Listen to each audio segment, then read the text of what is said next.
Kelly. Hi, Howard Sandler. Sorry. Hi. We met before. Yes. We have, right? Where did we meet? I don't know. Were you at Cedars giving a talk or something? Not Cedars. No. No. I know, you look so familiar. I can't remember where we crossed paths.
If anyone's looking to get onto the Wi-Fi, there's information on the door, but let me provide some information for you. It's IHG one reward.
Podium mic, podium mic. Test check 1 2 1 2 3.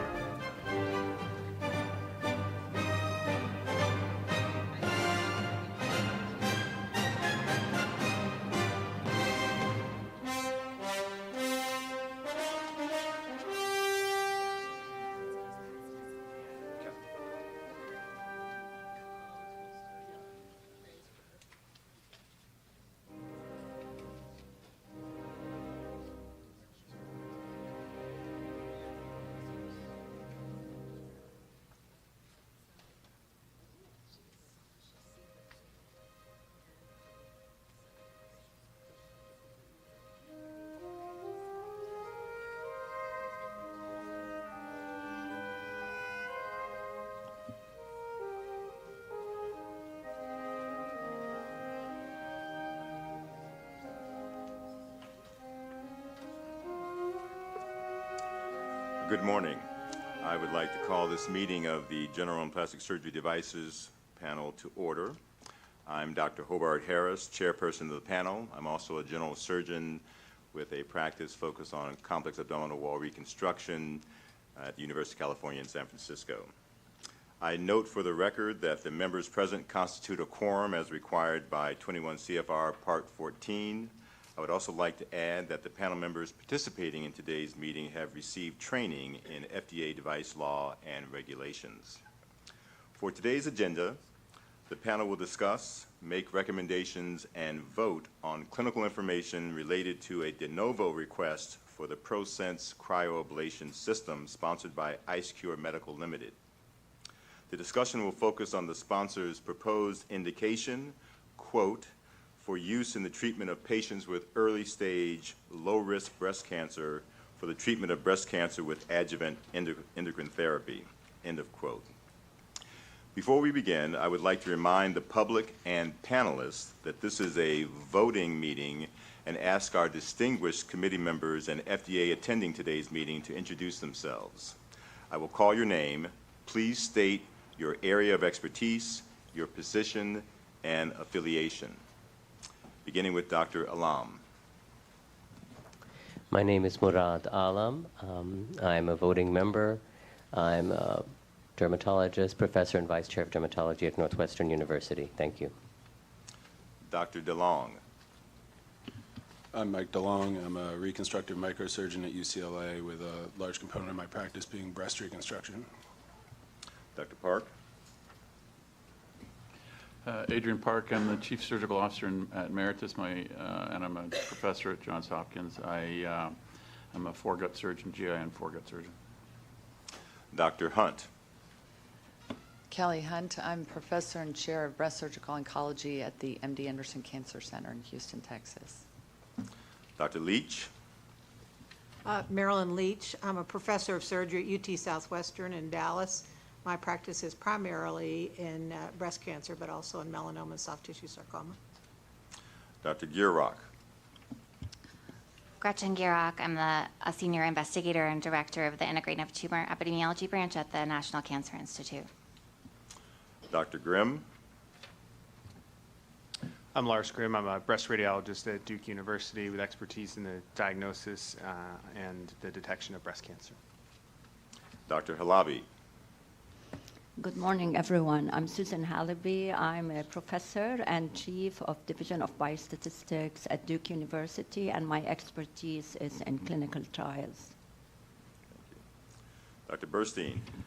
Hal Burstein, a medical oncologist specializing in breast cancer at Dana-Farber Cancer Institute and professor of medicine at Harvard Medical School.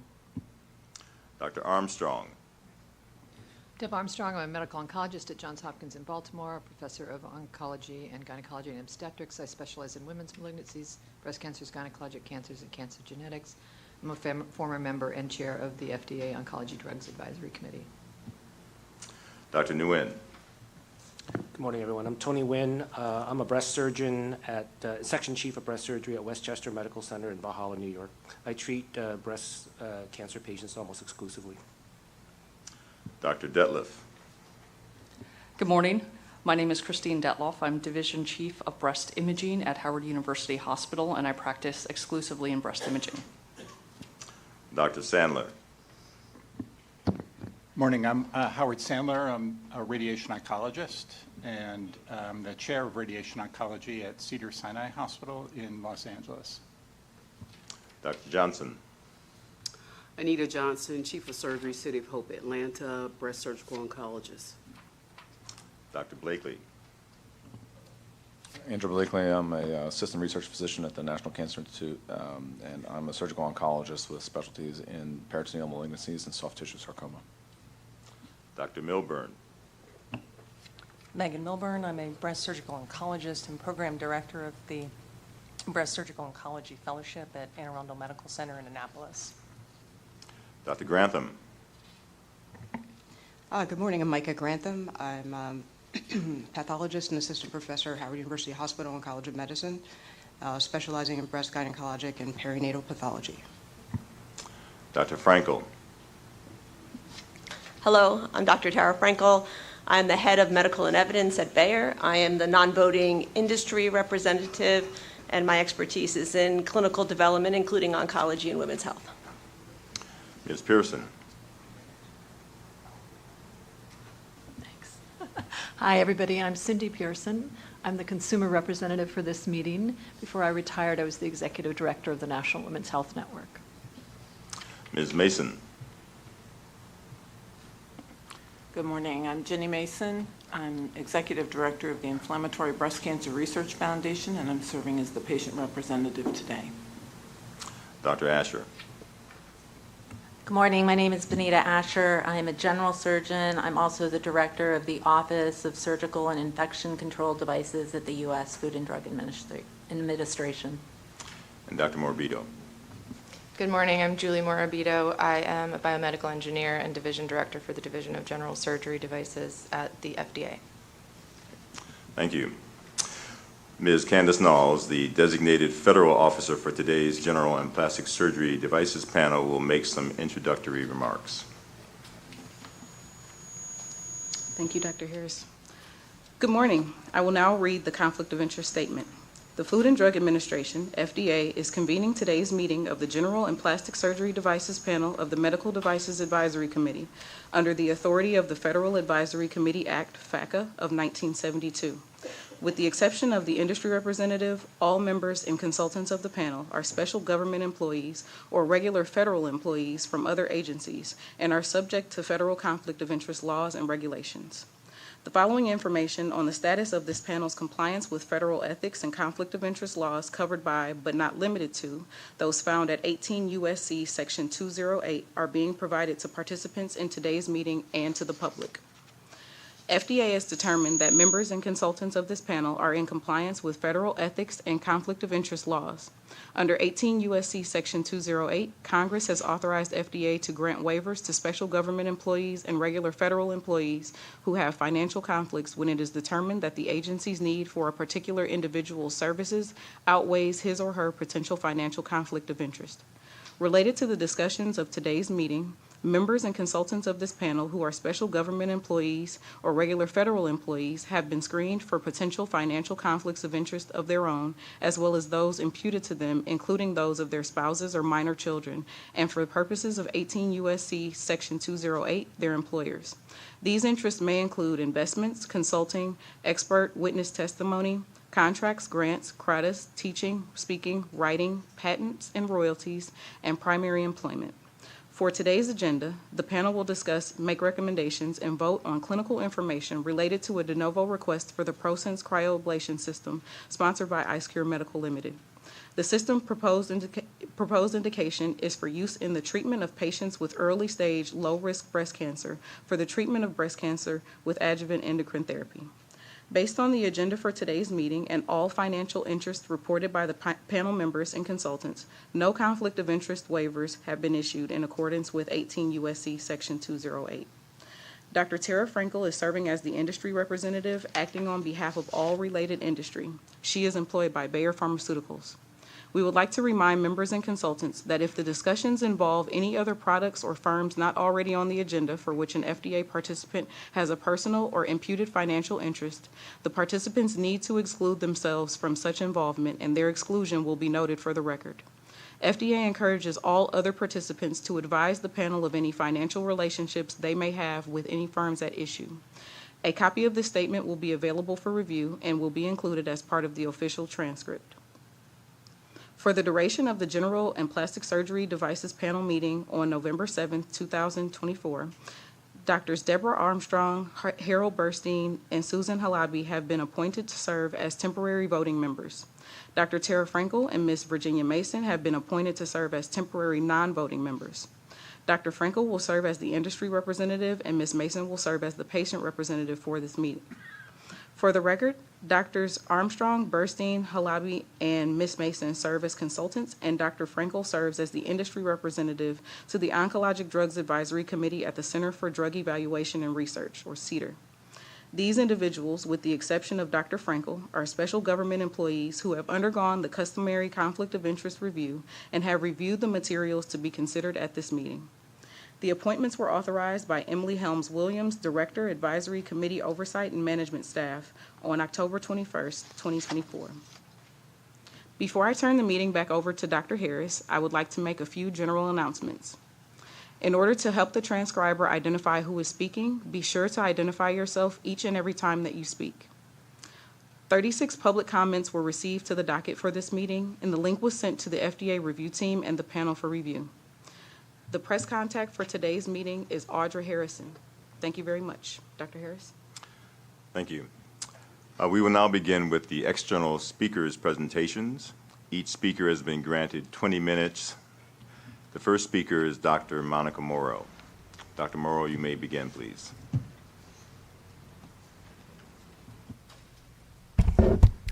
Thank you. What I have been asked to do in the next, 20 minutes, which was previously 25, is to tell you everything that I've learned about breast cancer in the last 35 years, which was an interesting challenge, based on a very large number of clinical trials. So what I'm going to talk about today are changes in local regional therapy, focusing on surgery of the breast and tailoring of radiotherapy, and conclude with a few remarks about the primary tumor in the context of multidisciplinary care.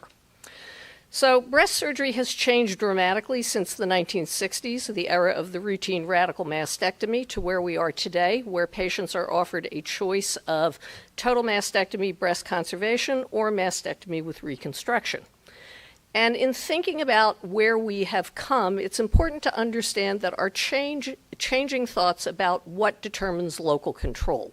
Historically, we believed that disease burden, and nothing but disease burden was the determinant of local control. And that thought was articulated by Halsted in the early 1920s when he said, no matter how much of it there is, breast cancer is a local disease. And if you believe that, then it makes sense to design an operation that removes the primary tumor, a wide margin of surrounding normal tissue, and the draining lymphatics en bloc, which was, of course, the radical mastectomy. And it wasn't until the 1970s when Dr. Bernie Fisher proposed what was called the systemic disease hypothesis that our thoughts began to change. And he basically stated that tumors either have or do not have the metastatic potential. They do not acquire it over time. And if that's the case, what you do locally is not what's going to have the major impact on survival. It's actually systemic therapy, a theory not particularly popular among surgeons initially. And so the study he designed to address this question was probably the most classic study in all of breast cancer, the NSABP B04 trial, in which clinically node-negative women were randomized to the standard of care radical mastectomy, total mastectomy plus nodal irradiation, or total mastectomy alone.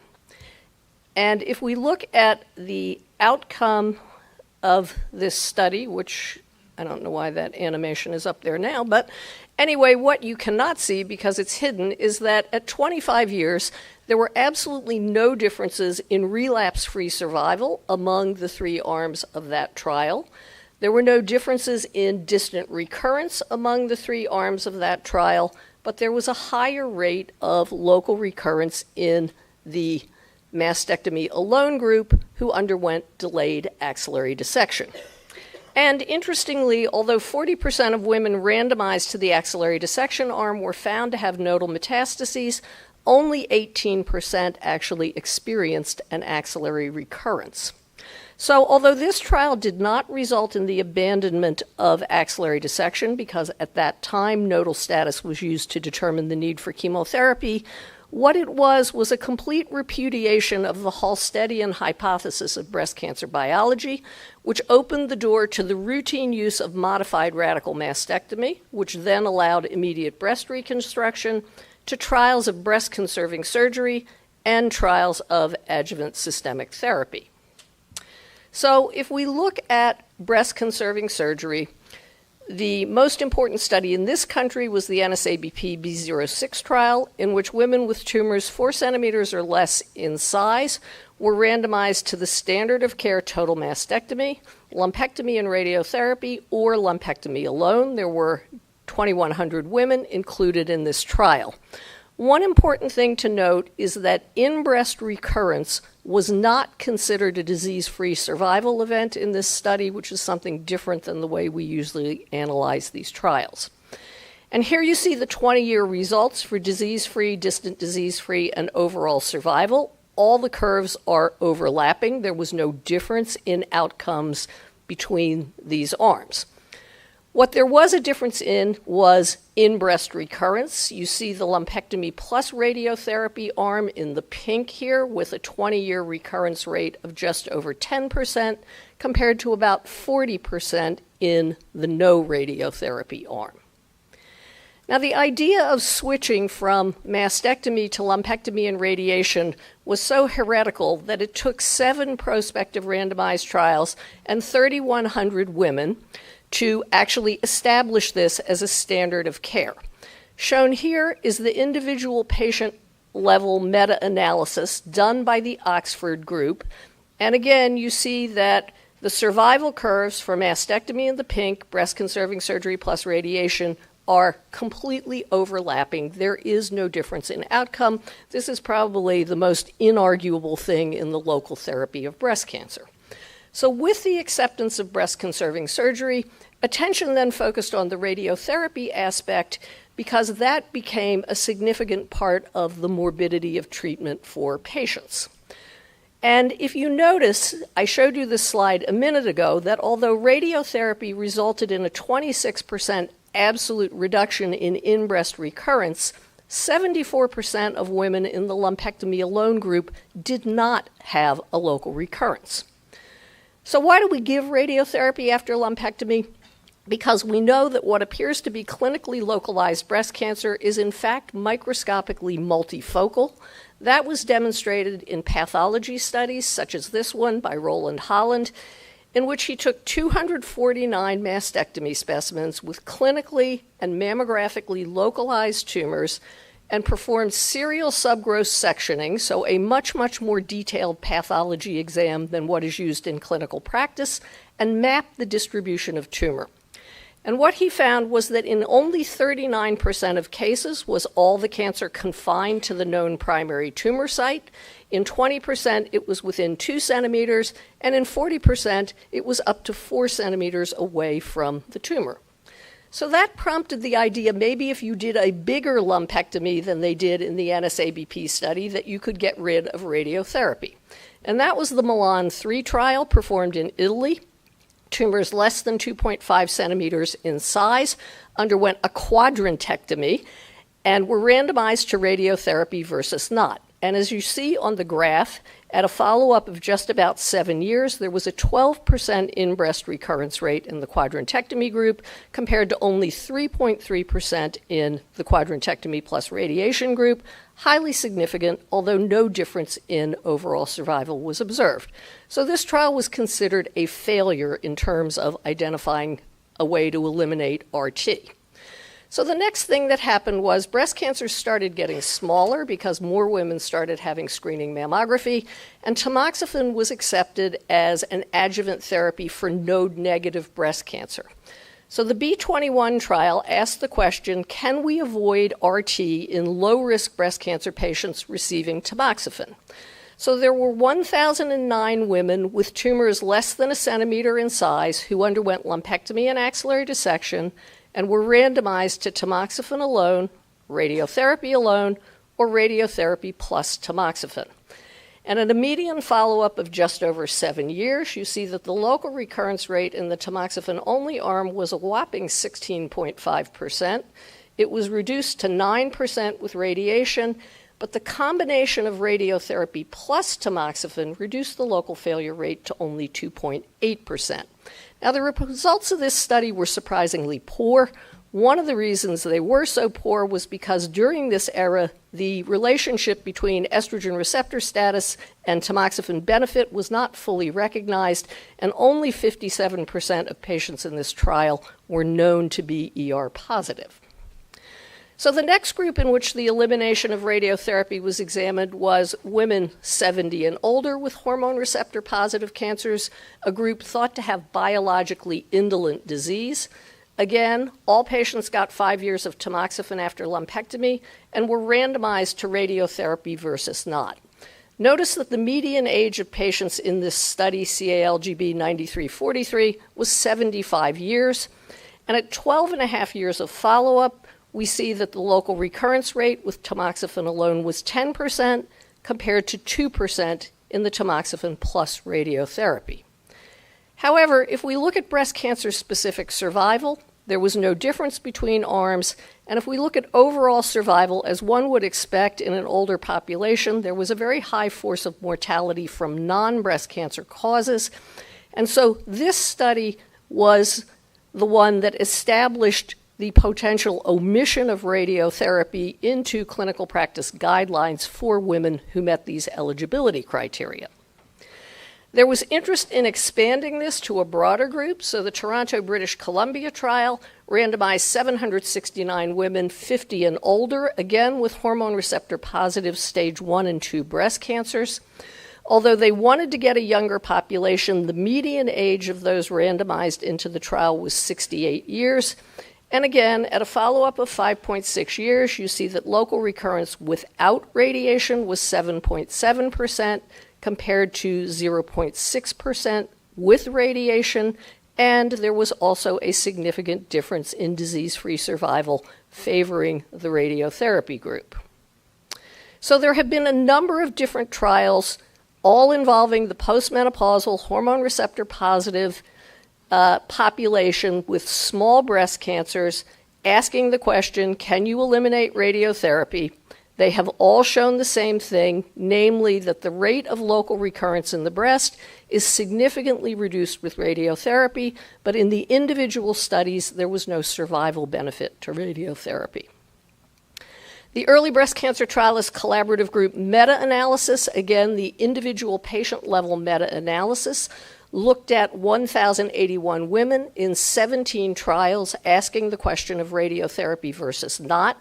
You see that there is a big difference in any first recurrence, not just in breast recurrence. And at 10 years, that begins to translate into a difference in breast cancer death rates. And by 15 years, that difference is 3.8%, which was highly statistically significant. And there was also an improvement in overall survival. So this definitely dampened enthusiasm for eliminating radiotherapy. But if you look a little bit more closely at what this trial shows, and on this graph, on the x-axis is the absolute reduction in the 10-year risk of any first recurrence, and on the y-axis is the absolute reduction in death. And what you see at the far end of the slide is that in order to get that 8 to 10% reduction in mortality, you need to see a big reduction in local recurrence in the 20 to 25% range, which is seen in node-positive patients and in high-risk node-negative patients, meaning those with larger and high-grade tumors. But for lower-risk node-negative disease, shown on my left-hand side of this slide, you see that, in fact, there is no survival difference. Now, the other thing that has influenced the most recent generation of trials is the recognition of the importance of biologic subtype, not just in determining survival, but in determining local therapy outcomes. So we now recognize that what we call breast cancer is not one disease, but rather a group of genetically distinct diseases, which clinically are approximated by ERPR and HER2 status. So shown on this slide are trials from the International Breast Cancer Study Group looking at local recurrence rates based on those subtypes. And if you see the luminal cancers, which are ERPR positive, HER2 negative, low proliferation rates, shown in the black line and the red line, have a substantially lower rate of local recurrence than the ERPR HER2 negative cancers or triple negative cancers shown in the green line. The HER2 positive cancers are irrelevant here because these studies antedated the use of HER2 blockade. So the most recent generation of trials in local therapy has asked the question, can we identify a group in whom radiotherapy can be omitted based not just on standard clinical pathologic features, but also on biology. And the first trial to report results on that question was from Tim Whalen in Canada, the Lumina trial, in which they took stage 1 breast cancer patients age 55 and older, ER/PR positive, HER2 negative, grade 1 or 2 only, and the marker of biology in this study was the Ki-67 proliferation index, which had to be less than 13.25%. This was a single-arm prospective study with a primary endpoint of ipsilateral breast tumor recurrence. There were 500 patients randomized into this trial with a median age of 67 years. Only 12% were under the age of 60, so again, older postmenopausal women. The median tumor size was 1 centimeter. The study was heavily enriched for grade 1 cancers. 66% of them were grade 1. Their stopping rule was a 5% local recurrence rate at 5 years. Here you see the 5-year outcome. The local recurrence rate was 2.3%. The confidence intervals do not cross 5. And interestingly enough, if you look at the contralateral breast cancer rate, which is 1.8%, it's very similar to the in-breast recurrence rate. Now, the second trial that has reported out based on biology as a selection factor is the IDEA trial, which was a proof of concept trial, which again took postmenopausal ER/PR positive, HER2 negative, stage 1 breast cancer patients, only they wanted a younger group, so the age cutoff was 50 to 69 years, and what they used as a marker of biology was the 21 gene recurrence score, or oncotype, and it had to be 18 or less. Again, single-arm prospective study with a 5-year ipsilateral breast tumor recurrence rate as the primary outcome. There were 200 women enrolled in this study. The median age was 62 years. 30% of them were under the age of 60. Again, highly favorable cancers, a median tumor size of 0.9 cm, and 43% were grade 1. Here are the 5-year outcomes broken down by decade of age. The in-breast recurrence rate in those 50 to 59 was 3.3%, and in those 60 to 69, 3.6%. So while this was a successful trial, given that it was a small 200-patient single-arm study, this was not felt to be sufficient to change the standard of care regarding radiation, and so the DEBRA trial is a prospective randomized trial using the oncotype for stratification, which will provide definitive results. There are a number of other studies ongoing throughout the world using biologic markers, different genomic assays than the oncotype used in IDEA and DEBRA, in order to address this question, and of particular interest is the EXPERT trial in Australia and New Zealand, which is a randomized non-inferiority trial. None of these other studies have reported out to date. So in today's world, when we think about what determines local control, we recognize that it is a combination of disease burden, the intrinsic biology of the tumor, and the quality of the systemic therapy that we have to bring to bear that does this. So to conclude, is the primary tumor important for decision making? And I want to give you 2 examples. One is related to surgery of the axilla, and the other to partial breast irradiation. So in 2024, we recognize that axillary dissection does not improve survival. I showed you that at the beginning of this talk in B04. It's been shown multiple other times in more recent studies. It's not necessary for local control in clinically node-negative patients, and in hormone receptor positive, HER2 negative, postmenopausal women, the group we've been talking about, it also is not the determinant of systemic therapy. And that's because 2 studies, Taylor-X done in node-negative women and R-Exponder done in women with 1 to 3 positive nodes, showed that if your oncotype score was 25 or less, the addition of chemotherapy to endocrine therapy did not improve outcomes.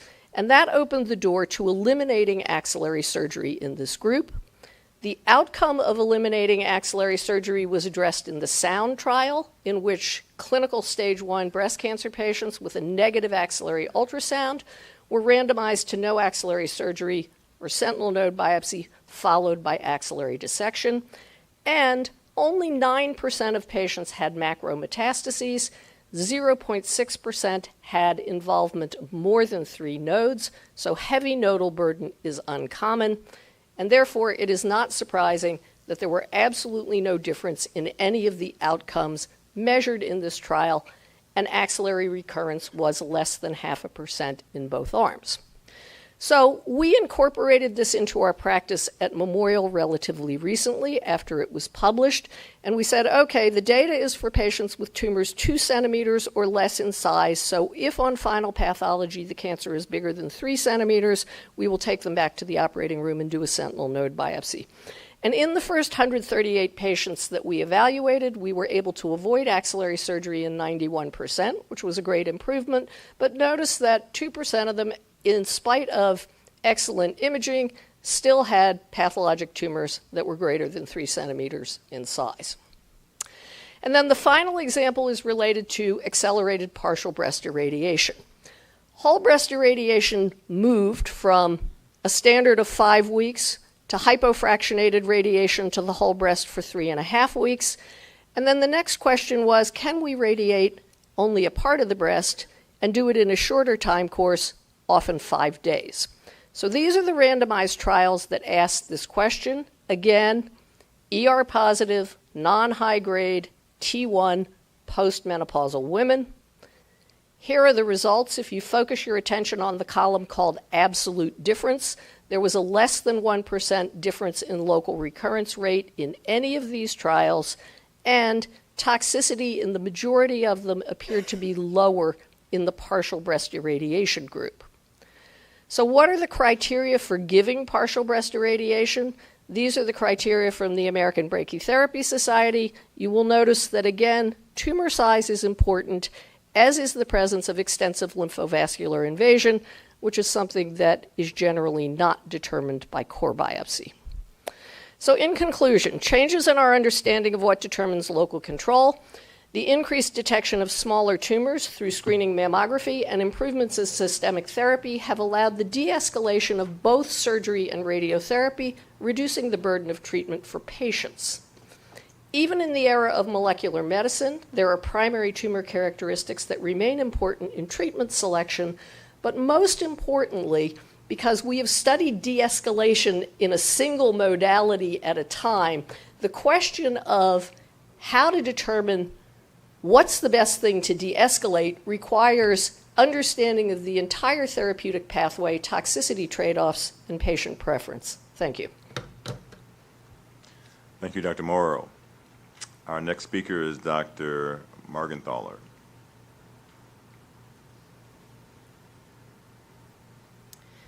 Thank you. I was asked to talk primarily about locoregional recurrence risk and specifically the impact of patient and tumor characteristics and molecular subtypes. So while you will hear some overlapping themes from Dr. Morrow's talk, I'll primarily focus on the local regional recurrence from landmark clinical trials. I'll briefly talk a bit about anatomy and histopathology because those are still very important factors when we think about local recurrence, but primarily focus on the landmark trials that were aimed to determine the survival of breast-conserving therapy, but also we can infer and confirm the locoregional recurrence from those trials as well. And then also bring in the molecular subtypes, which you just heard some about, and how that may impact our locoregional recurrence rates over time. So this is the anatomy that we'll be talking about today. Of course, primarily the ductal and lobular units are where we're going to focus most of our attention. There are some smaller subtypes in histopathology that's important, but primarily this is where we're going to see most of our disease. And then the regional nodal areas are also very important, of course, but I'll be focusing more on the early patient, early breast cancer patient and how locoregional recurrence is determined in those. Histopathology is still obviously quite important when we think about prognosis and outcome, and we really kind of divide these into in situ or invasive tumors. Ductal and lobular carcinoma in situ are our two varieties of in situ disease, and while ductal carcinoma in situ has a lot of variability in the histology that we can see, ranging from the types that you see here listed, Lobular carcinoma in situ has generally had a very low histological variation, although recently pleomorphic types have been identified that perform more like a DCIS. But when we look at the invasive tumors, we really see quite a wide variety. Again, the vast majority are going to be in the invasive ductal or lobular histology, and then we can further divide those according to differentiation. And so when we look at grading, we're really looking at nuclear pleomorphism, tubular formation, and mitotic rate, so that as we see the pleomorphism increase, the tubule formation decrease, and the mitotic rate increase, those higher grades will predict prognosis and therefore translate to local regional recurrence rates as well. I'll focus mainly on the landmark clinical trials. Dr. Morrow just covered one of those that I'll be covering, but I'll look at this from the standpoint of trying to avoid observational trials because I think it's very difficult to confirm causal relationships. We can certainly infer that, but we can't confirm that without randomized data. We can also control for the confounding variables of extent of radiation and comorbidity, and then importantly, negate selection bias, which despite very sophisticated manipulation of statistics is difficult to do in a retrospective study. So the 6 landmark trials of breast-conserving therapy were primarily aimed to answer the question of overall and disease-free survival. But what we have from each of these trials as well are secondary endpoints. And for the purposes of this panel, primarily we can take that local regional recurrence rate data and very long-term follow-up data that we don't have from more recent observational trials. This is a trial you just saw in Dr. Morrow's talk, but I'll just highlight again from a local regional recurrence standpoint, B06, patients in that trial had tumors of less than or equal to 4 centimeters. So you'll see in a moment that these were slightly larger tumors than some of the other trial enrollment. All of these patients were randomized to those 3 groups of either total mastectomy or lumpectomy with or without radiation. And at this time, axillary dissection was still standard for all patients. Again, this just illustrates the disease-free and distant disease-free survival and overall survival, which were no different between those 3 arms. The local regional recurrence, though, was quite impacted by radiation, and that's what we just heard quite a bit from Dr. Morrow about, that you significantly see a reduction in local recurrence. But even with radiation and lumpectomy at that time in B06, we still see over 10% of patients who will have a local regional recurrence. So adjuvant radiation is certainly key in patients who are undergoing breast-conserving therapy, although there was no significant difference in the overall survival. The other factor that we learned from B06 that has been persistent throughout trials more recently and in more modern times is that the risk of a distant failure is significantly increased by patients suffering an in-breast tumor recurrence. And also importantly, when it comes to things like partial breast radiation, the vast majority of recurrences are going to happen in the lumpectomy bed or in the same quadrant. The Milan trial, Dr. Veronesi's trial, was ongoing at about the same time, and this trial included over 700 patients who had very small tumors. These were all patients who had less than 2 centimeter tumors, and they were randomized to either the standard radical mastectomy or quadrantectomy with radiation. And again, the mortality was similar between the 2 groups. The overall survival was similar, but local recurrence was higher in the breast-conserving group. This just demonstrates the overall survival and disease-free survival, which was equivalent. In this study, the 352 patients who underwent breast-conserving therapy had a 4% rate of in-breast tumor recurrence at 12 years of follow-up. And again, these were quite small tumors, less than 2 centimeters in size. The NCI trial is an interesting trial. It's the smallest trial of the, quote, landmark breast-conserving therapy trials, only about 120 patients in each arm. Again, these were randomized to mastectomy or breast-conserving therapy, and the survival and disease-free survival was no different.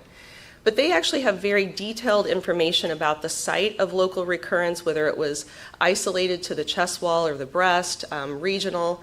And in this group, there was actually a 22% rate of in-breast tumor recurrence in the breast-conserving therapy group. The IGR trial, also similar to the theme here, showed no difference in overall or disease-free survival.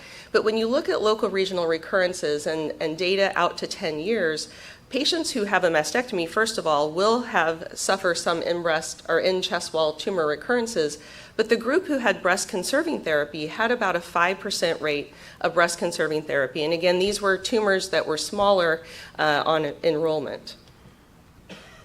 The Danish trial, also a large trial with long-term follow-up data out to about 18 years now.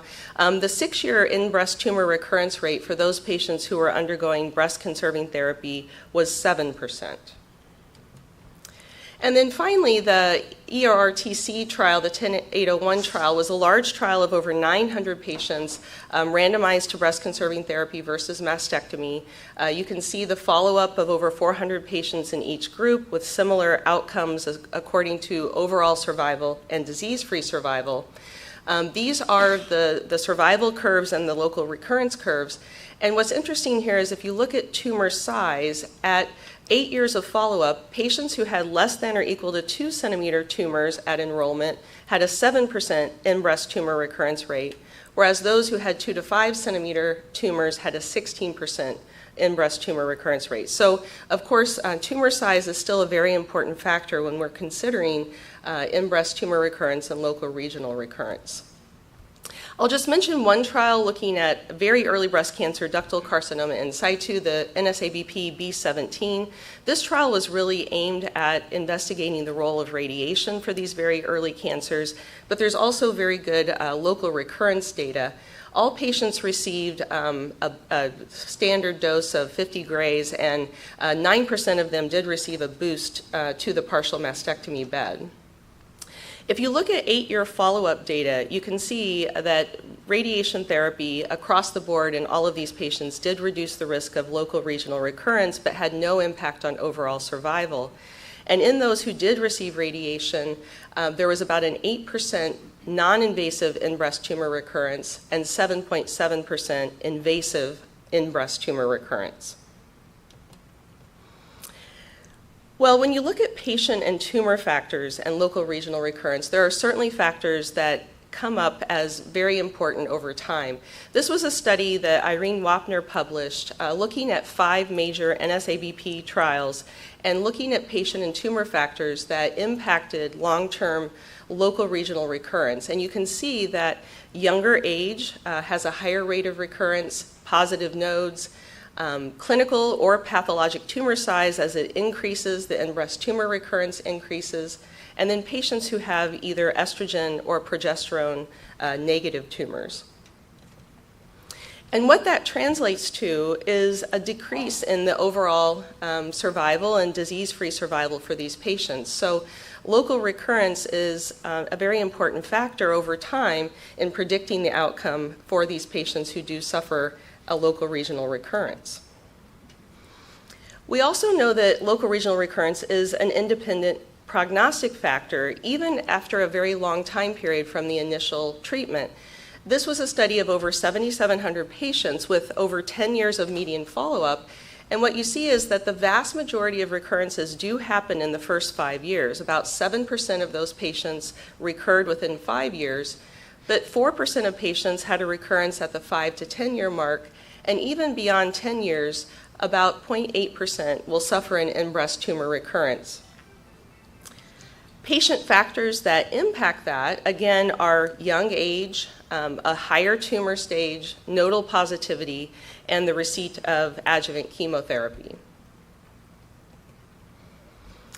Well, as Dr. Morrow touched on, we really have started to look away from the actual histology and biology under the microscope and really look at the genomics of the tumor itself. And this has really played a part in what we now know about tumor recurrence, not just local regional, but also distant.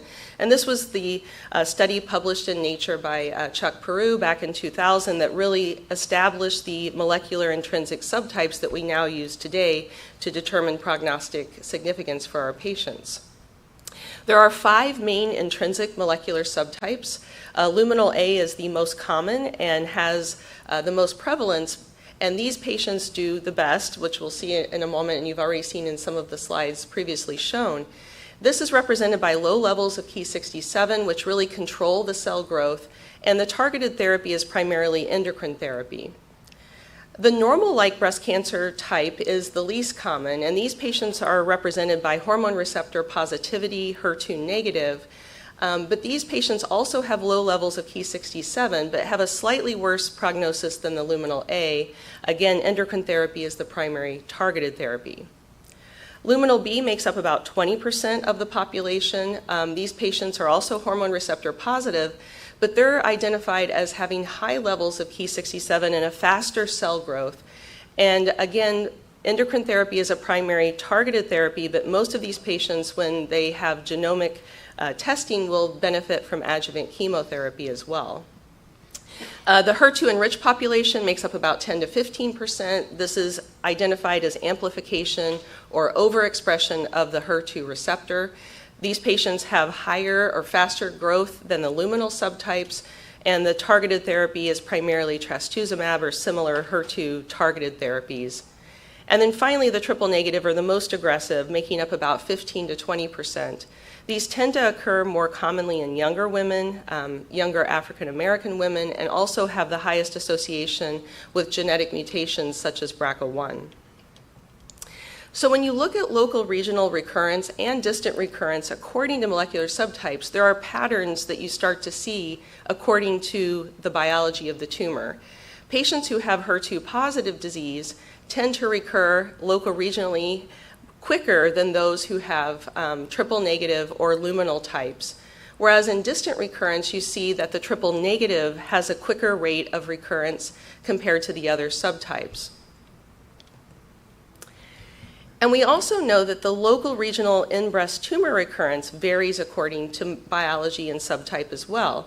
This is a study published in JAMA Surgery showing that the overall in-breast tumor recurrence was 2.8%, but when you break that down according to molecular subtypes, you see that the luminal A's have the lowest at 2.1%, luminal B is 3.3%, 3.5% for triple negative, and the highest local regional in-breast tumor recurrence is actually for the HER2 enriched population. This just demonstrates this in a graphic way, and you can see that the HER2 positive group has the lowest recurrence-free survival along with the triple negative group. The luminal A's, of course, do the best, but over time we still see decreases in overall survival as well for that very favorable biology. And I think the pattern of local regional recurrence is also interesting because we do see some bimodal recurrence patterns for those patients who have triple negative, where most of those patients are going to recur in the first 2 to 3 years, although there are recurrences that happen even out to the 5-year mark, whereas those in the HER2 positive group and the luminal groups tend to be a little more flattened over time, with the luminal groups being the lowest, persisting over the 5-year mark. So I think in summary, patient and standard clinical and pathologic tumor factors do certainly impact local regional recurrence. The younger patient, the larger tumor size, the positive nodal status, those patients are all going to have a higher local regional recurrence. But when you look at very landmark randomized clinical trial data, in-breast tumor recurrence rates were anywhere from 4% in the Milan trial up to 22% in the NCI trial. And we also know that local regional recurrence has a very significant impact on overall survival that was observed in B06, but has really persisted in more modern studies as well. We now know that molecular intrinsic subtyping can better predict the risk of local regional recurrence, but this still remains at about 2 to 6%, even in modern systemic and radiation therapeutic options. Thank you. Thank you, Dr. Morgenthaler. Our last speaker for this portion of the meeting is Dr. Patricia Gans.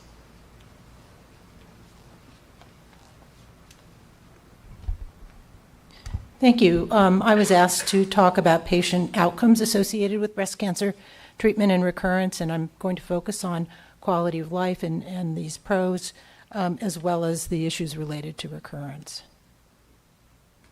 So I put up a few disclosures here. Okay. So I'm going to be talking about some of the historic data on quality of life after breast cancer treatments, talking about how this has changed, reflecting what my colleagues have already spoken about, and really posing the question, what is early stage low risk breast cancer? And talking about quality of life data in this population and the impact of cancer recurrence on quality of life. This figure really shows a conceptual model from the early 1990s. Those of us who have been involved in quality of life assessment in cancer began to recognize that there was increasing morbidity from our treatments going beyond just surgery with the use of radiation, chemotherapy, endocrine therapy, and so forth. And so there was a lot of interest in the quality of life outcomes of various randomized controlled trials. And you can see pointing out here 4 major domains in thinking about quality of life: physical functioning, psychological functioning, symptoms and side effects of treatment, as well as social functioning, and then sub-questions under this in terms of looking at this. And all through actually asking patients about their experience with their treatment using validated questionnaires that had been developed over time. Other dimensions are described here, and again, when we're talking about quality of life in cancer patients, we're really talking about health-related quality of life, what is relevant to treatment that's going on, and of course, physical functioning and role functioning are very important, but symptom status or toxicity is really something that the FDA has been very concerned about with any kinds of treatments, but it's embedded in this overall global concept of quality of life. And of course, we can ask people globally, how is your quality of life? And in this cartoon, what I'm demonstrating is the fact that you can ask 2 individuals about their global quality of life, and that individual may say, it's very good or it's excellent. But if you look on the right for both patient A and patient B, the domains that that patient is evaluating when he or she tells you about what their overall quality of life may vary, with patient A having diminished functional status compared to patient B, whereas patient B has diminished social functioning compared to patient A. So what the patient is weighing when they tell us what their overall quality of life really rests on how they evaluate each of these domains of function. So it's important not only to ask that global question, but to dig down and look at what is actually being evaluated by that person in terms of the impact of cancer treatments. This is another model that talks about quality of life, really looking at the fact that cancer occurs in a person, cancer treatment occurs in a person where there are biological and physiological variables, then you get the treatment, but the symptoms that the person may experience are related to both their past experience and their health status and their perceptions of symptoms, as well as the characteristics of the psychological environment in which they're working or living. And then on the right, showing non-medical factors such as some of the social determinants of health. And so again, this could be applied to any health condition. Of course, we're talking about cancer today. So I'm going to tell you about the results of a study that we did. We did a randomized trial for women who had completed their breast cancer treatment, and then we did an intervention for these women, and I'm going to show you what women looked like at the end of their cancer treatment from the Moving Beyond Breast Cancer study. So we recruited women from various practices around the United States. I'll show you the demographics in a little bit. But this was around the turn of the 21st century, and these were the kinds of treatments that women were receiving. It was an observational recruitment and then a randomized trial. But you can see that women completed their treatment for mastectomy about 6 weeks after their surgery. After lumpectomy, it was extended a little bit because of the radiotherapy that occurred after the surgery. But mastectomy and chemotherapy or lumpectomy and chemotherapy were extended over many days, really out to 9 months. So it was a very different treatment course for women receiving their primary treatment. And the things that we were concerned about that women were expressing was, how will I know whether my treatments worked? When will I get my energy back? What is the follow-up plan now that I've had my treatments? And why does my family think that everything is okay now when I know it isn't? So we conducted a randomized intervention trial testing interventions to help prepare women for survivorship after that primary treatment. And the subject recruitment occurred from offices of surgeons and medical oncologists in Los Angeles, Kansas, and Washington, D.C. We actually identified them within a month after their primary treatment and then tracked them till they ended their treatment, and then they were entered in the randomized intervention trial. So we recruited a total of 558 patients, again, as I said, around the turn of the 21st century. And again, this is the distribution and demographics of the sample. And the mean days post-surgery was 173.8. So again, a very long trajectory of treatment. The sample was largely white and married and well-educated.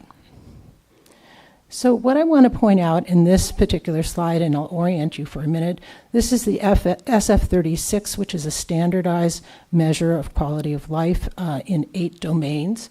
And on the left-hand side is physical functioning, that's the PF. RFP is role functioning physical, emotional, role function emotional, social function, pain, and energy and fatigue.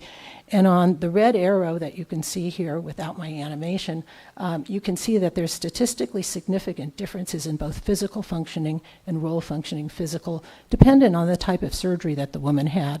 And mastectomy overall showed poor physical functioning, even without chemotherapy. But if we look at pain, again, more pain in red in the women with mastectomy. And for energy and fatigue, all of these women were pretty tired at the end of their treatments. Now, these are the composite scores from the SF36, which amalgamate into 2 big components, the physical and mental health outcomes. And what I want to point out with the circle of the 2 items on the left for physical is that the mastectomy patients were doing poorer. 50 is the mean of the patient population, healthy patient population, and 10 points is a standard deviation below the mean, so that you can see the impairments at the end of treatment with mastectomy were substantial compared to lumpectomy.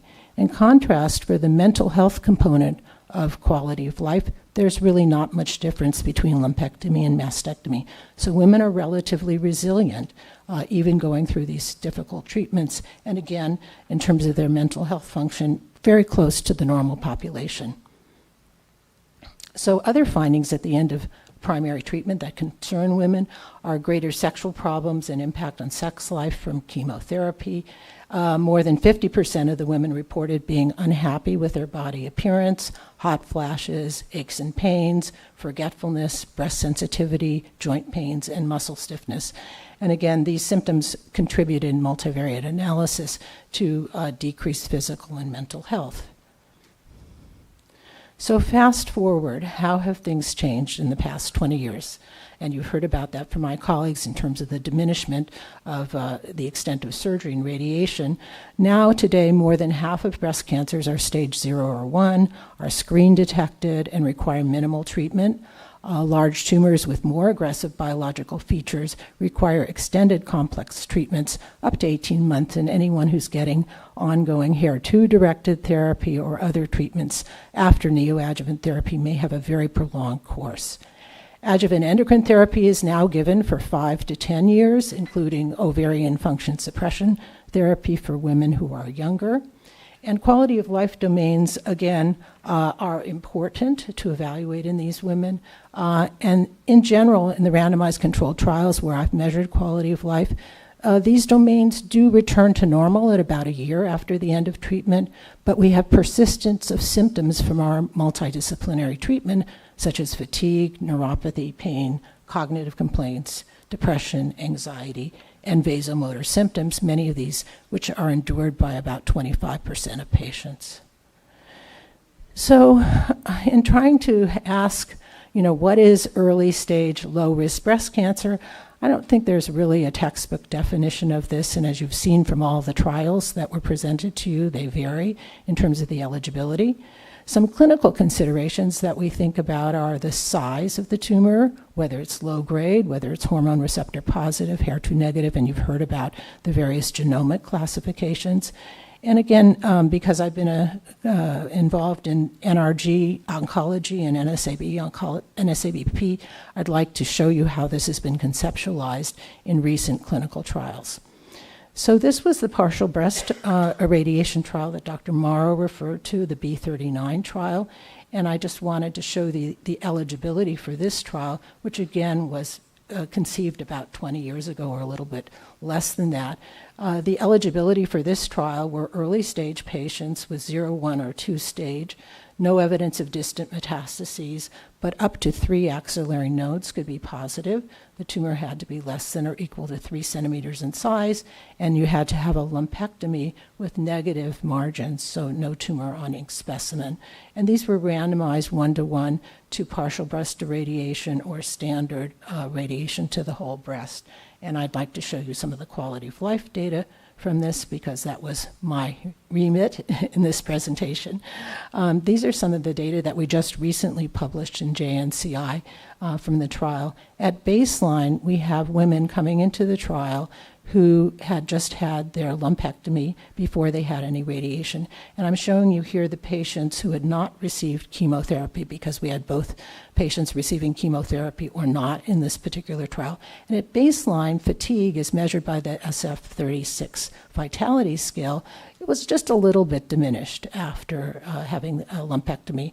But you can see over time there's a little bit of variability. And again, comparing the partial breast irradiation, which is the APBI blue line, to the whole breast irradiation, there's really not much difference in fatigue over time in these women who had not received chemotherapy and who had just had lumpectomy.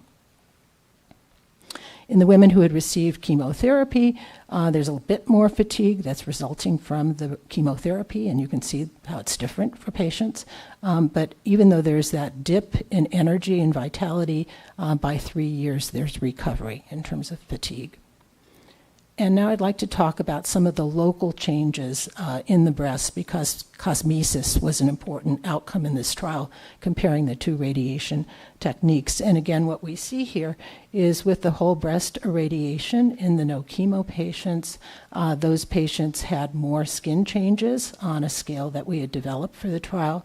There wasn't much difference in terms of local pain and breast symptoms. And again, you can see the low levels of these symptoms just after lumpectomy, which is the baseline data.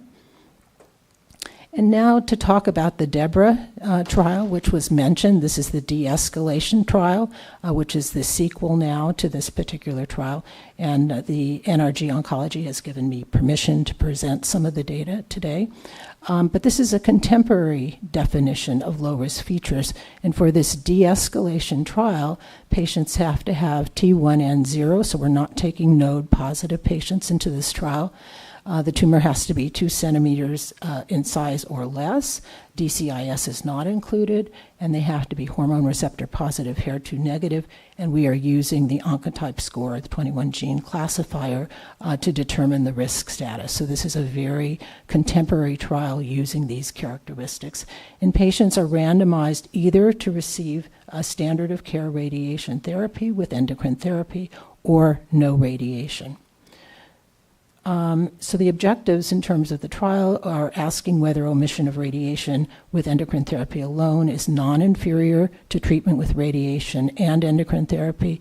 And some selected secondary objectives are to evaluate whether there's a difference in patient-reported breast pain in women who do or do not receive breast radiation, and evaluate whether there's a difference in patient-reported worry about recurrence when one is omitting breast radiation.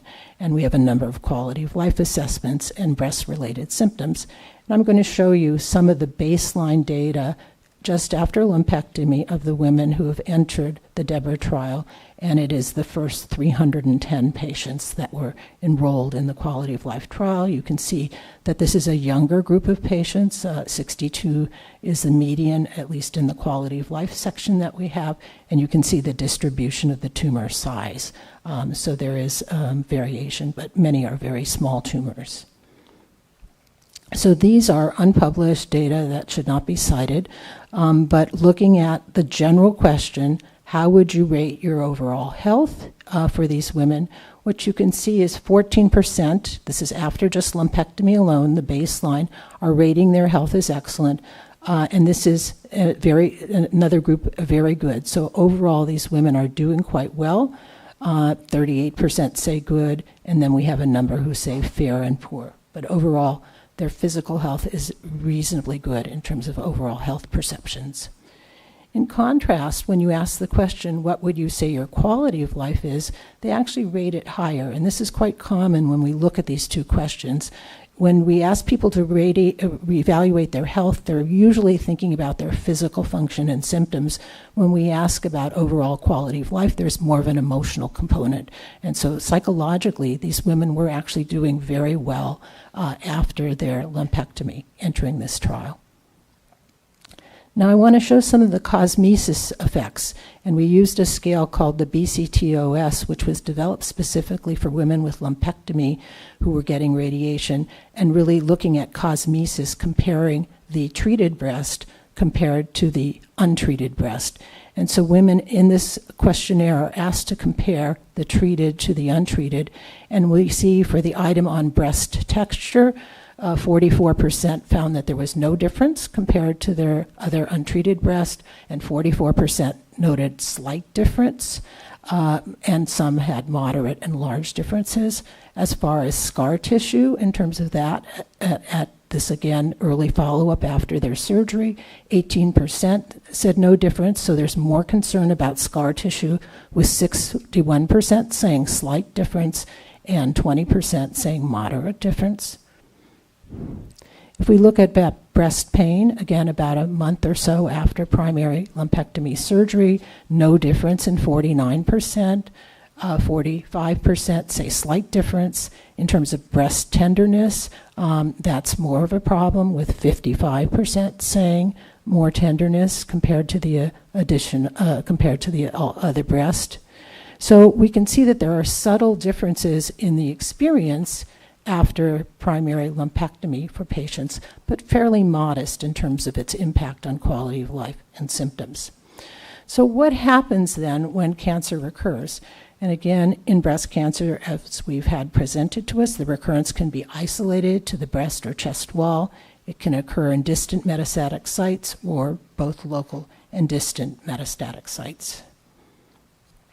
And again, this is an illustration of what might happen if a woman has a recurrence. And again, it could be a very small recurrence in the breast, could occur early on afterwards or many years after as a second primary or in the same quadrant.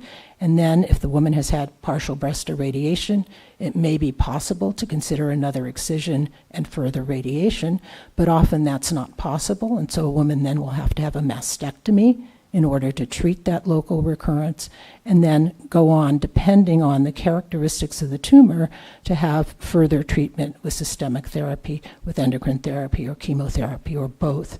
And unfortunately, some women may have very large recurrences in the breast with also metastatic disease, and they may then, again, have to be subjected to much more intensive therapy. So I was asked to talk about quality of life after breast cancer recurrence, and there's actually a paucity of data on this. I was surprised to find looking at this. This was one study that I found where they took a series of women who had had recurrence of breast cancer in Sweden and then evaluated them for over 6 months in follow-up after this. And what we see, again, in the upper part of this diagram is that there's a bit of a change in quality of life in terms of physical functioning associated with the recurrence, and there are increased symptoms. The lower scale for symptoms, higher is worse. For the top scale, lower is worse. But everything seems to resolve by 6 months, and this is pretty much driven by women who have metastatic disease. In a study that we did, where we did long-term follow-up of women who we had surveyed who were between 1 and 5 years after diagnosis, an earlier study in the 90s in Los Angeles and Washington, D.C., when we resurveyed these women after 6 years after diagnosis, we had a large sample to look at, but we noted that 54 of the women in our study had actually had a recurrence. So we had 2 time points when they were disease-free at about 3 years as survivors, and then after 6 years having a recurrence. And you can see 32 of them had just an in-breast recurrence, and 22 had distant metastatic disease. In a separate report, one of our colleagues then took a matched sample from this survivorship cohort to look and see what was different about the women who had had recurrence versus not. And overall, there was poorer quality of life in terms of the women who had metastatic disease. But overall, there was good mood and low stress among the women who had had a recurrence. And just to show you some of the data, again, the SF-36 scores for these patients, this is women comparing in the light blue their prior score on our questionnaire, and then the dark blue, the diminishment. So we see a decrease in physical functioning, rural functioning, physical, and a decrease in pain, so worse functioning in those areas, and overall health perceptions were worse associated with a recurrence. And if we look at the composite scores of the physical and emotional functioning, again, comparing the survivors who were disease-free versus not disease-free in dark blue, triangles in light blue aqua, the survivors with a recurrence had a change in their physical functioning as a result of recurrence, but really not much change in emotional functioning, so whether you had a recurrence or not. So in summary, the impact of a recurrence on quality of life, there are symptoms associated with recurrence, but these tend to improve over 6 months of follow-up. Patients with metastatic recurrence have a more difficulty, as we would expect, especially in physical functioning. Measures of mental health and psychological function demonstrate resilience. Although women with a recurrence have diminished health perceptions, they feel more vulnerable. And just a personal observation from my own practice as an oncologist is that most women with breast cancer recurrence obviously are very distressed at finding this. However, they know how to navigate the system. They're kind of plugged in. They know what cancer is compared to the first time when they're diagnosed. And so they tend to cope fairly well psychologically. So in conclusion, most breast cancers today are small. They're diagnosed on mammographic screening. Lumpectomy with clear margins is a standard of care, usually followed by radiation therapy of increasingly short duration. Local breast symptoms after surgery are minimal, with little impact on quality of life, as I've tried to show you in the 2 trials from the NRG Oncology. Cancer recurrence is associated with a decline in physical function and social functioning, as well as poorer health perceptions, more vulnerability. And again, some symptoms associated with recurrence include pain, fatigue, insomnia, and these are primarily in women with metastatic disease. And again, patients with recurrent breast cancer are generally psychologically resilient, especially if they are well before that. If they have a history of depression or anxiety, there may be exacerbation. Thank you very much. Thank you, Dr. Gans. So at this time, I'd like to ask whether any of our panel members have any brief questions for any of our external speakers, and if so, please raise your hand so I can acknowledge you.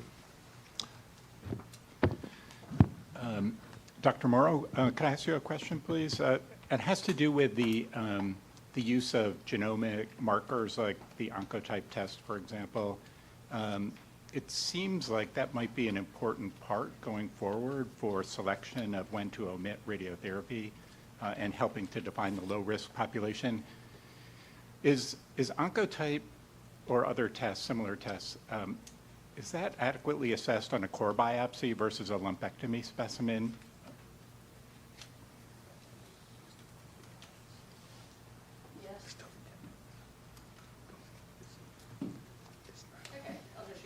Yes, you can assess those things on a core biopsy. The only time you might get into trouble is if you had a circumstance where there was a fair amount of tumor heterogeneity, or you had a lesion that had a lot of calcifications, and you biopsied the calcifications, got out very little invasive cancer because you missed the bulk of the invasive component, but otherwise, people use those tests, for example, to make a determination about neoadjuvant chemotherapy in routine practice now.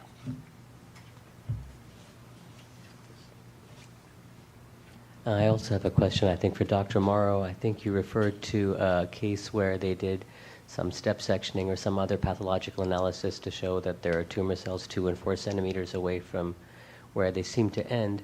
Can you speak to why that is difficult to detect on standard surgical excision? Are the tumors discontinuous? Are there satellite lesions? Are there other limitations intraoperatively that preclude detecting those? So in terms of Dr. Morrow, could you use the mic and turn that on so everyone can hear you? I will try, but Thank you. in terms of detecting it on standard pathology exam, when they gross in a standard mastectomy specimen, they tend to take a bunch of sections in the quadrant where the tumor is known to be present. They take some random sections under the nipple, and depending on the institution, a couple sections from separate quadrants. So there's a very large amount of the breast that goes unexamined in a routine pathology exam.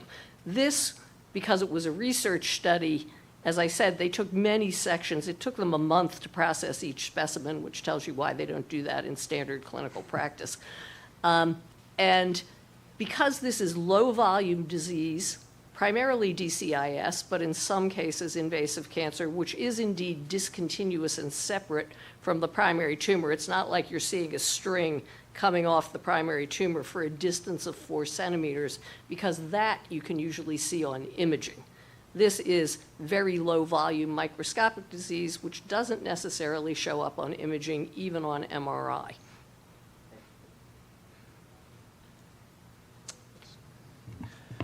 For Dr. Gans and for Dr. Morrow, this is Hal Burstein.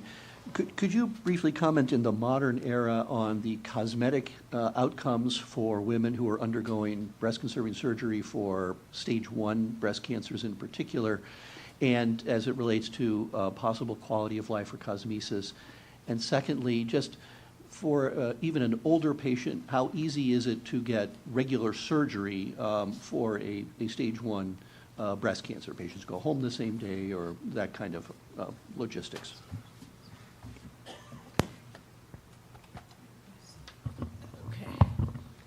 Okay, is this on? Okay, so in terms of cosmesis, the actual B39 trial, we did look at cosmesis, and actually in some very interesting evaluation with photos, digital photos, with which Dr. Julia White actually presented at a meeting. A lot of the cosmetic effects after this completion of treatment are really dependent on the surgeon and the quality of the surgery, and so that the cosmetic effects of that whole package of therapy really depends on the skill of the surgeon. And as we know in the United States, many women have general surgeons, not breast surgeons, doing their surgery. So if you have a big defect to begin with, it's hard to repair that in terms of cosmesis. So in terms of what constitutes a lumpectomy as a surgical operation and how easy it is to do it, it's an outpatient surgical operation that generally is done under local anesthesia with sedation. It doesn't require general anesthesia.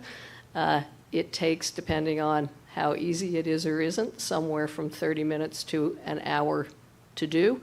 And Dr. Gans showed you the level of discomfort people had immediately afterwards, but in terms of return to functionality of life, most people are able to resume the normal activities of daily living other than vigorous physical exercise and heavy lifting within a couple days to a week after this kind of surgery. So the surgery is small. The smaller the tumor, the less you have to take out. I think we have also seen a trend with the adoption of the margin guideline of no ink on tumor to avoidance of big resections with improved cosmetic outcomes. And as a general rule, if you look at patient-reported outcomes of cosmesis as compared to physician-assessed, most patients assess their outcomes more favorably than their doctors do, interestingly enough. Not always, but most of the time.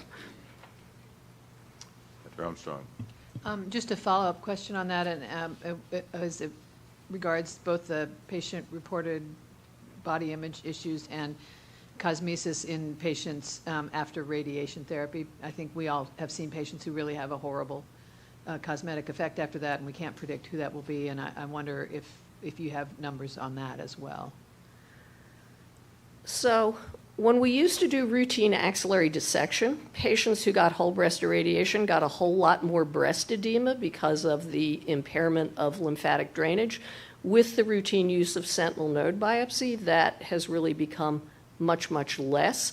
And so I think, although there certainly are still people who have severe radiation effects. They are primarily confined to people who require comprehensive nodal irradiation, so that they're getting a much more extensive treatment field. I'm not aware of any studies other than the cosmetic outcomes of the PBI versus the partial breast irradiation versus whole breast irradiation that have looked at specific breast irradiation techniques and cosmetic outcome. In conversation with Dr. Morrow yesterday, or this morning, I was saying that in one of my first quality of life studies where we looked at mastectomy versus segmental mastectomy, in the early days, there was actually no difference between the two in terms of the outcomes for those patients. And it was body image and clothing that women who had lumpectomy. But as the data I showed you, the lumpectomy patients are faring much better than the mastectomy, even in my turn of the century data with women who were still getting axillary sampling at that point. It was time before sentinel node. So I think overall, the patients who have breast-conserving surgery are doing very well in terms of their function and emotional well-being.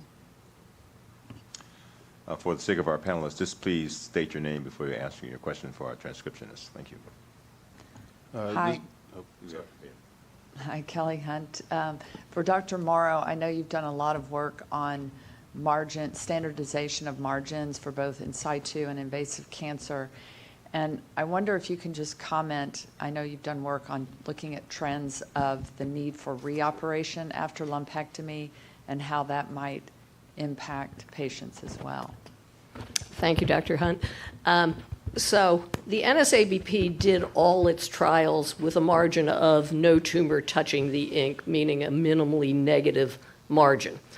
But over time, we morphed into thinking that somehow a bigger margin was a better margin, would reduce local recurrence. And that led to almost a third of women having a lumpectomy undergoing a re-excision procedure, which does decrease the cosmetic outcome.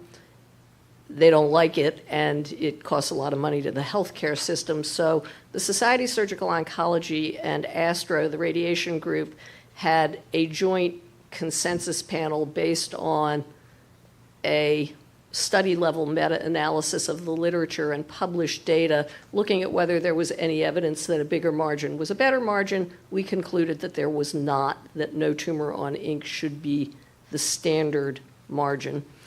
And we looked in a population-based sample of women taken from the Los Angeles and Detroit SEER registries and found that after the publication of that guideline, the use of re-excision decreased by about 25%, and conversion from lumpectomy to mastectomy also decreased by about 15%. And then a larger meta-analysis showed that in institution-based studies, the reduction was about 30%, and in population-based studies, it was more on the order of 15%. So that change in practice has resulted in fewer trips to the operating room, which was something that caused women to convert to mastectomy who started out wanting breast conservation. Hi, Mike DeLong from UCLA, and I have a question for Dr. Gans, also from UCLA. You presented some data showing differences in quality of life metrics in patients undergoing mastectomy versus lumpectomy. As a reconstructive surgeon, we'll often reconstruct mastectomy patients, but don't usually address lumpectomy defects. I was wondering if that was evaluated in some of these studies and if there was any role or benefit to the reconstruction. I did not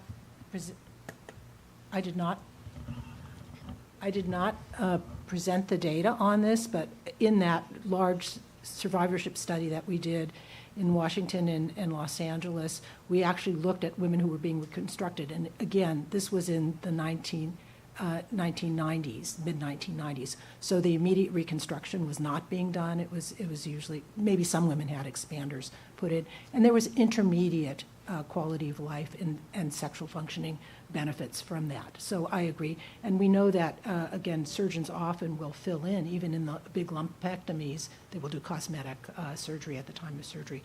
So again, in my practice as an oncology clinician, I would say that that is obviously very helpful to women not having to have a prosthesis or have those defects. But again, in these large trials from the NRG Oncology, NSABP, community-based practice, lumpectomies, this is what's going on. These were small tumors that had good cosmetic results. Adrian Park, I guess a question to all the panelists, just to be clear, is there a settled understanding, just having been brought through all these studies, is there a settled understanding that local recurrence adversely affects overall survival? Is it, or it does not? Yes, but I think there is a settled understanding that the Oxford overview shows that with high quality evidence. I think the issue about local recurrence is that there are two kinds of local recurrence. One is biologically mediated. It is just a sign of aggressive cancer. You got perfectly appropriate local therapy and you got a local recurrence, a quote, first site of metastasis. And then there's the other kind of local recurrence, which is local recurrence that comes from inadequate local therapy. You left positive margins. You had bad pre-op imaging and you didn't see that there was a whole bunch more cancer in that breast, which is probably the one that's more likely to adversely affect survival. The other one is a marker of bad prognosis, not necessarily the cause of bad prognosis, if you will. Any comments, Dr. Gans? No. Yeah, I was confused a little bit about the same thing. Murad Alam, sorry. About the same point about local recurrence. From what I understood, and please correct me if I'm wrong, I'm sure I'm missing something.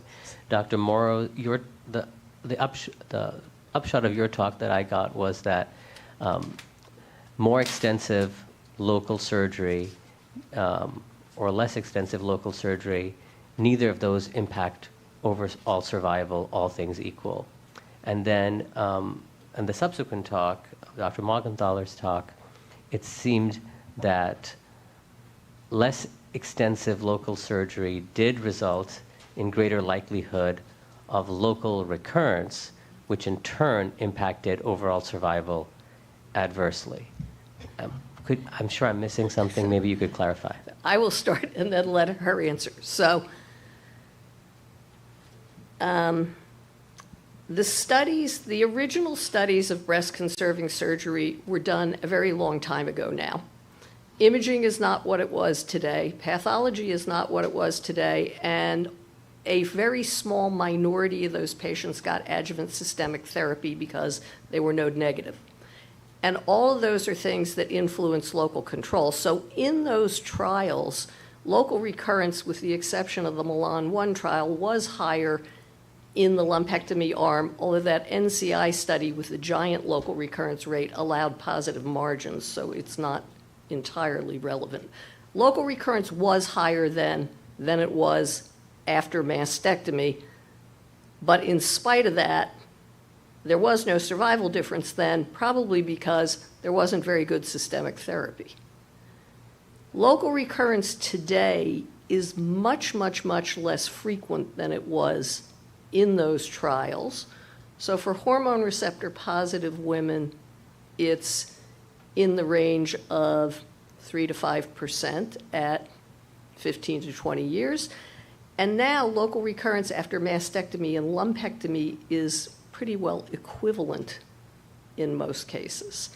So that leaves you with the fact that local recurrence is a marker of biologic aggressiveness, and that's why it's associated with poorer survival. But just like mastectomy doesn't get rid of local recurrence, it still happens, even though the breast is gone. So it's not an argument for bigger surgery. It's an argument for identifying biologically aggressive cancers. It's like triple negative breast cancer, whether you do a lumpectomy or a mastectomy, has a higher local recurrence rate than hormone receptor positive, HER2 negative breast cancer.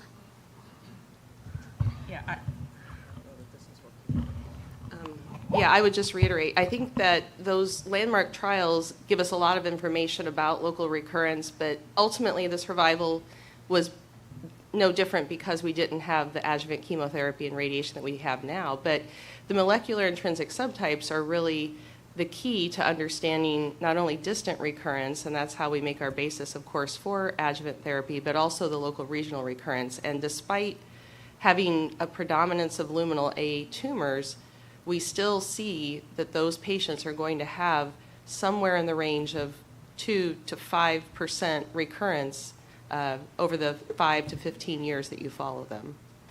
And that's just the biology of the tumor and our lack of targeted therapy, despite good endocrine therapy, being unable to control that disease locally.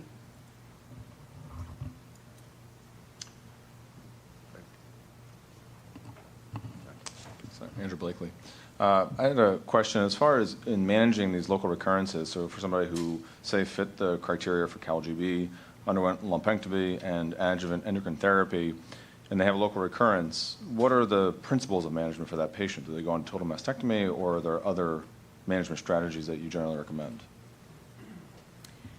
The standard approach after lumpectomy and radiation therapy was to recommend mastectomy for most patients. But I think we've really seen a shift in that approach in recent years where we are able to offer breast conserving therapy to patients a second time. And there's a number of factors that go into play. Generally, if patients, for instance, received whole breast radiation therapy and they have a small recurrence, and you can offer them targeted radiation therapy that's safe from a radiation standpoint, then we will offer repeat breast conservation therapy. And vice versa, if they receive partial breast radiation, they have a recurrence, you may be able to offer breast conserving therapy again with whole breast radiation. So that's really a multidisciplinary discussion that we have when we see a patient with a recurrence. We often do offer breast conserving therapy again, provided that we can offer them the adjuvant therapy they need in a safe manner. Final question. Kelly Hunt.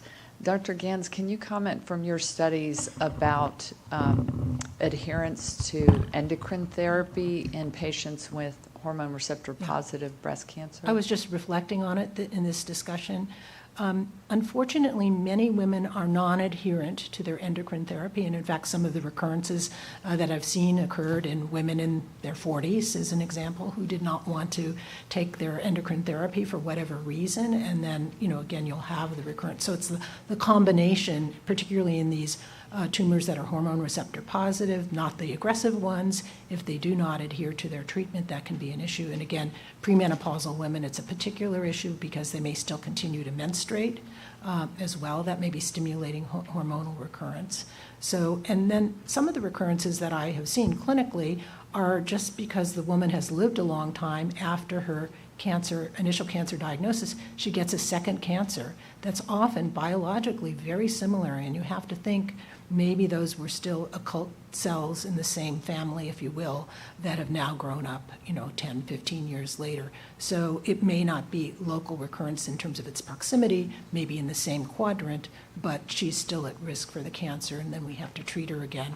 And again, the decisions are very similar in terms of whether you can do an excision and radiation, or if it's not possible and you need to do a mastectomy.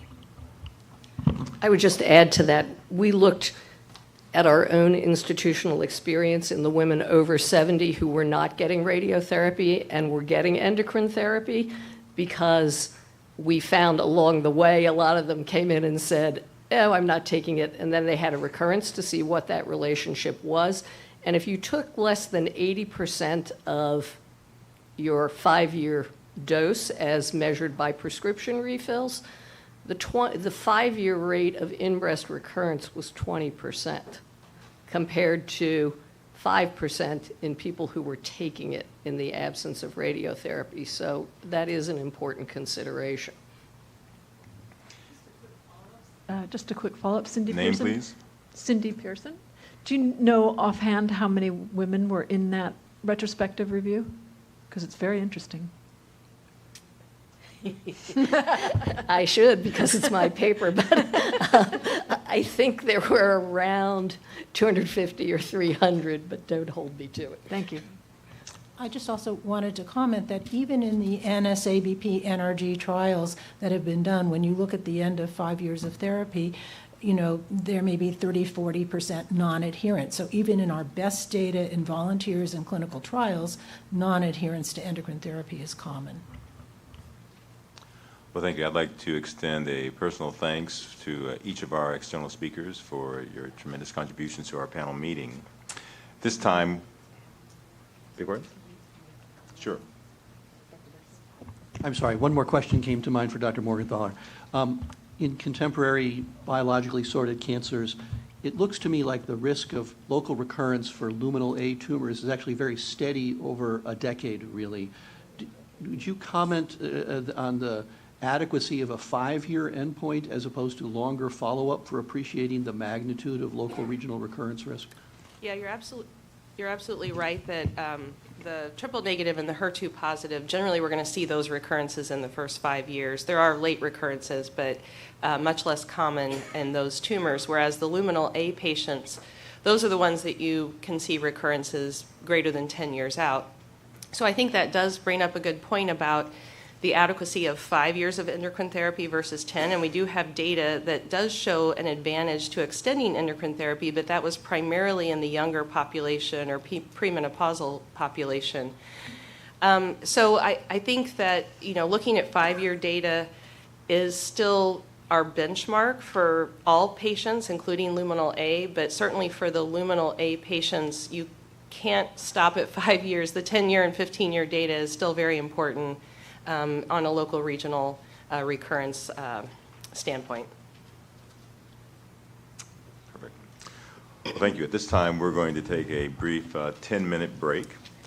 Panel members, please do not discuss the meeting topic during the break amongst yourselves or with anyone in attendance, and we will resume at 10:45 sharp.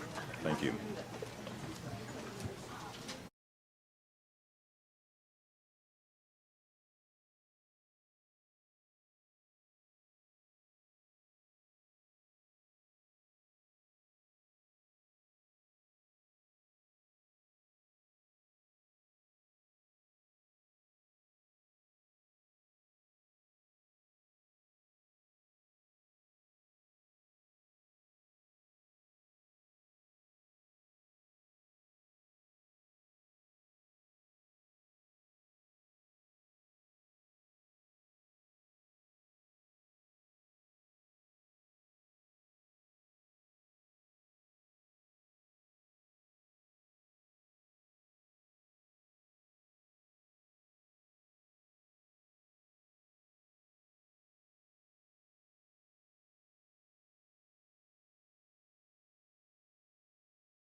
Test 1 2 1 2 3 3 2 1 1 2 3 3 2 1. Podium 1 podium 1 2 1 2 1 2 3 check 1 2 check 1 2 1 2 3 1 2 3 3 2 1 1 2 1 2 check 1 2.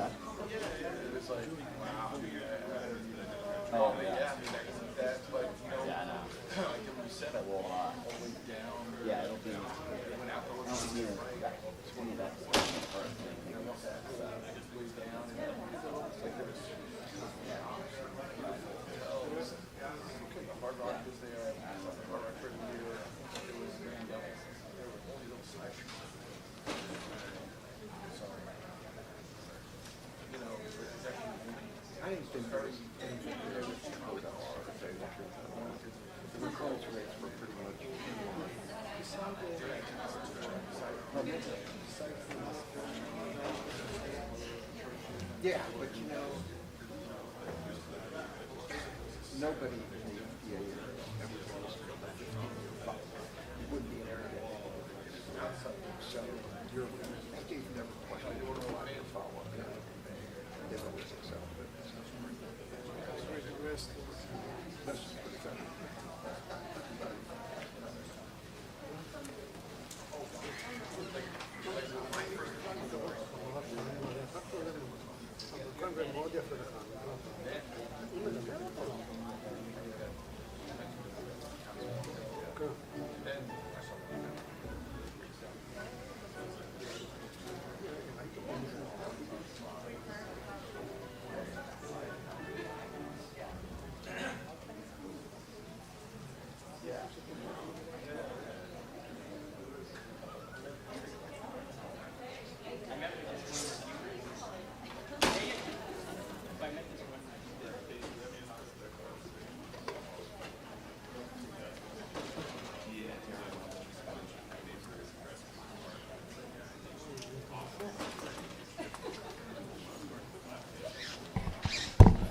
Test 1 2 1 2.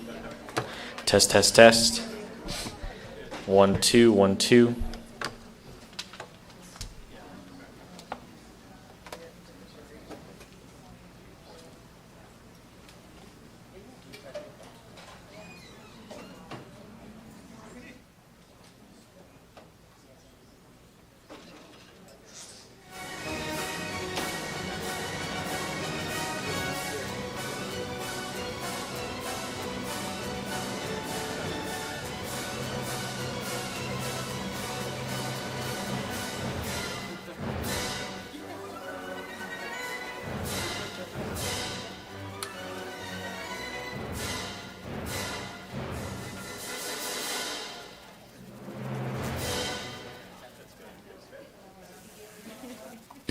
Test 1 2. Okay, good.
1, 2, 1, 2.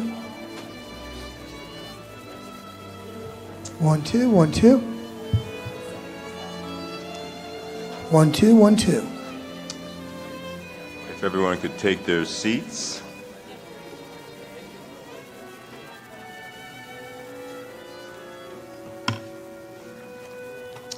So it is now 1:45 a.m. and I'd like to resume the panel meeting. At this time, we will now proceed to the sponsor's presentation. I'd like to invite the sponsor to begin. I will remind public observers at this meeting that while the meeting is open for public observation, public attendees may not participate except at the specific request of the panel chair. The sponsor will have 60 minutes to present. You may now begin. Thank you. Good morning, everyone. My name is Shai Levav, and I'm Vice President of Quality Assurance, Regulatory Affairs, and Clinical Application at IceCure Medical. On behalf of IceCure, I would like to thank the agency and the panel members for the opportunity to present today a brief introduction to our presentation. IceCure Medical was founded in 2006, and for almost 2 decades, we have been focused on bringing advanced, minimally invasive cryoablation treatment solutions to patients. Our flagship product, called ProSense, is a cryosurgical tool for the treatment of tumors in interventional oncology, including in women's health. It uses liquid nitrogen to promptly freeze tumors and destroy them, which provides an option for patients that delivers effective tumor destruction with minimal pain, rapid recovery, and very good cosmetic results. In the US, our cryoablation system first received marketing authorization from the FDA in 2007 as a cryosurgical tool, and later expanded to additional indications. In the rest of the world, we have approvals in leading countries in the European Union, Canada, Brazil, India, China, and other countries around the world. Europe was first to approve breast cancer treatment in 2010, and now it is cleared for this indication in 12 countries outside of the US. Physicians from these countries have published and presented their experience in treating patients with breast cancer in leading conferences and medical journals around the world. We are here today to discuss the use of ProSense for treating women with breast cancer in the United States. The ProSense cryoablation system is commercially available in the United States for ablation of tumors, including breast fibroadenomas. The I3 clinical trials, initiated in October of 2014 and completed in March of this year, is the largest clinical trial, multi-center, prospective, single-arm trial using cryoablation to destroy malignant breast cancer tissues in women over the age of 60. This trial evaluated cryoablation without excision for the treatment of breast cancer. In March of 2021, the FDA granted ProSense with the Breakthrough Device designation, which recognizes it as a novel technology expected to offer more effective treatment than standard of care. The proposed indication we are discussing today is for patients with early-stage, low-risk breast cancer followed with adjuvant endocrine therapy. These patients are at lowest risk for recurrence and cancer-related morbidity, and in addition, this population has the best prognosis and is at low risk of death from breast cancer.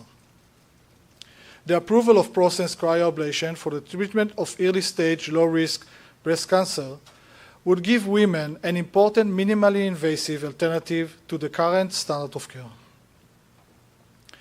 In the next few minutes, we will present the results of the I3 study. Let me preview to you some of the overall conclusions here. The ProSense cryoablation system was effective, with more than 95% of patients recurrence-free through 5 years of follow-up. Patients experienced near immediately recovery to their normal activities. Per the study, both patients and physicians were very satisfied with the cosmetic results at 5 years. Breast cryoablation is low risk, with the same procedural complications as a percutaneous breast biopsy. I3 demonstrated the process is safe and effective for the treatment of early-stage, low-risk breast cancer. Our presentation agenda will continue with Dr. Natalie Johnson, a past president of the American Society of Breast Surgeons, who will provide an overview of the patient selection and treatment options for breast cancer patients. Next, Dr. Robert Ward, who has performed nearly 100 breast cryoablation procedures and has published extensively on this topic, will provide an overview of cryoablation and the prior studies that have shown cryoablation to be safe and effective. Dr. Richard Fine, also a past president and past chairman of the board of the American Society of Breast Surgeons, served on the scientific advisory board helping design the I3 study and was the highest enroller in the study, will present a description of the I3 study design and results. Ms. Margot Rogers, an expert in medical device regulatory affairs, who lead our interactions with the FDA, will present data requested by the FDA comparing the I3 study results to standard of care. And finally, Dr. Fine will conclude our presentation with his own clinical perspective. Before we move on, I would like to use this stage and say thank you to both the patients and the physicians who participate in the I3 study and to all involved people. Again, thank you for the opportunity to present it today. Dr. Johnson. Good morning. I'm Nathalie Johnson, and I'm a breast surgeon from Portland, Oregon, and I'm here to advocate for the inclusion of cryoablation as an option for appropriately selected patients in the United States. It is a very weighty responsibility the FDA and all of you as panel members hold, as there is a duty to protect the public and at the same time evaluate and move forward technology that can lessen morbidity and enhance patient-centered outcomes. I'm going to apologize ahead of time because I'm going to repeat some of the things that you've heard already, but I'd like to review so that people who are not entrenched in the world of breast cancer will have an understanding of historical treatments and to give perspective on why the availability of cryoablation makes sense and is an important option to move forward for selected patients in the U.S. More than 300,000 new cases of breast cancer will be diagnosed this year.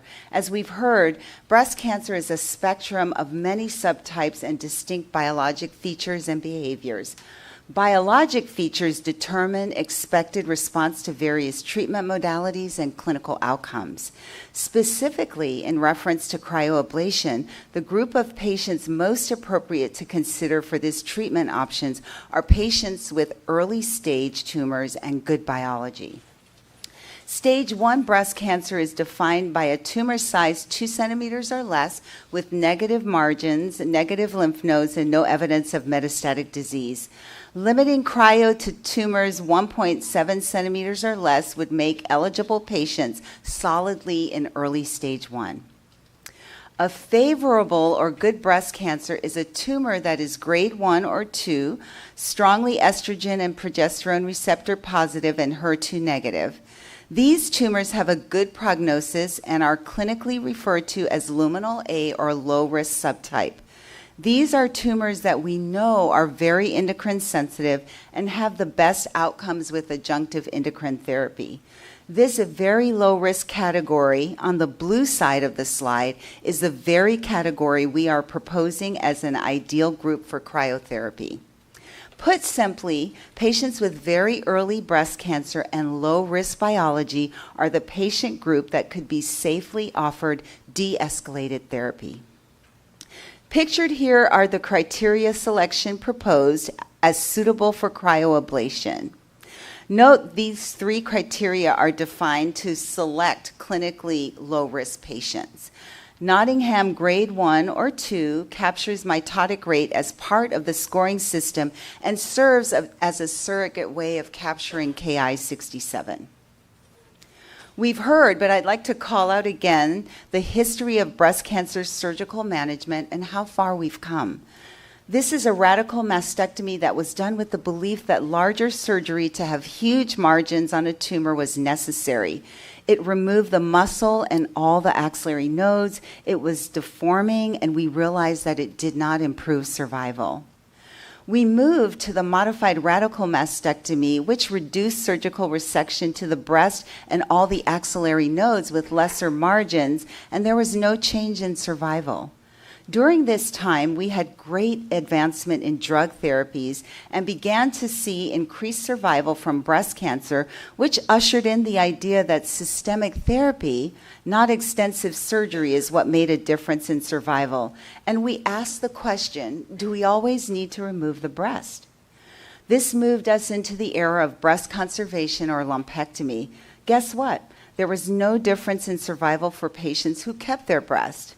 Lumpectomy was still being done with full axillary dissection or removal of a large number of nodes, which were often negative, and was still associated with a high risk of arm swelling or lymphedema.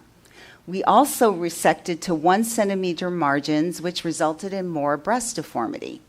Again, we asked the question, do we really need to remove so many lymph nodes, or can we do less? Do margins need to be that wide? Enter the era of the sentinel node biopsy, in which anywhere from 1 to 3 nodes are removed and radiation was added.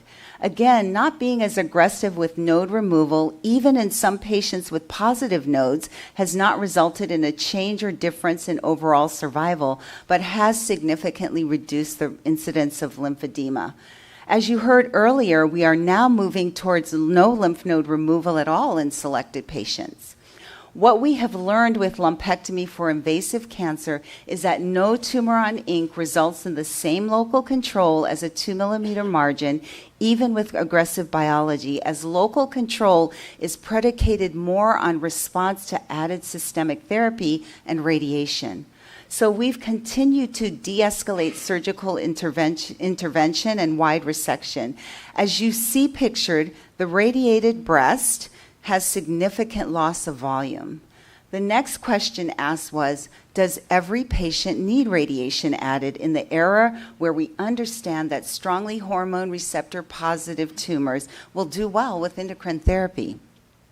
So we've reviewed the history of de-escalating the therapy of breast cancer with a positive impact on the patient experience without a decline in treatment benefit. And we are again asking the question, can we do less? In other words, can we minimize even further the negative aspects of treatment and achieve the same result? Pictured here is cryoablation, which ablates the tumor with a single probe insertion site and no need for surgical resection. Look how far we've come. The concept of de-escalation of care in breast cancer has not only been in surgery, but it's also been in radiation. We've heard this morning several studies showing that de-escalation or omission of radiation therapy is safe in selected breast cancer populations. I would like to call out again 2 of these. CALGB 9343 randomized patients who had good biology cancer to have radiation admitted. It showed a 3% difference at 5 years and an 8% difference in ipsilateral breast tumor recurrence at 10 years, but there was only a 1% difference in overall survival. The PRIME2 trial also studied omission of radiation in patients with endocrine-sensitive breast cancer. This also showed a difference in IBTR rates at 5 and at 10 years, but again, there was no difference in overall survival. Really, what these studies confirm for us is that patients who did not receive radiation had a greater risk of recurrence in the breast, but this did not translate into a higher risk of death from breast cancer. So local recurrence in the breast doesn't equal a decrease in survival. And the reason the clinical community, specifically the NCCN in 2022, recommended omission of radiation in patients who were older and who had good biology was because it would not put them at greater risk of death. Even given the 3 to 4% difference in IBTR observed in these studies, the clinical community is advocating for de-escalation of care. We can safely de-escalate treatment of the breast in patients with good biology because the addition of adjunctive therapy, endocrine therapy, plus or minus radiation in these patients will continue to have good outcomes. Choosing wisely was developed to help patients navigate the myriad of tests and treatment options they often face. I'd like to have you look at number 3 and highlight that. It asks, should patients ask, are there simpler, safer options? And patients should have the option to choose simpler and safer options in discussion with their physicians. Let's picture Sarah, who's 74 years old and moved recently to help care for her grandchildren. She is diagnosed with a 1.3 centimeter strongly ER/PR positive, HER2 negative breast cancer. She asked her surgical options. We explain the standard of care is lumpectomy for this procedure. She will have a call or need to visit with the pre-op clinic. She'll need to be MPO the night before surgery. On the day of surgery, she'll need a ride to the hospital or surgery center. On arrival, she will probably have a procedure to localize her tumor. She'll go to the operating room and have sedation or in some places general anesthetic. Her procedure will last an hour or less. After surgery, she'll go to recovery, and when she's able to eat and her pain is controlled, her family can take her home. She will receive a prescription for pain medication and will be sore, but after a week, she can resume normal activities. Possible complications of surgery are bleeding or infection. In addition, with a lumpectomy, there could be a seroma or collection of fluid. This is usually self-limited, but for some patients can last a long time. It can be uncomfortable, but is usually not very impactful. She will need to have radiation. She will not need to have radiation, but will require endocrine therapy for 5 years. And Sarah asked, is there a simpler, possibly safer option? So we explained that, yes, there is cryoablation. She is 74 and has a tumor less than 1.5 centimeters with good biology, so she meets the criteria for cryoablation. She can arrive at the office 15 minutes before her scheduled procedure, and if she wants, she can drive herself. We explained that the procedure will be performed with ultrasound. Once the tumor is visualized, there is injection of local anesthetic, and there may be some mild discomfort with the procedure, but no more than her needle biopsy. A probe will be inserted into the tumor. We'll freeze the tumor under direct visualization. We freeze it, then we thaw it, then we freeze it, and then at the end we thaw it again. She asks, why the thaw at the end? And we say, well, because we don't want to recreate the kid in the Christmas story with his tongue frozen to the pole. She laughs. The procedure usually takes about 20 minutes, and she can drive herself home. She will not receive any sedation. More importantly, she can take care of her grandchildren the following day and resume all normal activities. She still will need to take endocrine therapy for 5 years, and that is with either lumpectomy or cryoablation. With surgical lumpectomy, no radiation and endocrine therapy, her recurrence risk at 5 years is about 3 to 4%. With cryoablation, the recurrence rate is comparable at about 3% with endocrine therapy at 5 years, and there's no difference in survival between the two options. If you were Sarah, what would you choose? I'd like to introduce Dr. Robert Ward, who will inform us on the ProSense probe system, explain why and how cryoablation works, review both the early and more recent studies on cryo for the treatment of breast cancer. Thank you for your time. Thank you, Dr. Johnson. Again, my name is Robert Ward. I'm an associate professor of diagnostic imaging at the Warren Alpert Medical School of Brown University and a radiologist at Rhode Island Medical Imaging. I just want to take a few minutes to talk about principles of cryoablation as well as some important foundational studies that led to the ICE3 trial. Now, this is a short animation demonstrating the cryoablation procedure using real-time ultrasound guidance. A small needle is placed through the skin, into and through the tumor, and subsequently in ice ball forms, killing the tumor. As you can see, it's minimally invasive. Patients leave with a Band-Aid and can resume normal activities right away. So we use real-time ultrasound guidance for needle placement. The image on the left, you'll see a biopsy-proven mass that represents the tumor. And on the right, you can see the cryoablation needle that's been placed through the center of the tumor and a little bit beyond.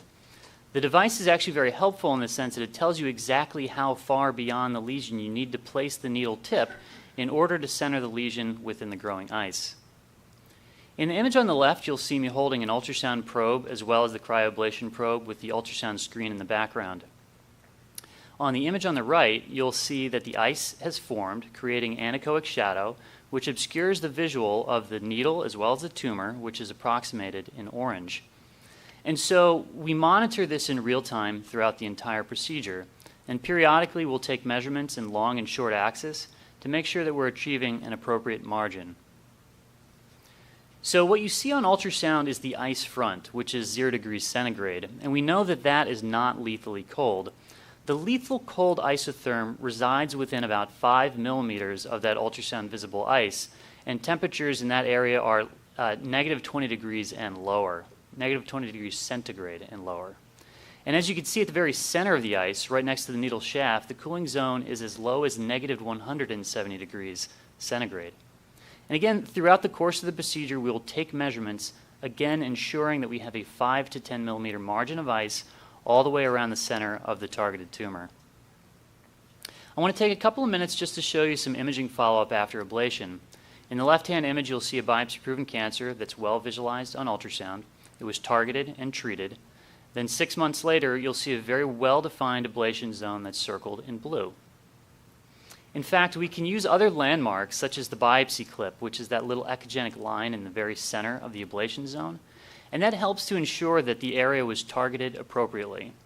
Again, what we're showing on the right is the ablation zone and not the tumor itself. The treated zone nicely covers the tumor, and the ablation zone will slowly decrease over the course of months. On mammography, we can see a small spiculated mass on the left.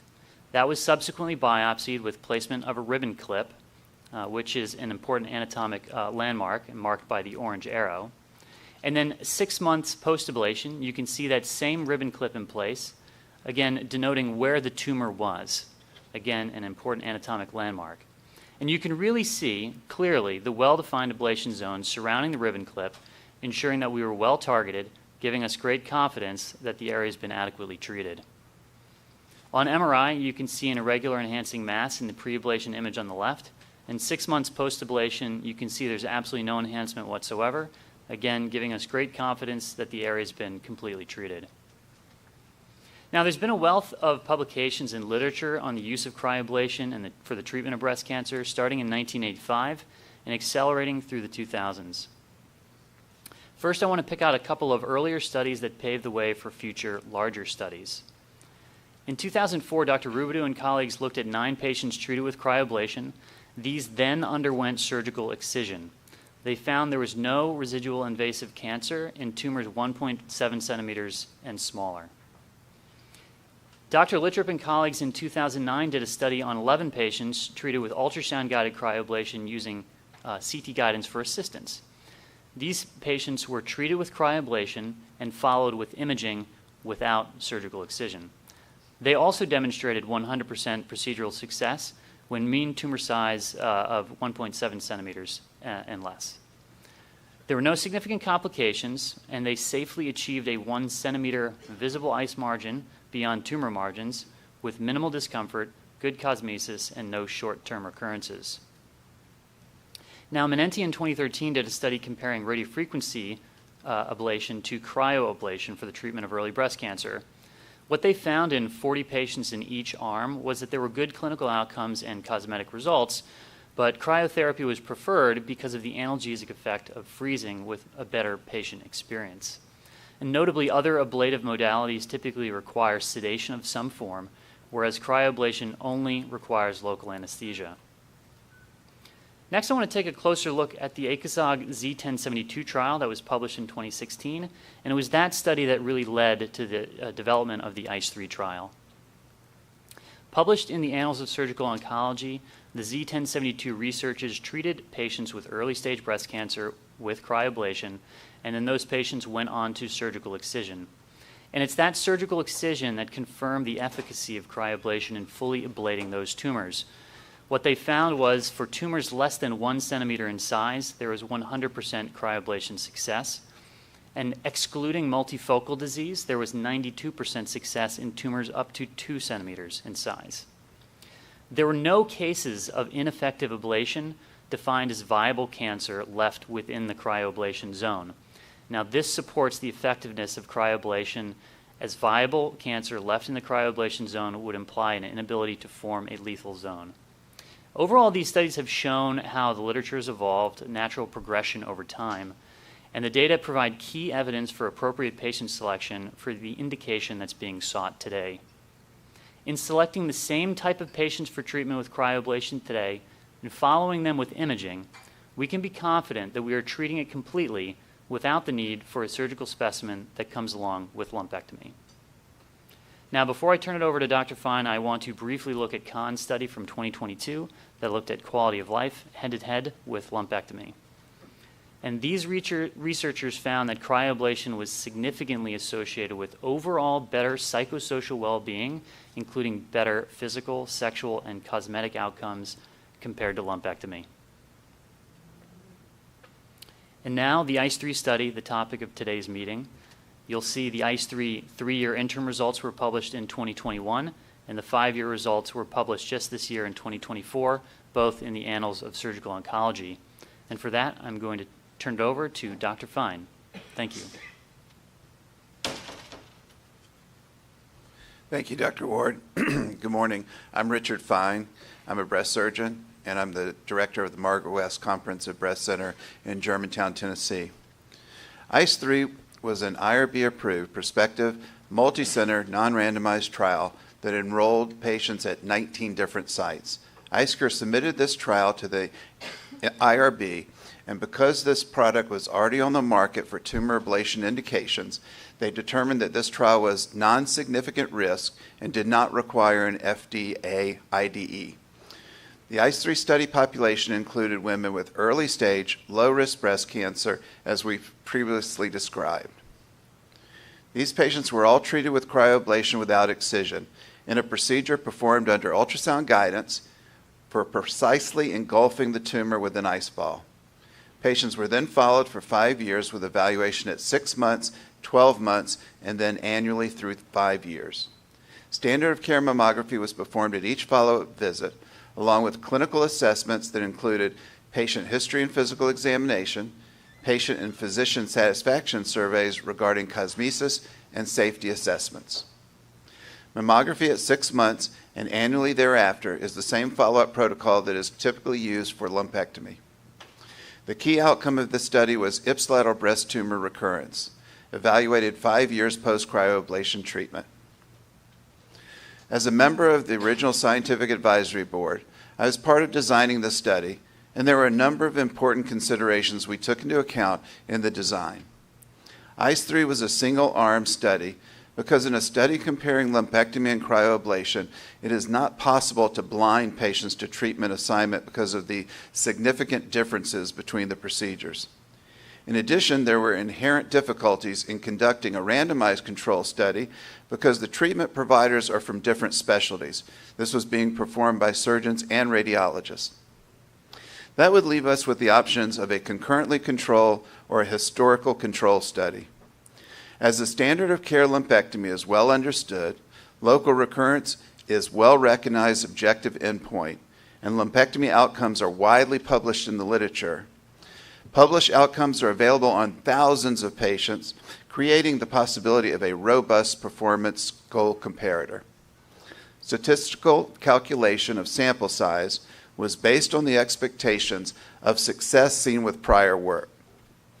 Sample size calculations suggested the enrollment of 150 patients. But given the 5-year study duration, with an elderly population with expected loss to follow-up, 200 patients were targeted for enrollment. The primary analysis population included 194 patients for evaluation, so it statistically justified sample size. Given these challenges, we determined that a literature performance goal would be the most robust comparator. Key inclusion and exclusion criteria are shown here, and as you heard previously, these were used to define our population. The primary study endpoint was ipsilateral breast tumor recurrence at 5 years.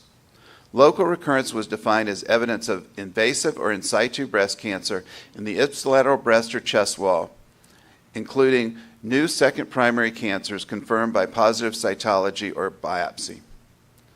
Based on data that addresses the common definition of second primary breast cancers versus local recurrence, the DSMB recommended that new ipsilateral tumor in a different quadrant, or at least 5 centimeters from the original tumor, was to be considered a second primary breast cancer and not counted as a local recurrence. This is common practice as defined in the American College of Surgeons, Annals of Surgery, Cancer, International Journal of Radiation Oncology, and Frontiers in Oncology. To establish a performance goal, the company conducted a systematic literature review of more than 1,000 papers identified using PubMed and EBSCO.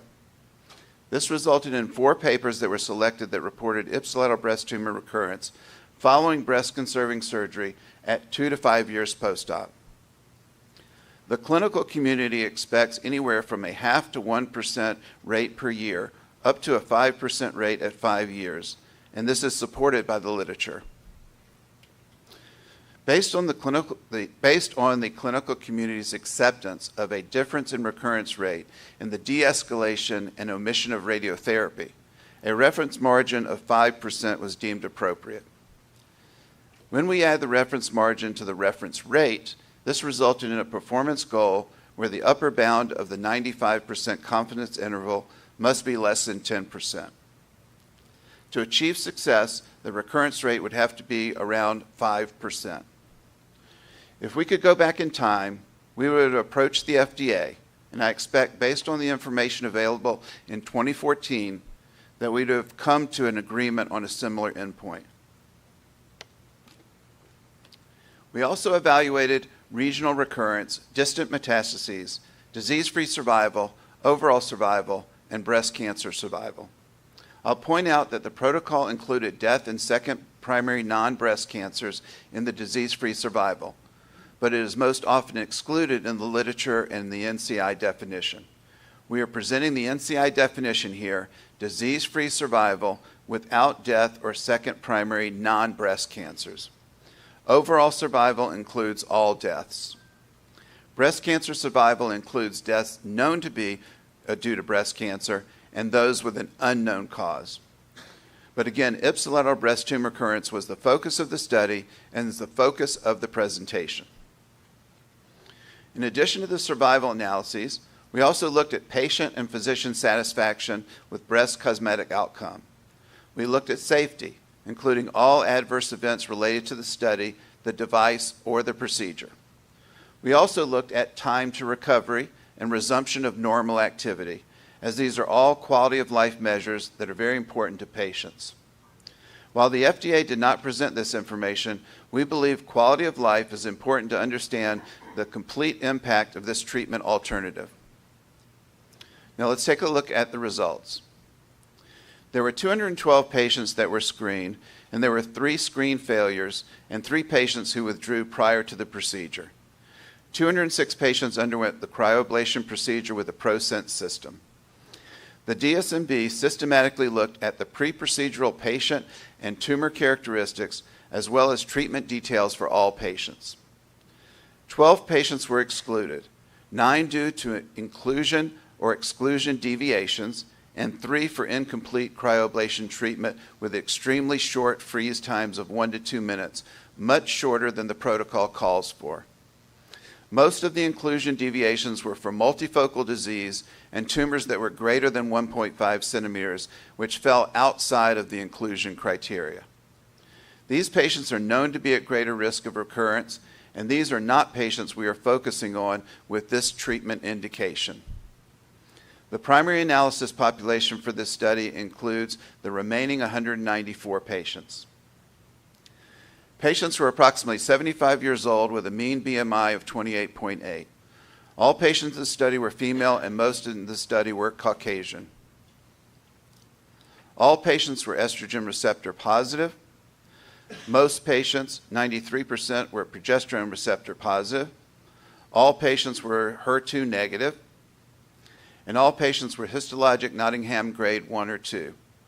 We previously discussed that this histologic grading is generally used to identify low-risk breast cancer. Patient tumors in this study were all below 1.5 centimeters with a mean tumor size of 0.73 centimeters. The mean procedure time in the study was 17 minutes. All patients had the procedure performed under local anesthesia. Most patients resumed normal activity within 1 day.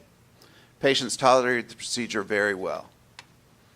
Most procedure-related adverse events were generally mild, occurred acutely, and resolved promptly without intervention. These include bruising, pain, localized edema, injection site reaction, hematoma, and frost injury. Other than frost injury, these are all events that can occur during a needle biopsy for diagnosis. Cryoablation is not intended to replace adjuvant treatments. It is intended to be an alternative to the lumpectomy or surgical procedure. In this study, all adjuvant treatment options were available to patients at the physician's discretion. This is really representative of what happens in the real world, where physicians make the best choice with their patients. Most patients, 64%, received adjuvant endocrine therapy alone. 13% of the patients had both endocrine and radiation therapy. One patient had endocrine therapy, radiation therapy, and chemotherapy. Very few patients had radiation alone. The sponsor is proposing that this treatment be indicated for use with adjuvant endocrine therapy. Let's look at the results on the primary endpoint. Here you see the local ipsilateral breast tumor rate at 6 months and then annually through 5 years. The first column shows the number of patients at risk at each visit, and you see overall good follow-up with 133 patients at risk at 5 years. The second column shows the cumulative number of recurrences. You see no recurrences at 6 months, or at 1 year, or year 2. And you see the first recurrence occurred in year 3, an additional 2 in year 4, and the remaining 4 occurred in the 5th year. I want to point out that this includes one recurrence that was observed at the scheduled 5-year visit, but the visit occurred after 5 years from treatment. And this is not something typically done in the literature. The literature typically or strictly includes only events that occur in the specified follow-up endpoint by month 60 in this study. So 7 recurrences overall brings us to a 4.3% recurrence rate with a lower bound of 2.1% and upper bound of 8.7%. The ICE3 study met the pre-specified 10% performance goal. The FDA is going to present different outcomes based on 2 additional patients they consider recurrence. We disagree with their assessment, as one of the patients was clearly a second primary breast cancer after a significant time and distance from the index cancer, per the definition established by common practice, the literature, and the DSMB. The second patient had a questionable imaging according to the follow-up physician, despite the official mammogram report being benign, and the patient did not have a biopsy. She refused a biopsy. And per protocol and common practice, recurrence requires biopsy-proven cytology or histology. Here you see the same data plotted as a Kaplan-Meier analysis. If we zoom in on this Kaplan-Meier analysis, you see the dotted line is the performance goal, and they are below that line at 4.3% with an upper bound of 8.7%. Turning now to secondary survival analysis. There were no regional recurrences. There were 6 patients with distant metastases, resulting in a distant survival rate of 96.4%. 4 of these were second breast primaries, but were included in the category of distant metastases. 12 disease-free survival events resulted in a disease-free survival rate of 92.8%. Overall, there were 20 deaths in the study through month 60, resulting in an overall survival rate of 88.6%. The breast cancer survival rate was 96.7%. This includes only 2 patients related to breast cancer, but also includes 3 unknown causes of death. If we were to only include the 2 patient deaths known to be related to breast cancer, the breast cancer survival rate would be 98.7%. The overall survival was 88.6%. But when you consider that the patient's mean age of 74.9, with patients as old as 94, you see that there were actually fewer deaths in the ICE3 study than you would expect for the average 74-year-old population in the year 2014 based on actuarial survival data. Now let's take a look at safety. 72.2% of the ICE3 population reported an adverse event. A little less than half of the patients reported a procedure-related event, but the overwhelming majority of these were mild. 30% of patients had a serious adverse event. Only 1.5% were procedure-related. Let's dig into the serious adverse events a bit more, especially these 3 patients with procedure-related serious adverse events. The investigators did not consider any of the serious adverse events to be related to the procedure. But based on FDA request to consider all local and distant recurrence events as serious adverse events, the DSMB evaluated each for a relationship to the procedure and determined that 4 serious adverse events in 3 patients were possibly related to the study procedure or device due to physician user error. In one case, the probe was malpositioned. In the other 2, the treatment was found to be suboptimal based on the protocol determined minimal ice ball size and treatment times. And we even found that one patient with 2 related serious adverse events was suggested to be luminal B based on mammoprint. You will see that FDA has included all recurrences as procedure-related serious adverse events. We maintain that it is more appropriate to discuss recurrence in terms of treatment effectiveness and not safety. As I mentioned earlier, breast cryoablation has a similar procedural complication as a percutaneous breast biopsy, with the exception of frost injury, which occurred in 2% of the patients and is easily avoided using saline injection. Moving on to quality of life outcomes, the ICE3 patients achieved near immediate recovery after the procedure. 83% of the patients returned to full activity within 48 hours, and cosmesis was excellent. More than 99% of patients and 97% of physicians were satisfied with the cosmetic outcome at 5 years. And these were just the outcomes quantified in the study. There were other clinical experience benefits that include not having a surgical excision, only a nick in the skin, the patient able to drive themselves to and from the procedure, ability to return to work after the procedure, not requiring a caregiver who might also need to take off work, and all these together enhance the patient experience and access to care. So overall, this was a robust study with less missing data than you typically see in the literature at 5 years. ICE3 met the pre-specified primary endpoint. Immediate tumor ablation was achieved, and all patients were tumor-free through 2 years, and over 95% of patients were recurrence-free through 5 years. They also had near immediate recovery and high satisfaction with cosmetic outcome. These are the things that my patients ask about. And then risk. There were no new risks as compared to cleared cryo systems, and the risk of recurrence is common to all treatment alternatives. I'll now pass the presentation over to Ms. Margot Rogers. Thank you, Dr. Fine. I'm Margot Rogers, Vice President of Regulatory Affairs at MICRA, and have supported IceCure in their regulatory interactions with FDA since 2021. Dr. Fine recently published the 5-year outcomes of the ICE3 study in the prestigious Annals of Surgical Oncology, and his presentation of these outcomes at the meeting of the American Society of Breast Surgeons earlier this year won the Sole Scientific Impact Award. Out of more than 700 submitted abstracts, the largest society of breast surgeons in the U.S. recognized this study as having the greatest scientific impact.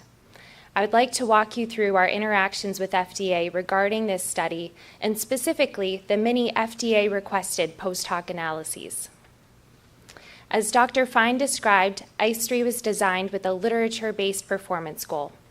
Last year, after submission of the de novo, FDA requested that IceCure perform a systematic literature review and meta-analysis using PRISMA methods to define a comparator that would replace the pre-specified performance goal.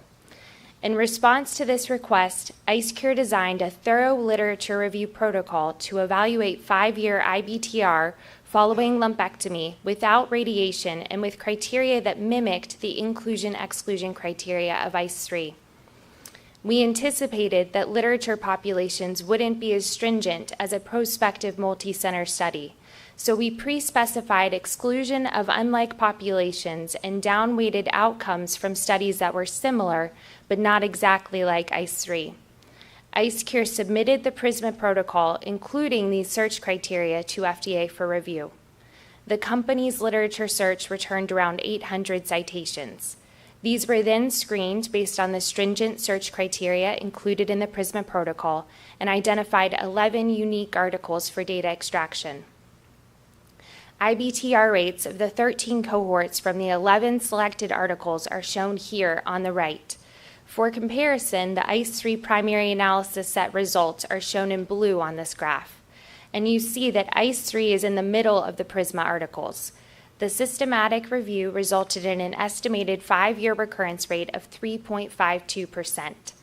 If we restrict PRISMA to only studies that included adjuvant endocrine therapy, eliminating those highlighted in yellow, the 5-year recurrence rate is 2.82%. This population with endocrine therapy is more reflective of the proposed indication.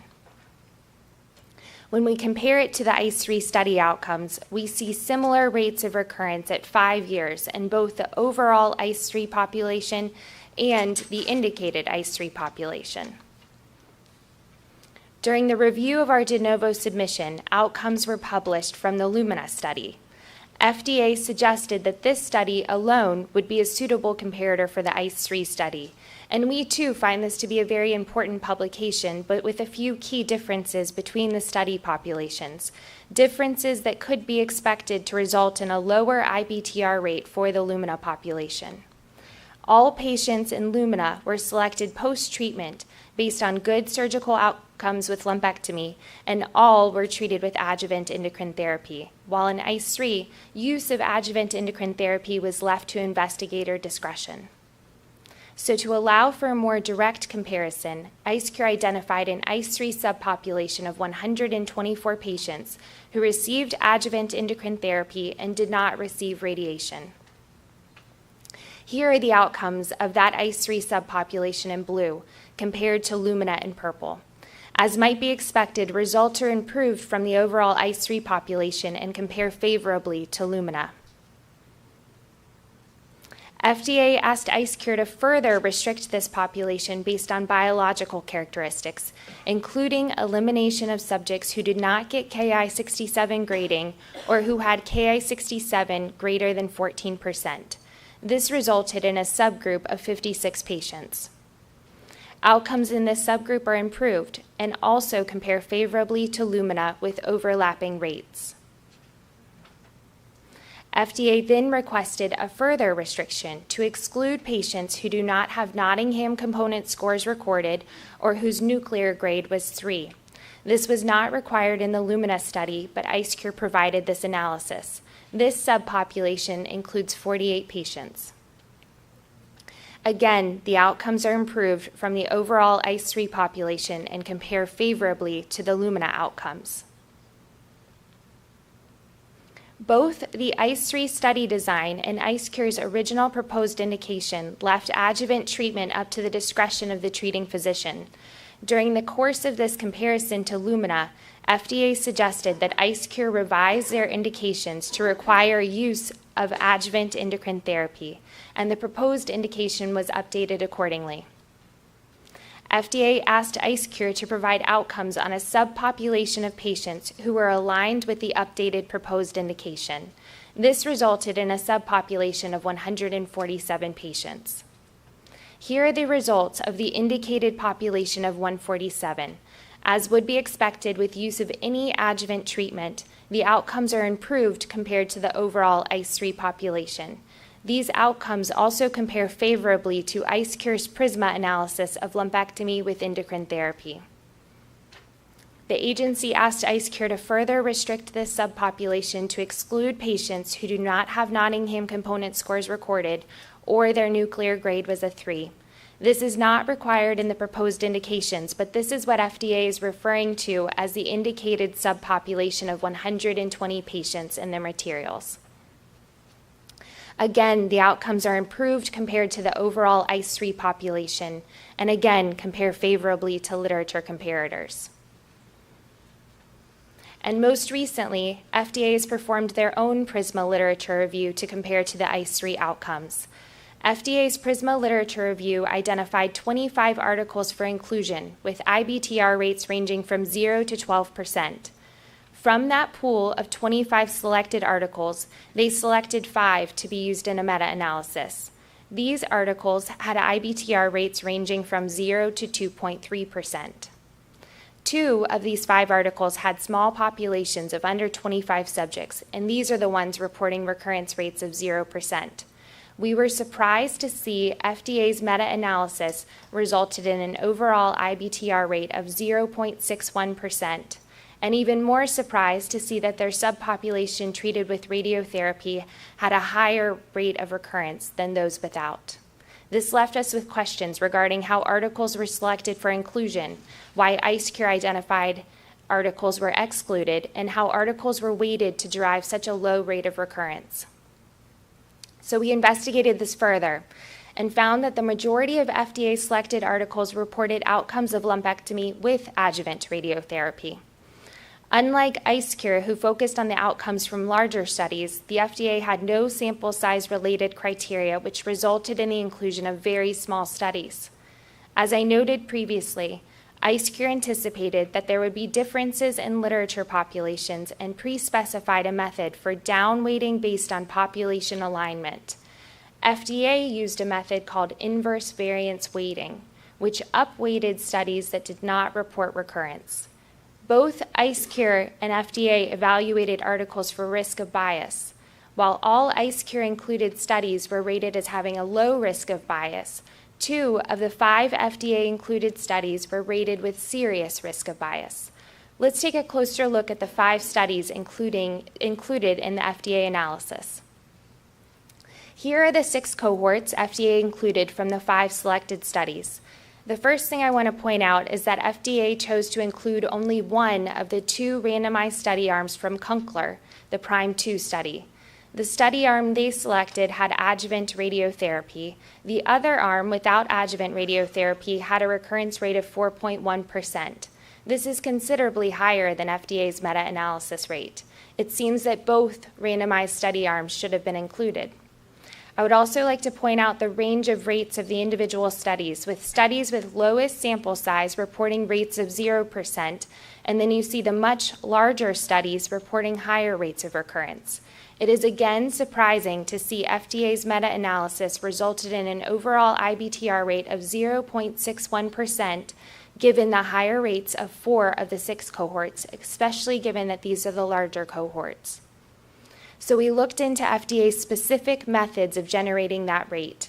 As I mentioned, FDA's meta-analysis weighted results based on variability. We found that this method of weighting resulted in the 2 small studies, representing 2% of the total number at risk, contributed 71% of the meta-analysis outcome. It is difficult to understand how this approach could generate a useful estimate for a comparator. Given FDA's focus on lumpectomy with radiation, IceCure looked at the subgroup of 29 patients treated with cryoablation with adjuvant radiation. No patients treated with radiation in ICE3 had a recurrence. The overall recurrence rate is 0% and is ultimately better than the 0.68% rate cited from FDA's literature review. FDA has suggested that the ICE3 study did not meet the primary endpoint when evaluated using different censoring methods. We have evaluated many valid censoring methods, including Kaplan-Meier with FDA's conservative censoring, as well as their recommended method using cumulative incidence function. what we see is that the outcomes are highly similar, with less than 1% difference in rates depending on method. We also see that IceCure's conservative inclusion of a recurrence that was observed after the 5-year anniversary has a similar impact on the outcomes. This analysis shows that IceCure made a conservative choice in reporting IBTR rate inclusive of events occurring after 5 years, and that the primary endpoint is met in all censoring scenarios with the exception of FDA's most conservative censoring method, where it is barely over the performance goal upper bound of 10%. Ultimately, using FDA's recommended modeling approach of cumulative incidence function, we meet the primary endpoint with a recurrence rate that is highly similar to the IceCure Kaplan-Meier rate. Thank you for bearing with me in these many analyses. What they tell us is that choice of adjuvant treatment does impact the rate of recurrence at 5 years. However, every way you slice and dice these data, ICE3 compares favorably to the literature. You see that when you control the impact of adjuvant treatment, cryoablation and lumpectomy result in a similar rate of recurrence at 5 years. Throughout this process and the many requests and moving goalposts, IceCure has done their best to be responsive and transparent. We believe that the ICE3 data support that the benefits of ProSense for the treatment of breast cancer outweigh all risks, specifically in this population described by the proposed indication, women with early-stage, low-risk breast cancer. We have great certainty from our many analyses, but that is not the regulatory standard. FDA requires that probable benefits outweigh probable risks to grant a de novo. The ProSense system, if approved, is not intended to replace the standard of care lumpectomy, but it would give breast cancer patients with different levels of family support, different comorbidities, different priorities, an alternative to lumpectomy that they can consider with their physician. So I'd like to ask Dr. Fine to close our presentation by sharing his perspective as a breast surgeon who has these types of discussions with his patients every day. Thank you, Margot. So I'd like to conclude with a clinical perspective. And to do that, I want to show you a short video, because that brings us back to the patient experience. So we've positioned the patient like she's going to have an image-guided biopsy. We're identifying the lesion with ultrasound, injecting local anesthetic, creating a pathway down to the lesion that will be used for the pathway for the device. An 11-blade knife is used to make a small skin nick. And then under ultrasound guidance, the probe is inserted into the breast and guided into the center of the lesion as the diagram showed from Dr. Ward's presentation. The cryoprobe is then activated, creating an ice ball that is monitored in real time with ultrasound, allowing protection of the skin and chest wall, as well as ensuring an appropriate margin of treatment surrounding the breast cancer.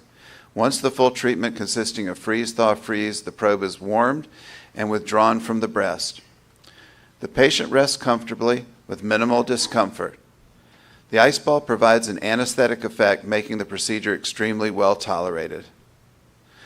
You couldn't see her face during the procedure, but unless I was more entertaining, most of my patients fell asleep during the procedure. When I meet with my breast cancer patients, we specifically discuss all treatment options available to them based on their tumor characteristics and benefits and risks of these options. Some of my patients meet choosing wisely recommendations. We specifically discuss if there are options for de-escalation of their treatment, such as avoiding a routine sentinel lymph node biopsy or adjuvant radiation treatment. I counsel my patients that with any treatment for breast cancer, such as cryoablation or surgical lumpectomy, there is a risk of incomplete treatment or recurrence of their breast cancer. I also describe the procedural risks common to all cryoablation systems, including edema, bruising, hematoma, hypothermic frost injury, and postoperative discomfort. These generally occur acutely, resolve quickly, and are mild to moderate in severity. As you can see, de-escalated care requires shared decision-making between the patient and the physician. We have provided you today with a multi-center prospective data on specifically selected patients with early-stage, low-risk breast cancer that is responsive to endocrine therapy. You'll be asked if the benefits of the use of ProSense for the treatment of low-risk breast cancer outweighs the risk. The procedure is safe, and we have shown good recurrence outcomes similar to lumpectomy. There are overwhelming benefits in terms of patient experience and quality of life. When patients walk out of my office, they're very happy with the cosmetic outcome, have minimal or no pain, can return to everyday activities almost immediately. Cryoablation is needed as a minimally invasive treatment option for the appropriate patient. I see this every day in my practice. I'm passionate about cryoablation being an alternative option for my patients. And this is not just my clinical perspective. I know it is shared by Dr. Ward and by Dr. Johnson. And you see the same sentiments echoed in many public comments submitted. I hope the panel recommends to FDA to make ProSense available for the treatment of breast cancer with the requested indication. Thank you so much for your time today, and I'll hand it off to Margot again to invite questions from the panel. Thank you.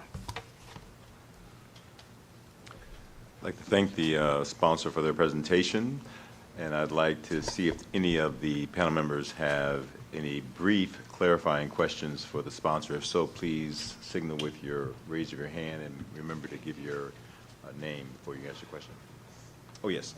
And one housekeeping item, I overlooked introducing one of our panel members, Dr. Scott Evans. If you could please give us a little background on your area of expertise and your position and location. Thank you. My parents told me I should be seen and not heard. As I've aged, society has decided that I should be neither seen nor heard.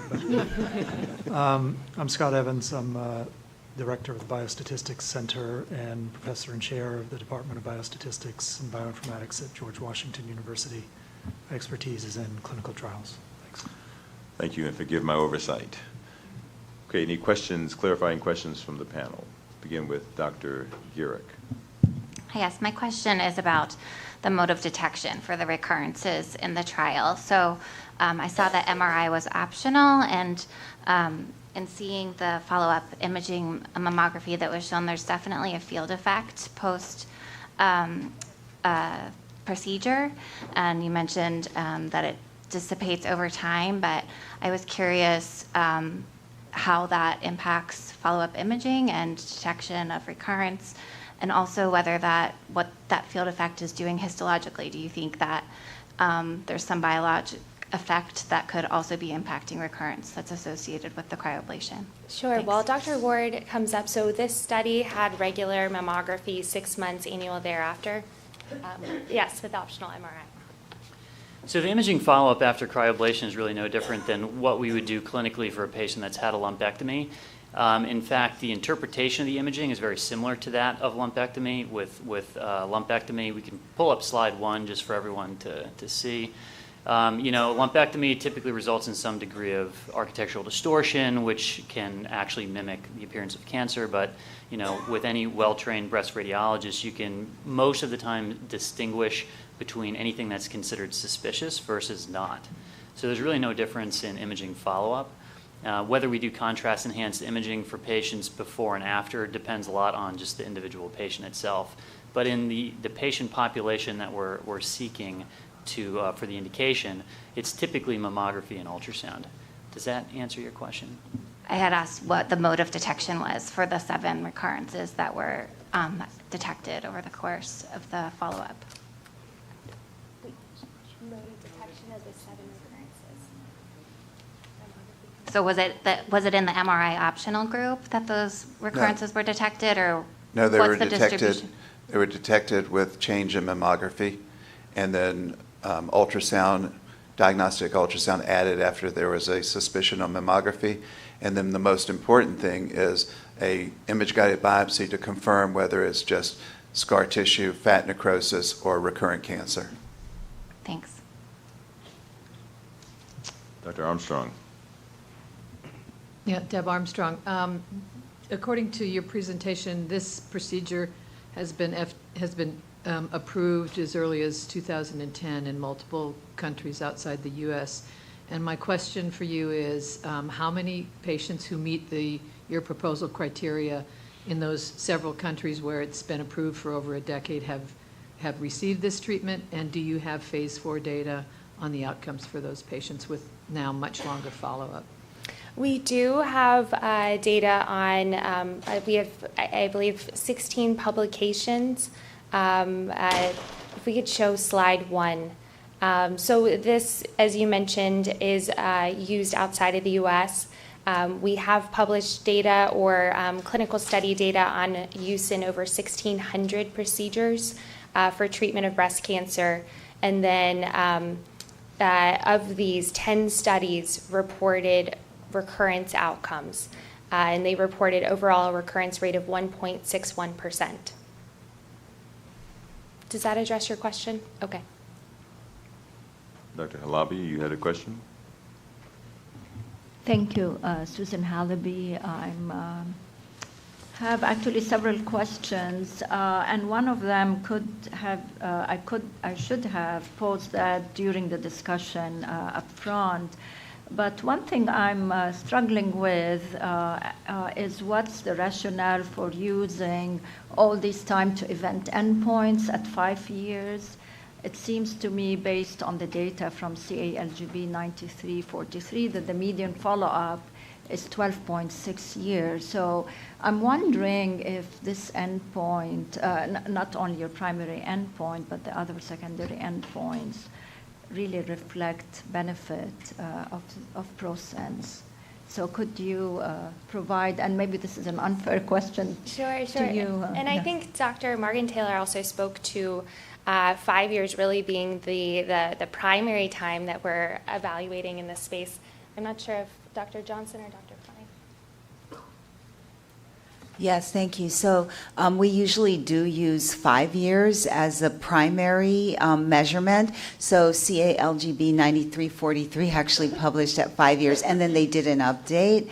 And that's very common in this space with endocrine-positive breast cancers to report your initial of evaluation or experience. And someone asked about studying long-term and outcomes. So there is one study from Dr. Fukama in Japan that looked at cryoablation of breast cancer patients and did show 10-year follow-up, and he had a recurrence rate of 0.65%. In full disclosure, those patients all had radiation therapy. Does that answer your question? Sort of. I'm not totally convinced, but thank you. And I have other questions, but it's more to contrast your analysis with the FDA, so I will hold those until the right time. With just brief clarifying questions. Sure. Me? Oh, okay. Tony Wynn, this question is for Dr. Fine. Just a couple of technical questions. What do you define as frost imaging or frost injury? Is it injury to the skin, and is there any treatment needed after a patient occurs with that?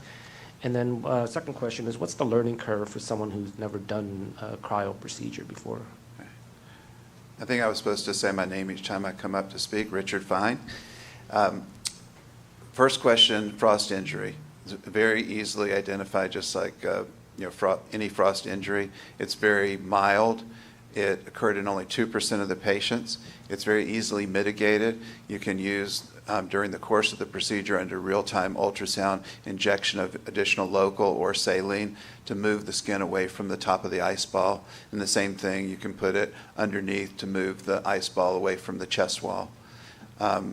Second part of the question again, learning curve. Yeah. So anybody that can do an image-guided biopsy under ultrasound guidance where they're aiming the needle at the lesion for diagnosis can put a cryoprobe on the inside of a lesion for treatment.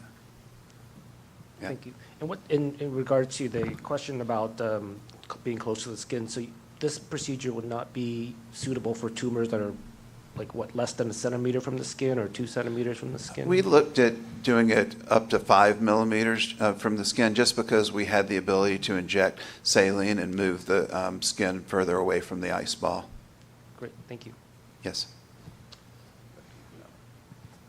2 very brief questions. One, Name? Sorry. I do that every time. Murad Alam. Do you have any safety data on how the cryoablated tissue is metabolized and excreted? That's question 1. And secondly, since your patient population, I think the median age was 74, would this be generalizable to younger patients? Thank you. So the first question on, I think we have some backup slides that we can get to after lunch, or unless, Dr. Ward, would you like to speak to it now? With regard to how the ablation zone evolves over time, we know on imaging it continually gets smaller and smaller over time. Patients typically don't feel that as a palpable lump after the course of several months. So we know from having done biopsies in the past that it's mostly fat necrosis and kind of mixed inflammation and fibrosis that's taking place there. So there's a recruitment of immune cells in that area. I'm not sure if that fully answers your question. Excretion, kidney, hepatic, where does it go? Well, I mean, it's simply resorbed. It's not excreted via the kidneys or in the biliary system, for instance.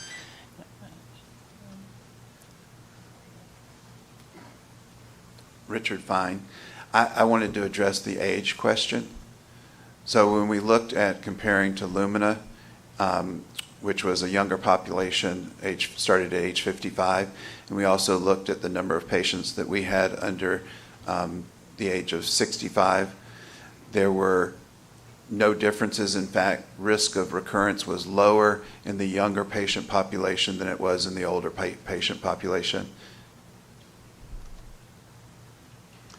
That answer, does that help you? Okay. Next question. Okay. Marilyn Leach. So a couple of questions. One, how did you know that the tumors weren't multifocal? What was the criteria for that?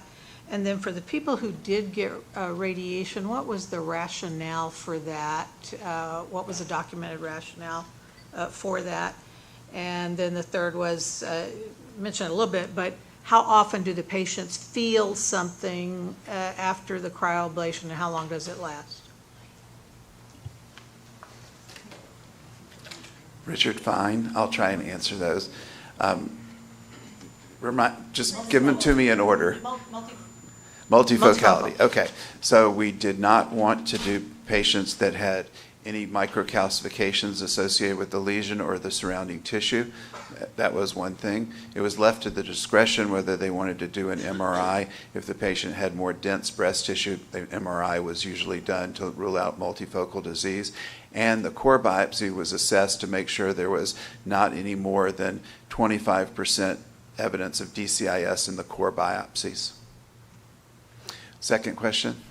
The rationale for radiation that was recorded. So the adjuvant treatments were left to the discretion of the physician. Not all physicians at the time, were eliminating radiation in older patients, so they may have decided to give radiation, whereas some physicians were already eliminating radiation based on the studies that were coming out, like CALGB 9343 on its 5-year report. And your third? The palpability of the Yes. zone of the ablation and how long it lasts. So in everything we do, in medicine, as you know, it's setting patient expectation. So one of the things I clearly point out to the patient is you don't feel anything now. You're going to feel a lump after you have cryoablation. And this lump can last anywhere from 3 months, 6 months, 9 months, but it's not cancer. It's the killed cancer, and you just reassure them. And out of all the patients that I put on the trial, and I was a large enroller, none of the patients complained that they felt something. Anita Johnson. Dr. Ward or Mrs. Rogers, can you comment on the global studies in regards to screening diagnostic imaging after the procedure? Was it 6 months? Was it a year? Or do we have any documentation?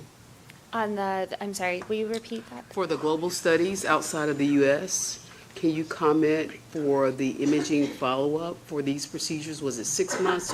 Was it a year? Or do we have any documentation? I am sure we can get that for you after lunch. We don't have that readily available. Okay. One more quick question for Dr. Johnson or Dr. Fine.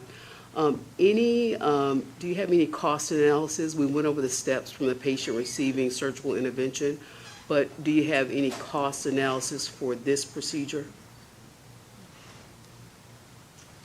So one of the studies, Nathalie Johnson, one of the studies that was mentioned was a study, and it looked at cost and quality of life. Mm-hmm. And the financial toxicity, as they put it in the study, we could pull up slide 1, was about $2,200 cost for cryoablation and $16,000 for a lumpectomy, which makes sense because you're having an outpatient procedure. So cryoablation is much more affordable.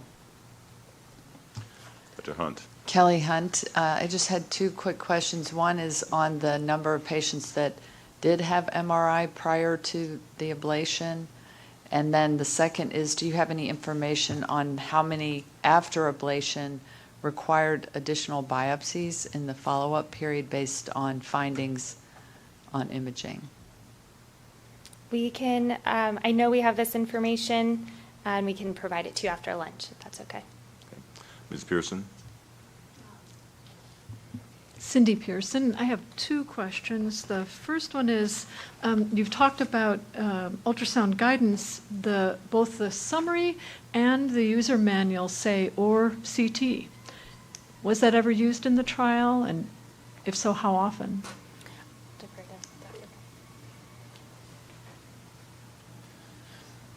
It is usually CT assistance to ultrasound guidance, but in this trial, it was not used at all.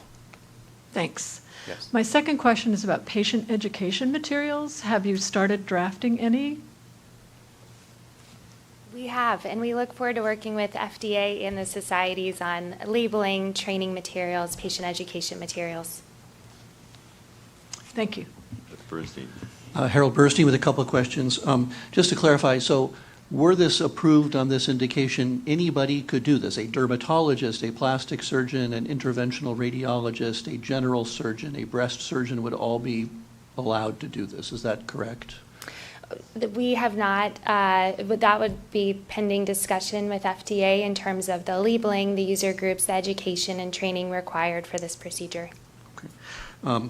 Second question, are there any, you mentioned the 0.5 centimeter to the skin, are there any anatomic issues of the location of the tumor, near the chest wall, near the nipple, that affected either the viability of the procedure or the cosmetic outcome that we know of?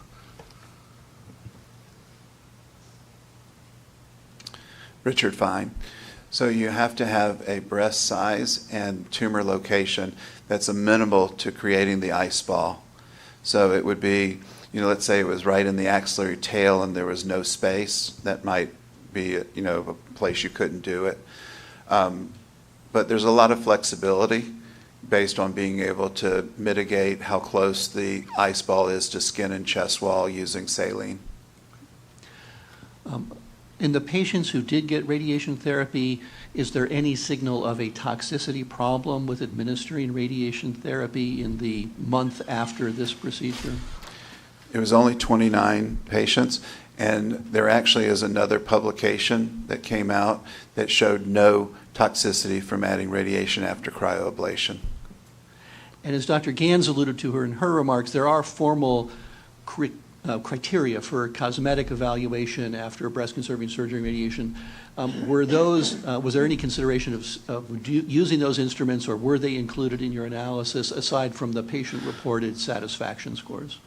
Just the patient-reported satisfaction scores. It was a 5-point Likert scale, very dissatisfied to very satisfied. Dr. Nguyen.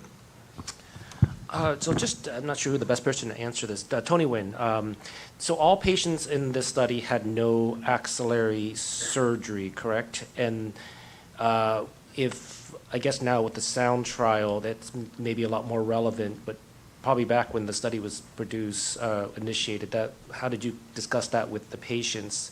I'll start with that. So this cryoablation is intended to be an alternative to lumpectomy, not an alternative to adjuvant therapies. Everything else that the patient would have received was provided at physician discretion. So there was axillary surgery in this trial. Okay, thank you. And then of the 7 patients who recurred, is there any data on the recurrence being within the cryosphere, or was it just like slightly outside of that kill zone? I don't know if we have that information. I'll have to connect with my team to see if we have that specific information to share with you. Great, thank you. Andrew Blakely. The screening and accrual time was 52 months for 212 patients over 19 centers. And Dr. Fine was disproportionately, sounds like, one of the higher accruers. Since this is all done under imaging guidance, was there any central review of those imaging procedures and as well as the treatment parameters? Because even in the included analysis, some of the patients did not achieve the 35 millimeter initial ice ball or 40 millimeter second ice ball, or the treatment times of at least 9 minutes for each. And so I wanted to see if you could speak to that, probably Dr. Fine.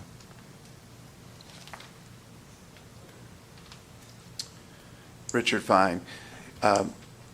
Go back to the beginning question. So just saying that there's many centers, many of the practitioners in this probably did not do that many procedures. Was there a central imaging review Yes. of the images and the parameters? So the DSMB was asked to go back and look at patient characteristics, lesion characteristics, and they actually looked at the images from the actual procedure. That's how they came up with looking specifically and determining if something were suboptimal in terms of treatment. And then there were 3 that were excluded that were incomplete treatments. None of those actually recurred. And was there another part to the question? I was just commenting on the suboptimal size of ice balls in the final data and also treatment times, and were there any concerns as far as any deviations in those regards? I think with anything that we do as physicians in practice, you know, there's going to be labeling that there's an indication of what the size should be, and we have to rely on the physician to follow the appropriate labeling and indications. And of course, there's going to be physicians that sometimes don't follow that, just like some physicians don't take their patients back if they have a positive margin. So I think it's going to be physician, you know, hopefully this is going to be done by physicians that are interested in providing a quality procedure to their patients and do it the right way. You mentioned something, Harold Burstein, you just mentioned something I hadn't thought of, but could this device be used to avoid a second operation in the case of a positive margin? Or would there be a temptation to do that? I mean, this is Robert Ward. In clinical practice, yes. I mean, if there is an ultrasound correlate, you can target it for cryoablation. Susan Hallaby, I have 2 follow-up questions. Could the sponsor please justify the use of IBTR rate of 5%, considering that your inclusion criteria looks a bit different than that of the literature? So that's my first question. I'm sorry, can you repeat the last part? The inclusion criteria look a little different than the reported rates in terms of risk factors for recurrence. So that was the first question. And then the second question had to do with the 7 patients that recurred. Did you have any oncotype DX or genomic subtyping for these patients? So the first question, are you referring to the 5% reference rate was part of the pre-specified primary endpoint? So as Dr. Fine mentioned, it was clinical expectation a decade ago when they were designing this study that the rate of recurrence would be a 0.5% to 1% rate per year for up to 5% at 5 years, and that would be an acceptable rate of local recurrence. And this was also supported by the literature. Since then, FDA has requested that we perform an updated literature review with updated methods per PRISMA, and so that was also performed earlier this year. And so I think ultimately we've shown you a comparison of our outcomes to both literature-derived reference rates. And in both comparisons, you see that the IBTR rate in ICE3 is really comparable to that reported in literature for lumpectomy. Okay, we're going to take two more brief questions. Additional questions can be asked this afternoon, so this will not be the last opportunity. So Dr. Frankel. Okay, and I think Dr. Halabi, I'm okay. We can come back to genomics and information on those 7 patients. Thank you. I had 2 questions, actually, one for you, Mrs. Rogers, and then I think one for Dr. Fine. And one is that this device is already kind of available since 2007. So what difference or what impact are you expecting from getting the label expansion for this specifically for the treatment? Dr. Fine would love to answer that. Oh, okay, perfect. Richard Fine, that's a great question because this is already being used in ablating breast cancer by both surgeons and radiologists. With an indication, we can put out and educate surgeons and radiologists what's the best patient for this to be done on.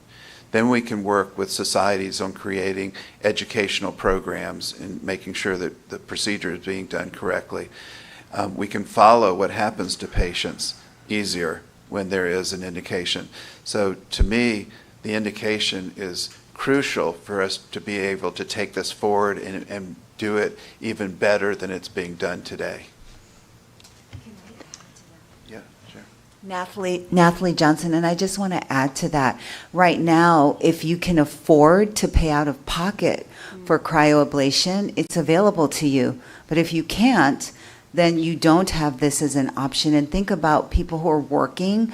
This is a really good way if you're a hardworking person and you don't have a lot of means that you could get this done if you're appropriate and get back to work like the next day. But right now you couldn't afford to do that out of pocket. So really having this as an indication means that then we can move forward and get insurance coverage so it enlarges access to everyone. Thank you. Last question at this time, Dr. Sandler. I'm going to postpone my question until after lunch. Okay, perfect. All right. At this time, we'd like to view the FDA's presentation on today's meeting topic. I'd like to remind public observers at this meeting that while this meeting is open for public observation, public attendees may not participate except at the specific request of the panel chair. FDA, may you now begin your presentation.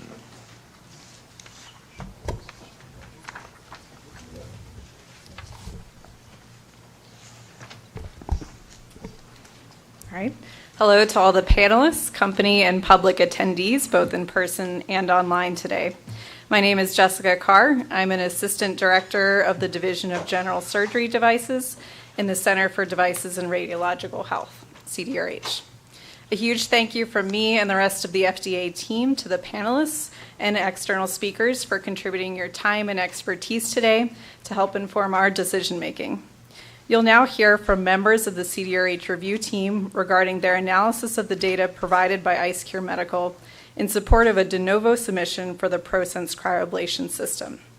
As a reminder, the intended use in the de novo submission is for the treatment of patients with early stage, low risk breast cancer, tumors less than or equal to 1.5 centimeters in size. We will start our presentation by highlighting key clinical and regulatory background that provides context for IceCure Medical's de novo submission. We will then provide an overview and analysis of the ICE3 clinical study data provided to support the de novo request and discuss additional post hoc subpopulation analyses. Next, we will describe a systematic literature review conducted by FDA. The systematic literature review differed in scope and results from IceCure Medical's systematic literature review and provides additional information about the outcomes of conventional treatments for the intended population for comparison to the ICE3 study results. We will conclude with a discussion of the benefits, risks, and uncertainty that we identified in these analyses. With that overview, I turn the presentation to Dr. Stephen Nagel to start with the clinical background.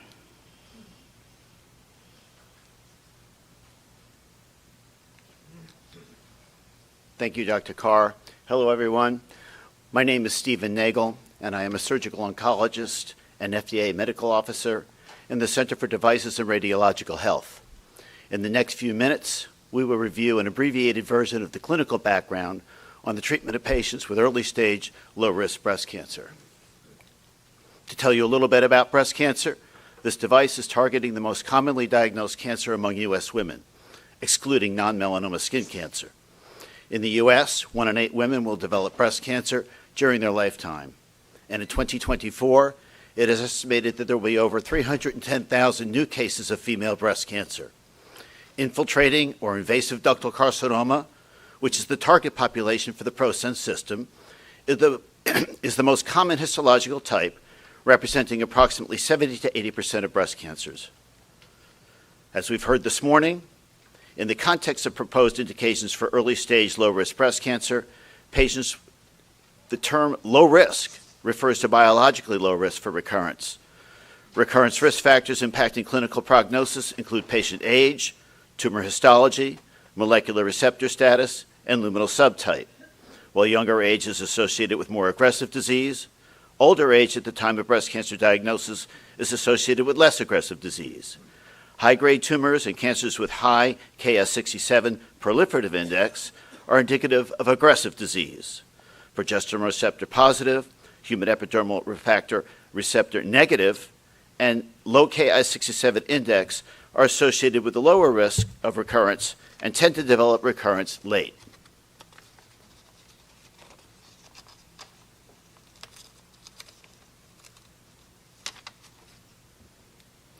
Breast-conserving surgery, also known as lumpectomy with negative surgical margins, is a standard surgical treatment for most patients with early-stage invasive breast cancer. Using the TNN system, that would be T1N0. Per clinical guidelines, such as the NCCN guidelines, breast-conserving surgery is followed by radiotherapy. In certain specific patients of older age and favorable prognostic factors, omission of radiotherapy can be considered. Adjuvant endocrine therapy, including selective estrogen receptor modulators or aromatase inhibitors, is indicated in hormone receptor-positive breast cancers. Lumpectomy for a 1.5 centimeter tumor can be performed as an outpatient procedure, typically in 15 to 40 minutes. It can be performed under sedation or general anesthesia or under local anesthesia, in which case patient fasting is not required. In most cases, the tumor can be also marked with a tissue marker at the time of core needle biopsy, in which case patients do not need to undergo a preoperative localization procedure in radiology the day of surgery. After the surgeon removes the tumor, the surgeon can utilize a toolbox of standard of care processes to minimize positive margin rates, including specimen radiograph, cavity shave margins, and intraoperative pathology assessment. Local breast symptoms after lumpectomy are minimal, with little impact on quality of life. We have heard from Dr. Morrow's overview that the standard of care treatment of early-stage breast cancer requires negative surgical margins. Negative margins reduce the odds of disease recurrence. Considering that with cryoablation treatment, there is no surgical specimen for margin assessment, the panel will be asked to comment on the risk of breast cancer recurrence for the intended population. We will now hear from Dr. Tian, who will present the regulatory background.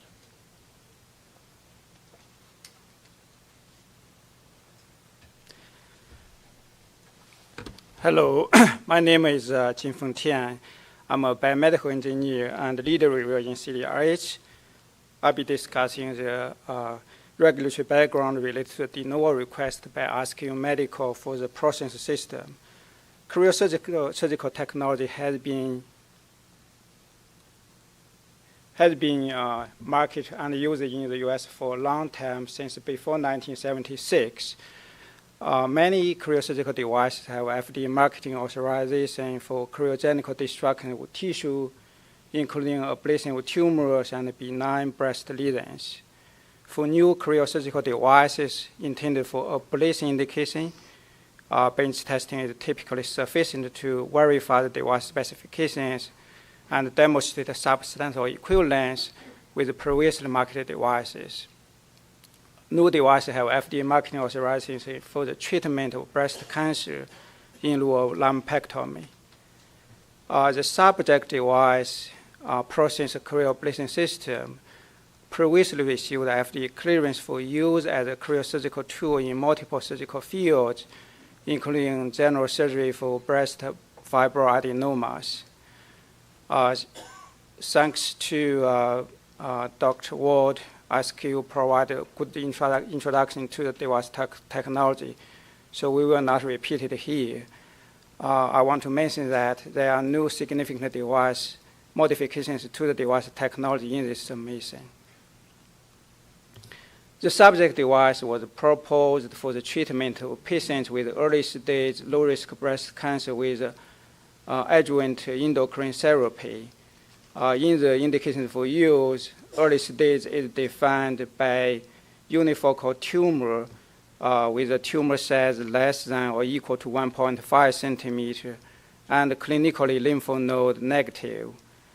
Low risk refers to the biological risk criteria of patients of 60 years older with infiltrating ductal carcinoma, that is ER positive, PR positive or negative, HER2 negative, and histology grade 1 or 2. Note the indication for use excludes patients with lobular carcinoma, tumors with extensive intraductal component, or evidence of lymphovascular invasion. FDA is soliciting your input on the de novo request by asking medical for the proposed breast cancer treatment indication. Your input is non-binding and will be used by FDA in deciding whether to grant the de novo request. Keep in mind, de novo request submissions are for novel medical devices and set the stage for future similar products. During the de novo evaluation process, the review team establishes special controls, such as labeling and testing requirements, that will be imposed on all subsequent devices of that type. Your perspectives will be incorporated into FDA decision regarding assessment of probable benefits, assessment of probable risks, and additional factors including uncertainty, patient perspectives, and addressing unmet medical need. The panel will ultimately be asked to vote on whether the benefits outweigh the risks. I now return the presentation to Dr. Nagel for an overview of the clinical study by ISQ Medical to support the de novo request.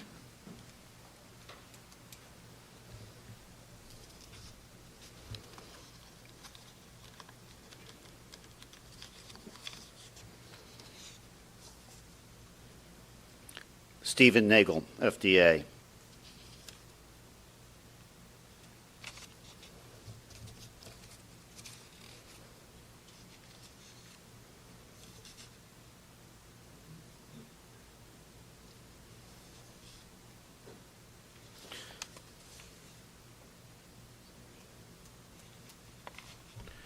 Cryosurgical technology has been marketed in the U.S. for a long time, since before 1976. Many cryosurgical devices have marketing authorization for cryogenic destruction of breast tissues during surgical procedures, including ablation of tumors and benign lesions. For ablation indications, the subject device cryoablation system previously received FDA clearance.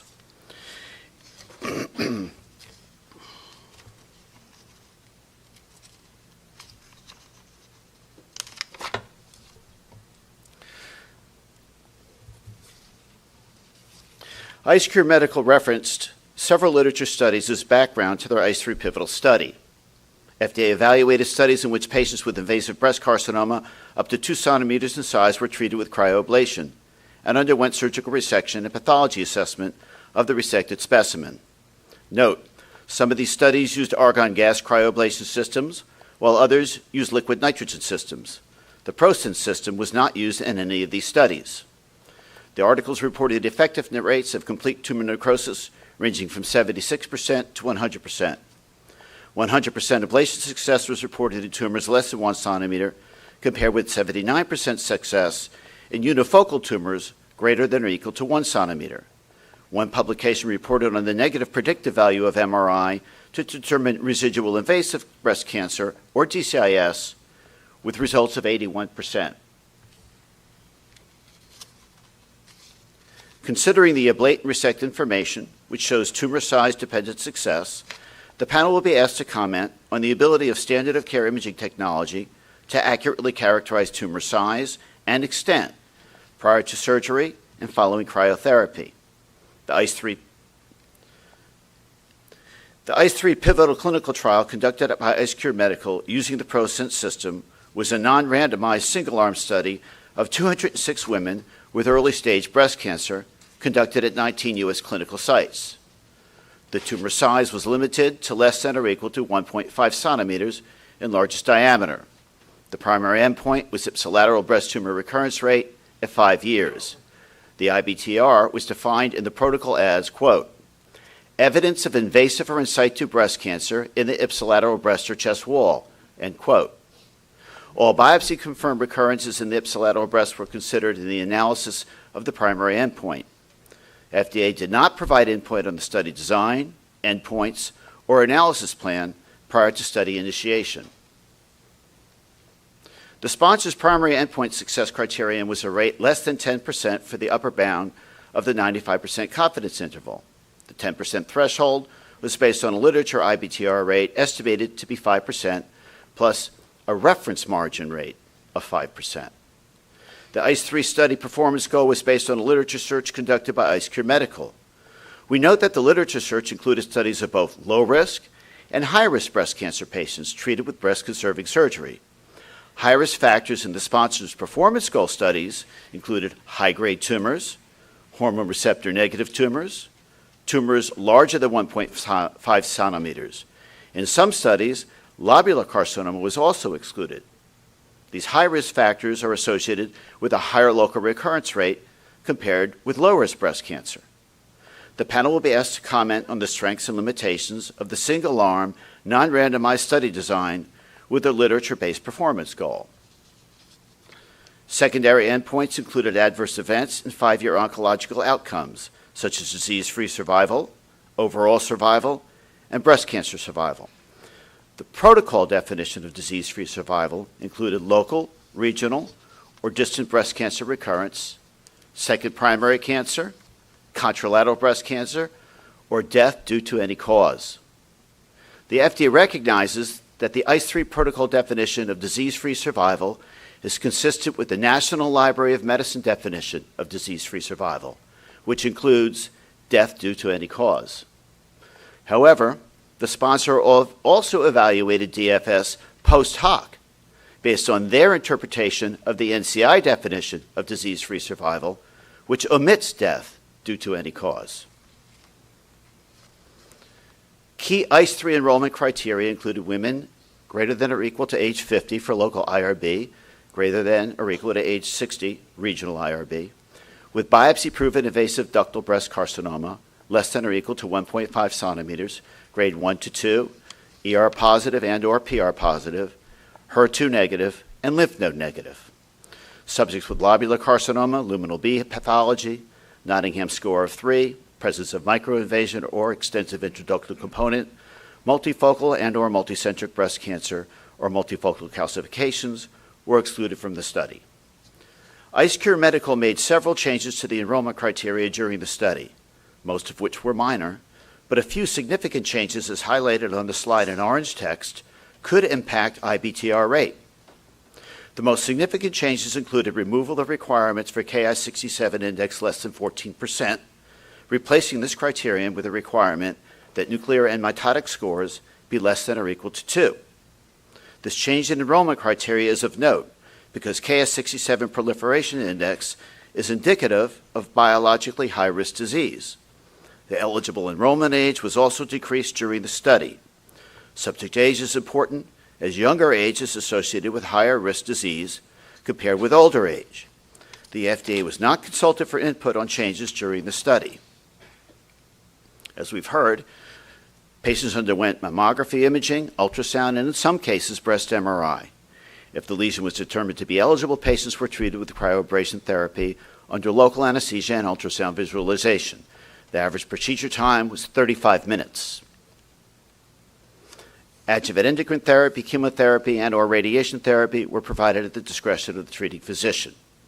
Cryoablation treatment was followed by 6-month and annual mammograms, physical examinations, and patient surveys for 5 years post-treatment. 206 subjects were enrolled and treated in the ICE3 study. We refer to these 206 subjects as the full analysis set and evaluate the safety and IBTR rate for these subjects, given that they represent patients who clinical users may deem eligible for treatment during real-world use of the device. Of these 206 treated subjects, 12 subjects were excluded from IceCure Medical's analysis of the study results. Reasons for excluding these subjects were inclusion-exclusion criteria violations or partial cryoablation treatment. This left 194 subjects in the primary analysis set, which IceCure Medical used to evaluate IBTR rate. The 12 excluded subjects are described here in further detail. 9 subjects were excluded due to inclusion-exclusion criteria deviations. Note, there were 44 total subjects with inclusion-exclusion criteria deviations in the ICE3 study. However, only 9 were excluded due to the deviations. The excluded patients had deviations such as tumors slightly larger than 1.5 cm or use of neoadjuvant hormone therapy prior to treatment with cryoablation. 3 additional subjects were excluded due to short treatment times, one of which was due to equipment malfunction. IBTRs occurred in 5 of these 12 excluded subjects. 4 of the 5 subjects were excluded after the recurrence. Of the 194 subjects in the primary analysis set, 13 subjects were lost to follow-up, 29 subjects withdrew, and there were 21 deaths, leaving 131 subjects evaluable for the 60-month visit. Of the 206 treated subjects in the ICE3 study, approximately 77% received hormone therapy alone or in combination with other treatments. Approximately 14% received radiation therapy, and approximately 20% received no adjunctive therapy. In 5 subjects, adjuvant treatment was unknown. Over 95% of the subjects were reported to be luminal A. However, KS67 index was not reported for 32% of subjects, and KS67 was greater than 14% for 20% of subjects. All subjects were hormone receptor positive, HER2 negative, and had Nottingham grade 1 or 2. The mean age of patients in the ICE3 study was 74.9, ranging from 55 to 94 years. Of the 206 treated subjects, over 80% were Caucasian, closely reflecting the representation in the U.S. population. However, only 7% were African American, compared to nearly 14% within the U.S. population. This is of concern given that African American patients experience a markedly higher rate of recurrence and worse breast cancer survival compared to Caucasian patients. Only 7% of subjects were Hispanic compared with nearly 19% of the U.S. population, and less than 1% were Asian compared with nearly 6% of the U.S. population. The panel will be asked to comment on the generalizability of the patient population with respect to relevant risk factors for local recurrence. The panel will now be presented with the ICE3 study results. Our analysis of the ICE3 study results is derived from the 206 patient full analysis set. FDA's analysis identified 14 patients with local recurrence in this analysis set.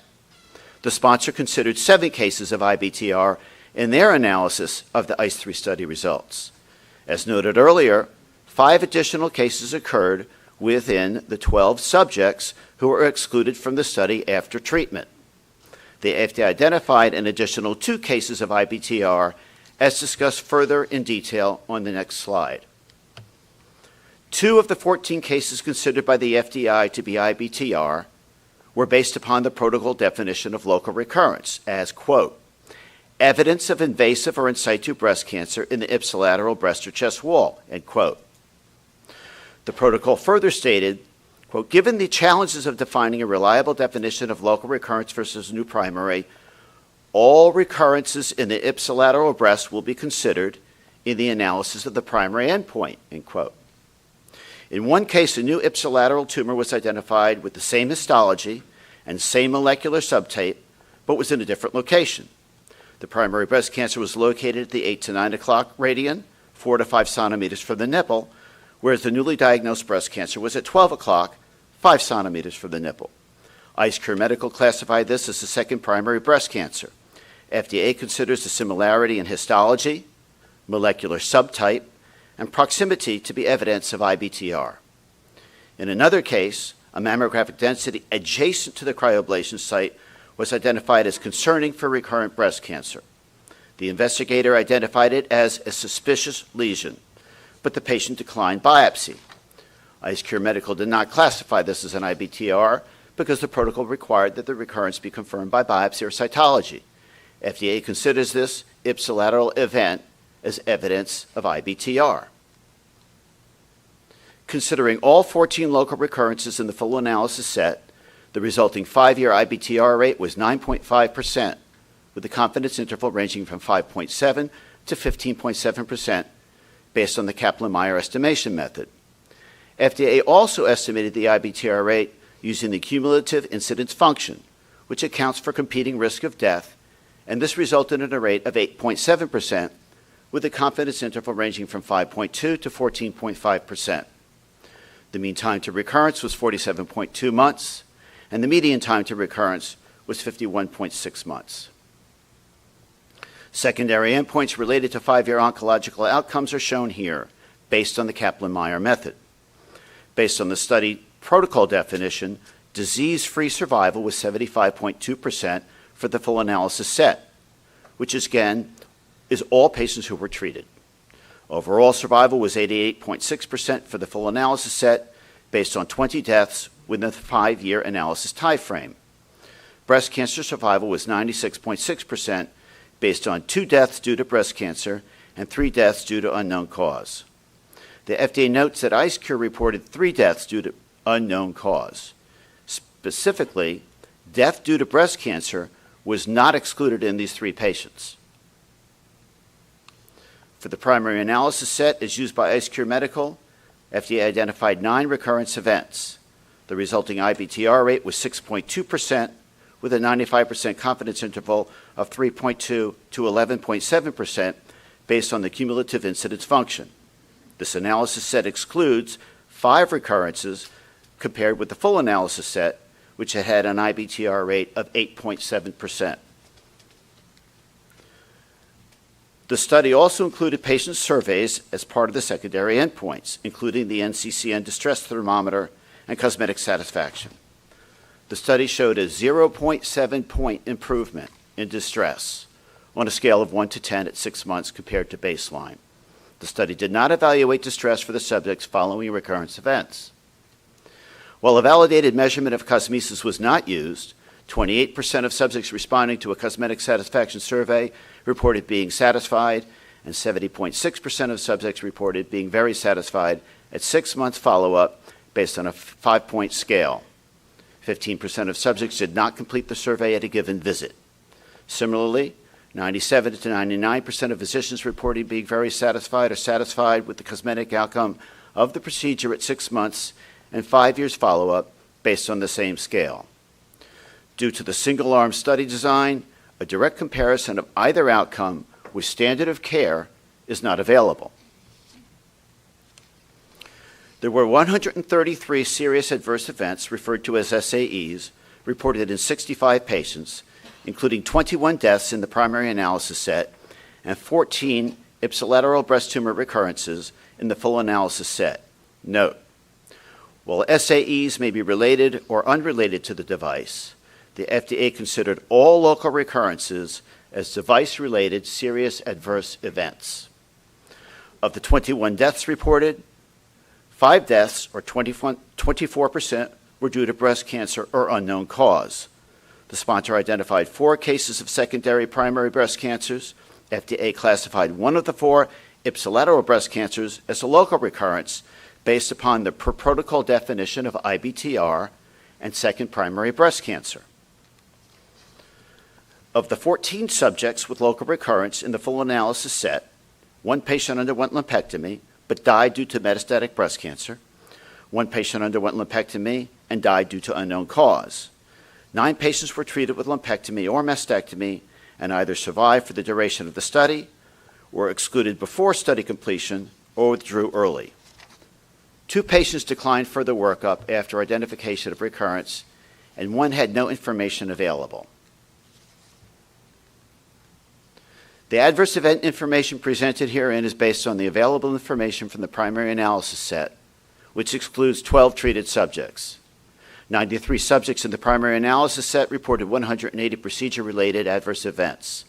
The most prevalent procedure-related adverse events were consistent with those reported for lumpectomy: bruising in 29% of subjects, procedure-related pain in 18% of subjects, localized edema in 18% of subjects, and 6% of patients experienced complications, including injection site reactions, hematoma, or frost injury. The procedure-related pain and edema were reported within 30 days post-procedure, but the study did not describe the duration of these adverse events. Dr. Zhu Zhang will now discuss statistical considerations of the ICE3 study. Thank you, Dr. Nagel.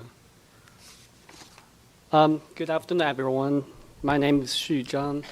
I am a mathematical statistician in the Division of Biostatistics at the Office of Clinical Evidence and Analysis. As a statistical reviewer, I will present the key statistical consideration for the I3 study. Let's start with IceCube Medical's analysis plan. IceCube Medical proposed a statistical hypothesis comparing the IBTR rate within 5 years to a performance score of 10%. For sample size determinations, they assumed an IBTR rate of 5% for patients receiving the PERSAN system treatment. To achieve an estimation accuracy with 5%, they estimated a sample size of 150 subjects. The IBTR rate was estimated using Kaplan-Meier method.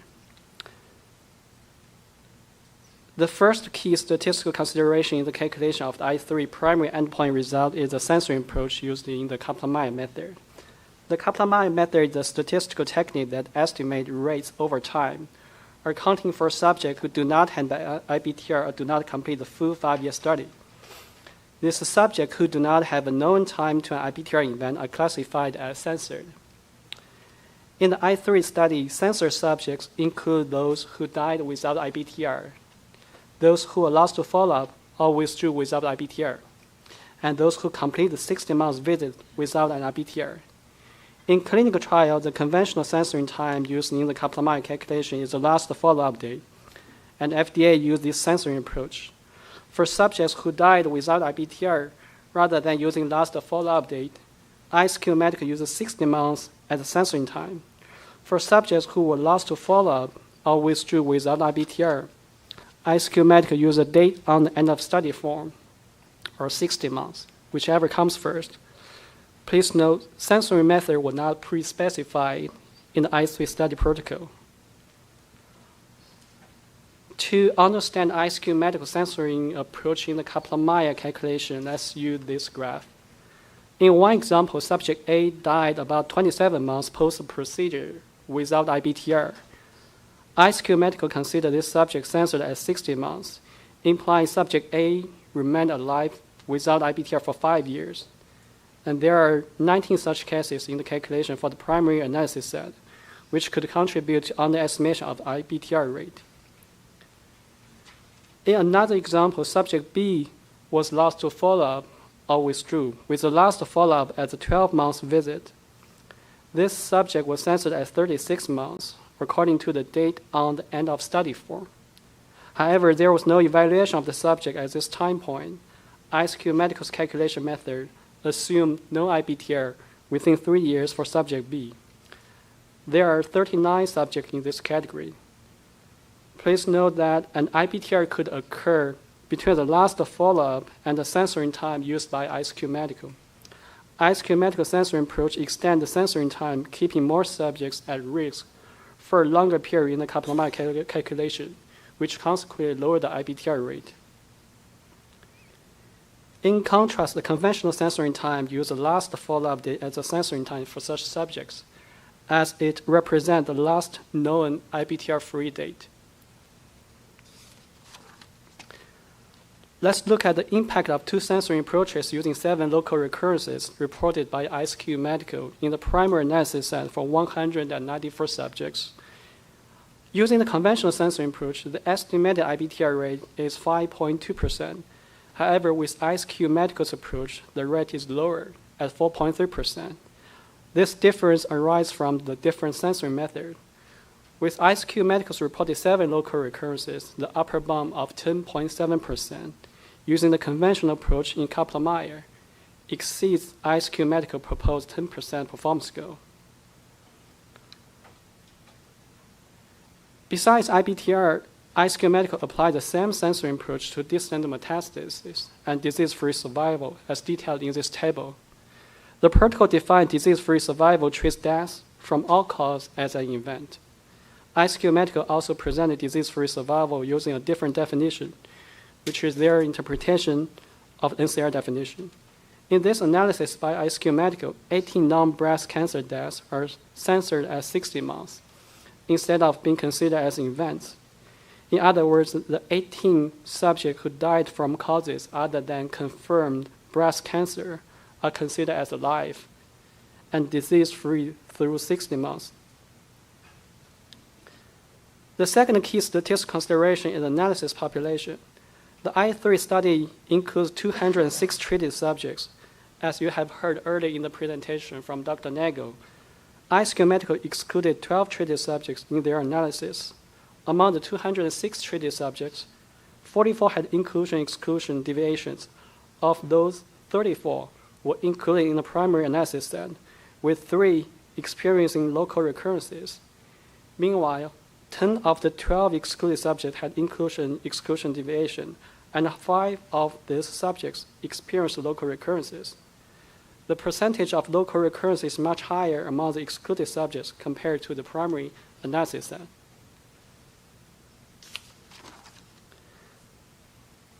When comparing IPTR rates between the full analysis set and primary analysis set, the 5 additional local recurrences result in a difference of at least 2.5% in the point estimate. Please note that using different calculations, KM and CIF, and different analysis set, full and primary analysis set, all 4 upper bounds in the confidence interval are greater than IceCure Medical's proposed performance score of 10%. Now let me wrap up the statistical consideration in the I3 study. First, IceCure Medical censoring approach extends the censoring time, keeping more subjects at risk longer in the Kaplan-Meier calculation. This results in underestimating event rates, for example, IPTR. Second, there are 5 IPTRs among the 12 excluded subjects. The exclusion of those 12 treated subjects further results in an underestimation of the IPTR rate. With that, I will hand the presentation back to Dr. Nagel, who will discuss post-hoc subpopulation analysis. Thank you, Dr. Zhang. Stephen Nagel.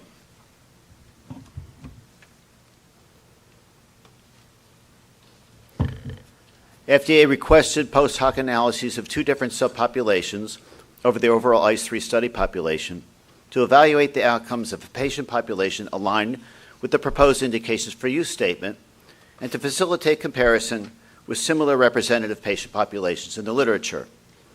One important consideration was that the ICE3 study patients did not all receive the same treatment regimens.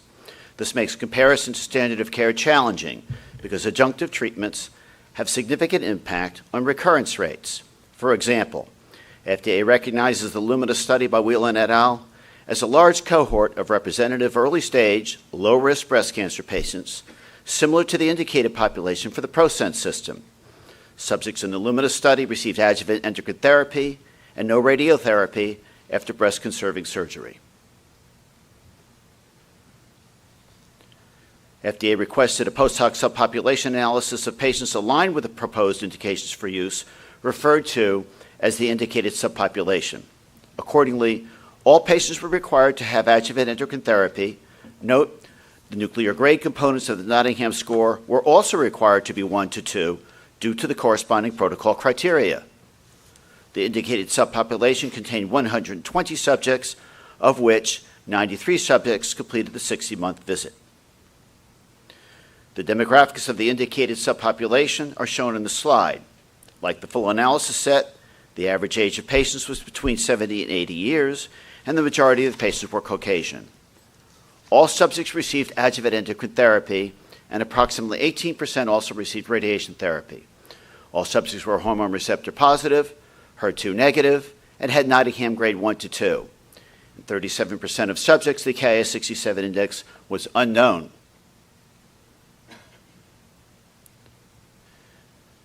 The panel will be asked to comment on the generalizability of subjects with respect to risk factors for recurrence.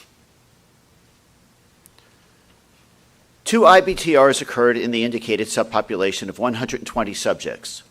FDA's calculated IBTR rate for the intended population was 2.3%, with a 95% confidence interval ranging from 0.6 to 9%, based on the cumulative incident function. The results suggest that the IBTR rate may be lower in the intended subpopulation compared with the overall ICE3 study population. This is to be expected, given that the subpopulation excluded patients who were not treated with adjuvant hormone therapy, excluded patients with nuclear grade 3, and excluded patients with Ki-67 greater than 14%, which are all expected to adversely impact recurrence rate. However, the ability to draw conclusions from these results is limited by the assumptions used in defining the subpopulations post hoc, and the high uncertainty is indicated by the wide confidence intervals. The panel will be asked to comment on the sample sizes and corresponding uncertainty in the different analysis populations. Illumina aligned subpopulation was additionally requested post hoc to allow for direct comparison between the ICE3 study patients and the Illumina study. As noted earlier, FDA recognized the Illumina study as a large cohort of representative early-stage, low-risk breast cancer patients, similar to the indicated population of the ProSense system. However, because a significant number of ICE3 study subjects did not receive endocrine therapy, did not have Ki-67 data available, or had Ki-67 greater than 14%, among other reasons, only 48 subjects ultimately aligned with the Illumina study criteria, of which only 36 subjects completed the 60-month study. This number of subjects is too small to draw clinically meaningful results, given an anticipated IBTR rate of 2.3% for the Illumina study, which enrolled 500 subjects. Due to the difficulty aligning with the ICE3 patient population with a single large cohort literature study, FDA performed a systematic literature review to evaluate the outcomes of patients with standard surgical treatment lumpectomy. Adriz Idris will now present the systematic literature review results.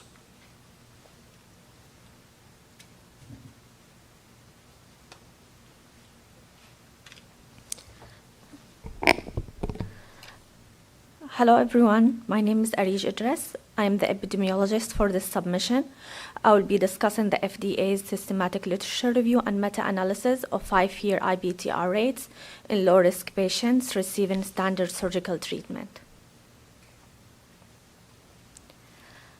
As highlighted in the earlier parts of this presentation, the ICE3 study was a single-arm trial. ICECure Medical conducted an SLR and meta-analysis to provide context for the ICE3 study results. ICECure's SLR had several limitations, such as exclusion of patients who received radiotherapy, application of an analysis method which weighted selected study rates by the percent alignment of the included populations to their SLR-defined population, and the use of a narrow set of search terms. To address these limitations, the FDA performed its own independent SLR to estimate the 5-year IBTR outcome under standard surgical treatment, specifically focusing on the indicated subpopulation.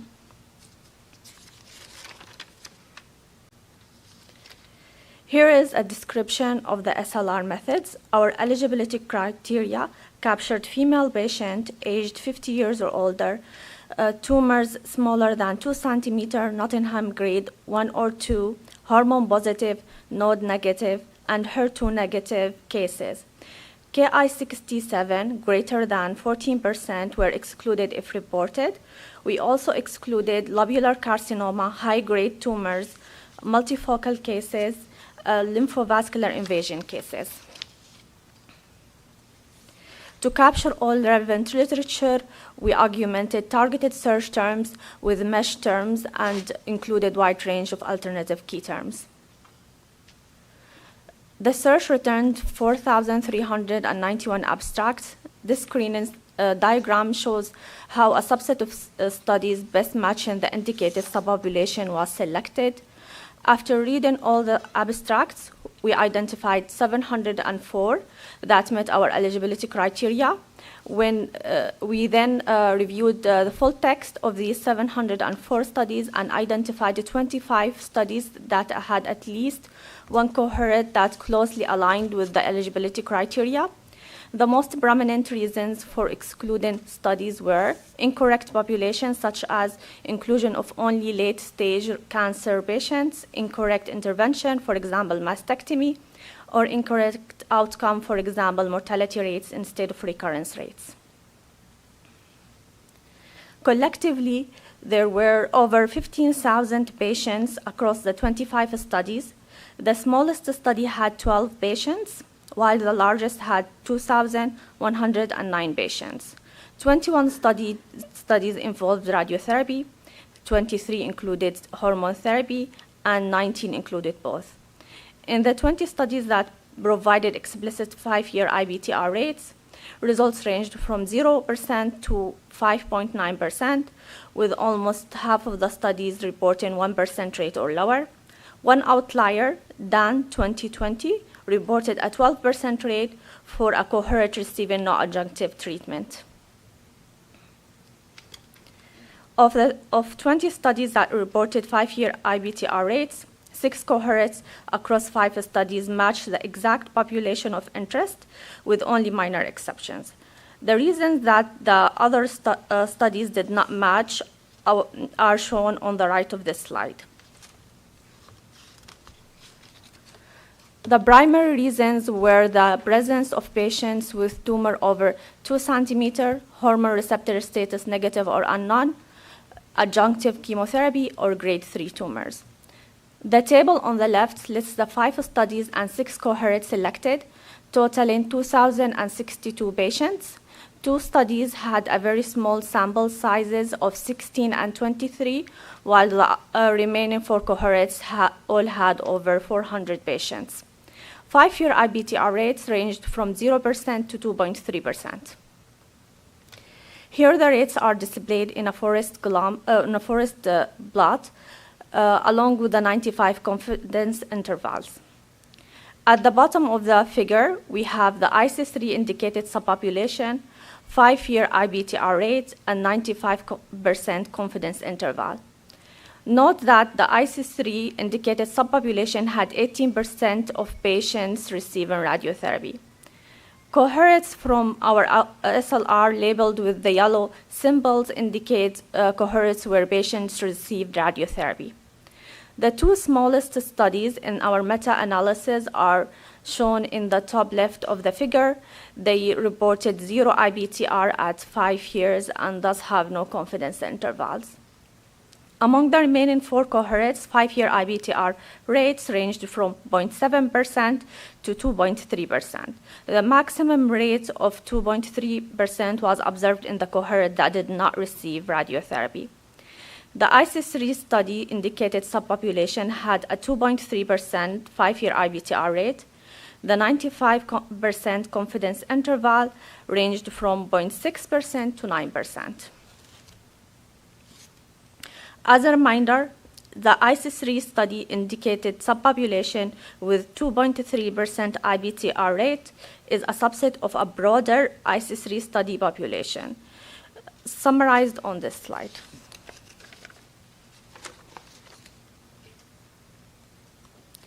The FDA meta-analysis for this early-stage, low-risk patient population identified multiple cohorts with IBTR rates at or below 2.3%.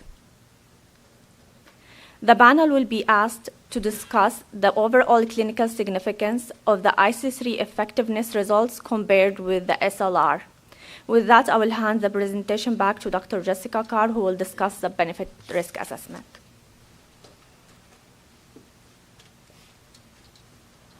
Thank you, Arish. Jessica Carr. To summarize the benefit of the ProSense system, this device would provide a minimally invasive method of destroying localized breast tumors less than or equal to 1.5 centimeters in size, performed under local anesthesia. Patients would forego or delay the current standard of care lumpectomy surgical procedure.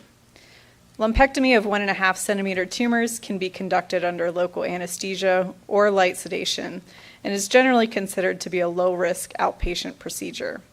However, complications can occur, including seroma, infection, incisional pain, and/or numbness. Patients may also have impacts on the cosmetic appearance of their breasts due to the combined effects of lumpectomy and radiation where used. The ICE3 study collected data indicating satisfaction with the cosmetic results in those patients responding to a survey during follow-up visits. However, as the ICE3 study was a single-arm trial, there's no data available that directly compares the adverse events or cosmetic outcomes for lumpectomy of 1.5 centimeter tumors under local anesthesia with treatment using the ProSense system. Regarding breast cancer treatment outcomes, the ICE3 study demonstrates that treatment with the ProSense system is better than no surgical treatment. The probable benefit over standard surgical procedures such as lumpectomy cannot be directly determined due to the single-arm design of the ICE3 study. We discussed this further as a risk and uncertainty. Unlike lumpectomy, no surgical specimen is obtained during the cryoablation procedure that can be used for pathology assessment of the tumor characteristics and success of the tumor removal. As a result, there's a risk of inadequate diagnostic characterization of the tumor due to reliance only on a core biopsy result for pathology assessment. There's sometimes variability in receptor status between the core biopsy assessment and a surgical sample, and insufficient tissue may be available for analysis of molecular receptors, genetic signature analysis, and Ki67 index profiling. The assessment of pathology information is important for patient management and treatment decisions. There's also a risk of incomplete treatment. The tumor margin status cannot be evaluated by histopathology after cryoablation treatment to determine treatment success. Assessment of cryodestruction relies on the quality and sensitivity of the imaging modality used during and after treatment. The ICE3 indicated subpopulation had an IBTR rate of 2.3% with a 95% confidence interval ranging from 0.6 to 9%. IBTR rates in the literature for patients comparable to the indicated population range from 0 to 2.3%. Given the wide confidence interval, we cannot conclude that the recurrence rate is not higher in patients who receive ProSense cryoablation treatment compared with patients receiving the current standard of care lumpectomy. And the significance of local recurrence is notable. The consequences from breast cancer recurrence involve multimodal treatment, including surgery to resect the recurrence, sometimes involving a total mastectomy, systemic therapy, and/or radiation therapy. Patients diagnosed with recurrence can also experience a decline in functional status and quality of life, and would bear the financial burden associated with the treatment of that recurrence. Besides recurrence, the most prevalent procedure-related adverse events were localized edema, bruising, and pain. There's notable uncertainty in the benefit-risk assessment. The study did not have a control arm, which makes comparison of the device safety and effectiveness to standard treatment outcomes challenging. For example, ICE3 study subjects received adjuvant treatments like hormone therapy and radiation therapy at the discretion of the provider. Within the ICE3 study intended subpopulation, 18% were treated with radiotherapy. In FDA's systematic literature review, 4 of the 6 cohorts received radiation therapy. IceCure Medical systematic literature review excluded patients treated with radiotherapy. Therefore, there are different distributions of patients treated with radiotherapy within the study and comparator cohorts, and this can impact the recurrence rate comparison. Age is another key risk factor that may not share similar distributions between the ICE3 study subpopulation and the literature study populations.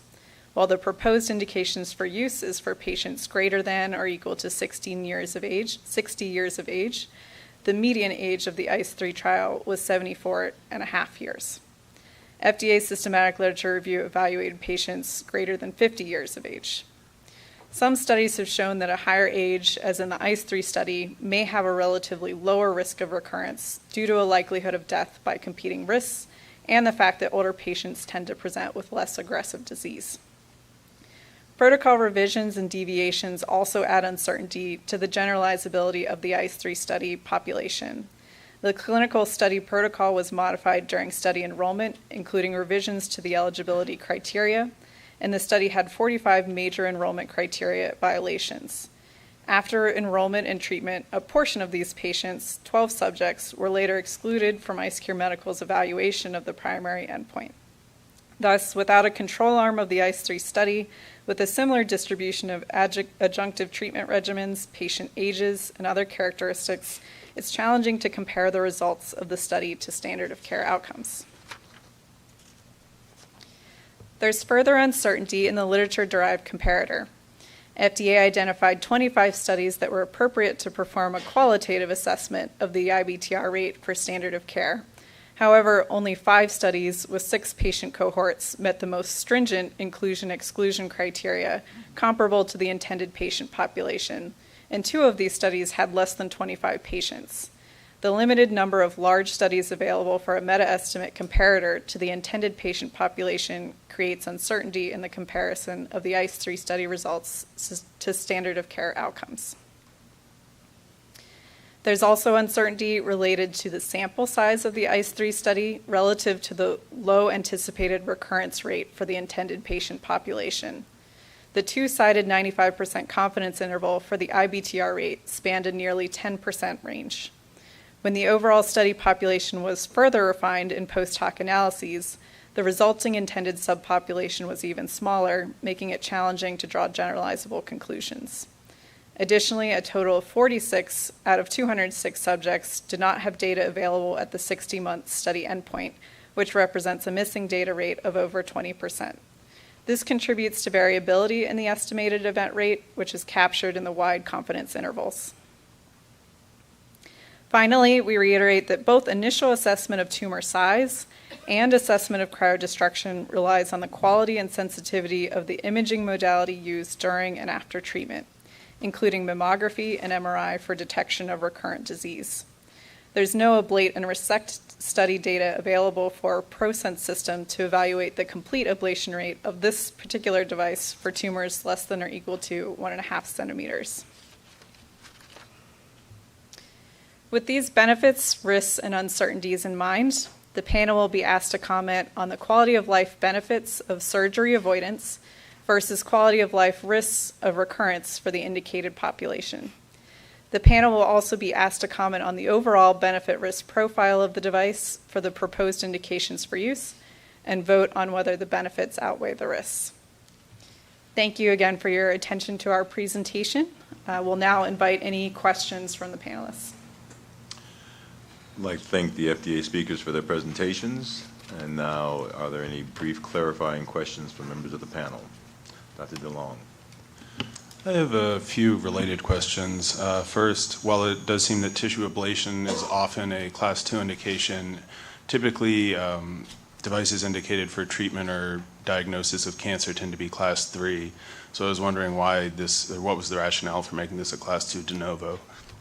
Along those lines, if this is granted, because it's Class 2, subsequent devices could be awarded the same indication for a 510K by satisfying special controls. And is there any idea what those special controls would be? Is clinical data likely to be required, or are is benchtop testing going to be considered sufficient? And then lastly, we've sort of touched on the adequacy of 5-year follow-up, and it seems the FDA has some ability to generate longer-term follow-up in the post-market space with post-market surveillance, but given this is Class 2, what can the FDA actually require in terms of post-market surveillance for longer-term recurrence?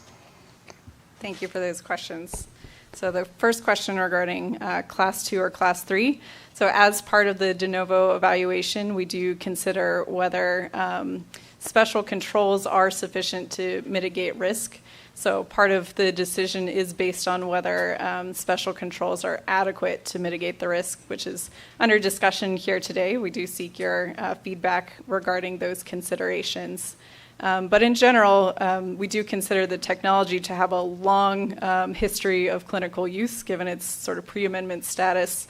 So from the technology perspective, we do consider it's relatively straightforward to determine special controls to regulate the particular technology. But for the treatment itself, that's for discussion today. Your second question, remind me. In terms of drafting special controls, are you likely to ask for clinical data for subsequent devices, or is benchtop testing going to be considered sufficient? Yeah, again, we invite the panel's feedback on that today. That's a question that we would be happy to hear your recommendation regarding the special controls. Clinical study data is not common in the Class 2 paradigm, but it can be a special control requirement. And your third question was about?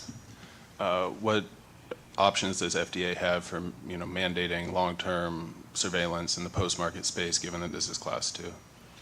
Yeah, for Class 2 devices, it's less common to have post-market surveillance, but it is an available regulatory option for us should we decide that it's necessary to reduce uncertainty in the benefit-risk analysis.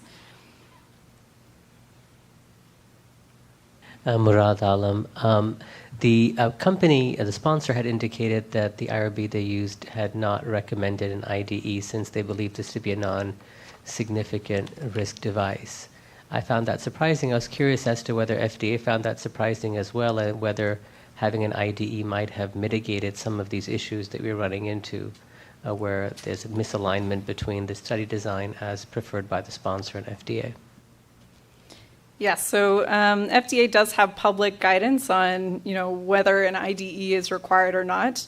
As the company described, the IRB makes that assessment of whether they believe it's significant risk or non-significant risk study and requires an IDE. If the IRB is unable to make a decision, they can recommend that the company request that decision from FDA. So it's generally advisable that a company does seek feedback from FDA prior to a novel treatment indication study like this, so we can provide feedback on different specific circumstances and make recommendations on the study design. But in this case, the IRB chose to proceed as a non-significant risk study. Kelly Hunt. As mentioned in some of the presentations, cryoablation has been used for many different tumor types for many decades now. Does the FDA have any information about how prevalent this is in clinical practice for different soft tissue tumors in addition to breast cancer? We've not done an analysis of that particular real-world evidence. It's an option. If a company has real-world evidence, they can submit it as part of their submission. And we did evaluate some of the OUS study that was described earlier in the sponsor's presentation, but we've not personally performed an analysis of the US data. Dr. Girak. Gretchen Girak. I was wondering if the FDA could comment on the systematic literature review and the inclusion of those two studies with the less than 25 patients, and whether you did a reanalysis excluding those two studies. Sure. I'll ask Arish to comment.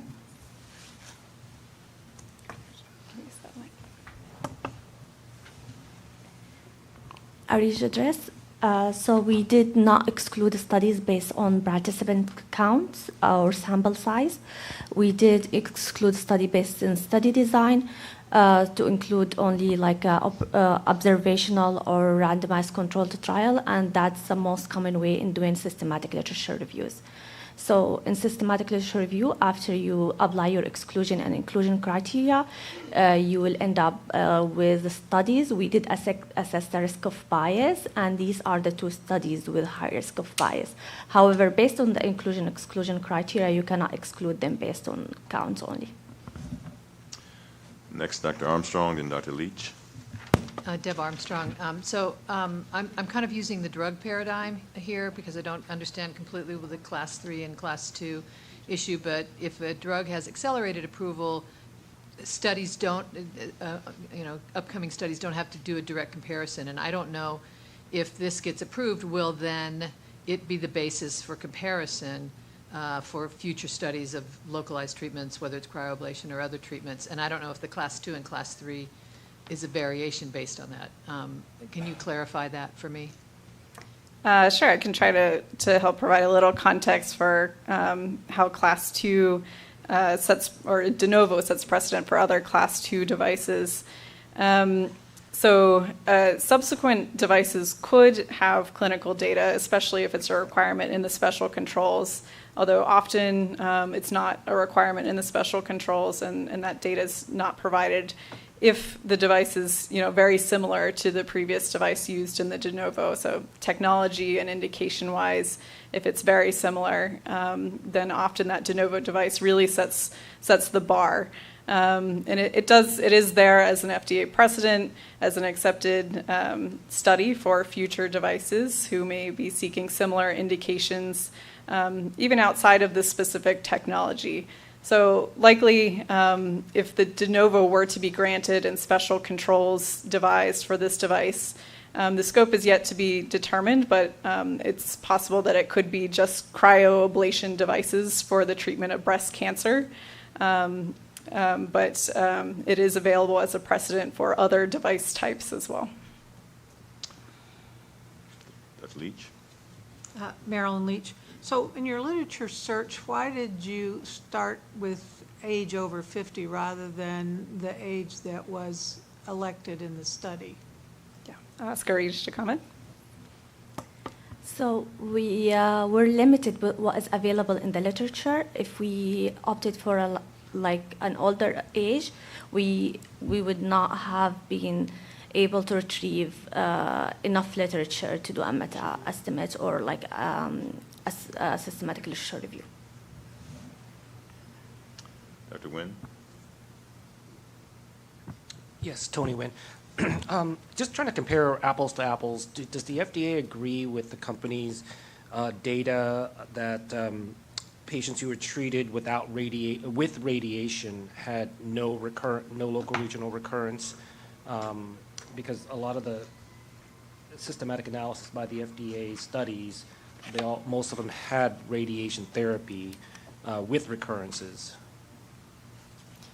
Sorry, are you asking about the ICE3 study results or the systematic literature review results? Well, both. Just comparing a subset of population with radiation. The company's IceCure stated that they had no recurrences in patients treated with radiation therapy. In the FDA's analysis, 4 out of the 5 studies had radiation within their cohort or arms, and even those patients had recurrences. So just trying to see, apples to apples, patients with some kind of local therapy plus radiation. Does the FDA agree with IceCure's analysis that patients with radiation had no recurrences? So we can do a little deeper dive. We have that data available, can get back after lunch. In terms of the 14 patients that FDA identified with local recurrence, if I recall, one of them did have radiation therapy, but we'll have to double check that and get back to you. But in general, of the 7 that the sponsor considered in their analysis, those did not have radiation therapy.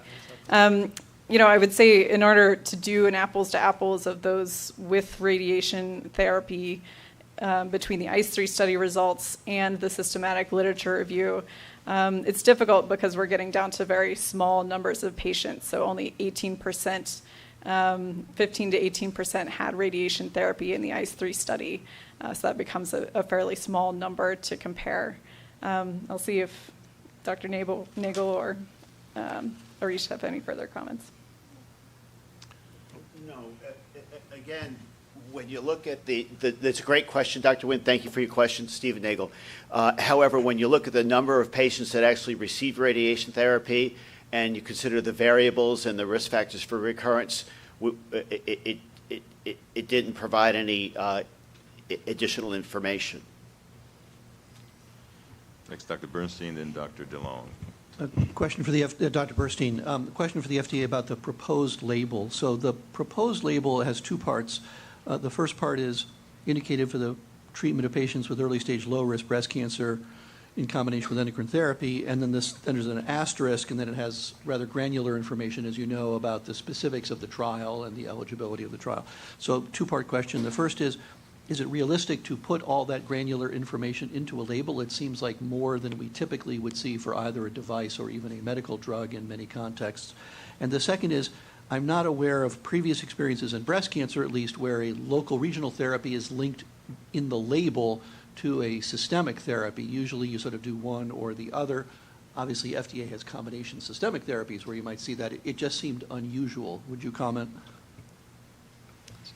Yeah, thank you for that question.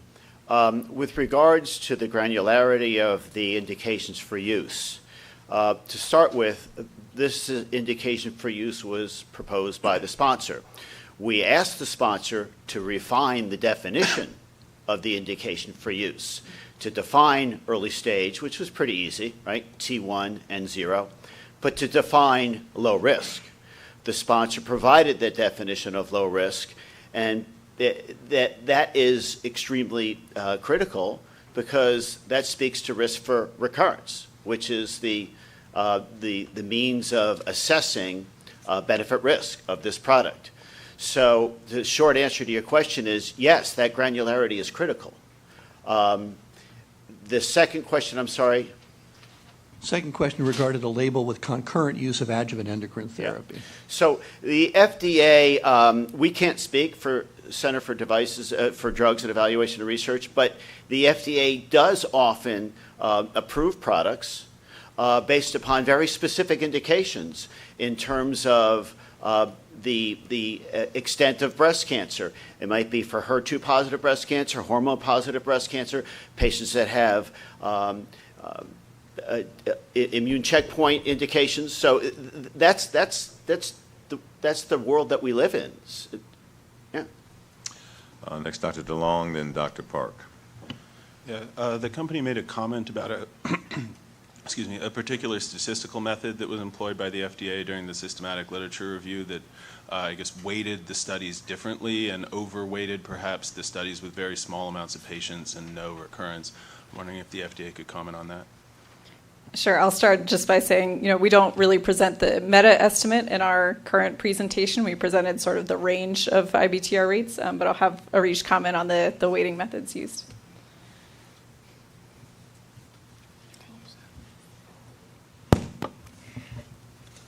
So we did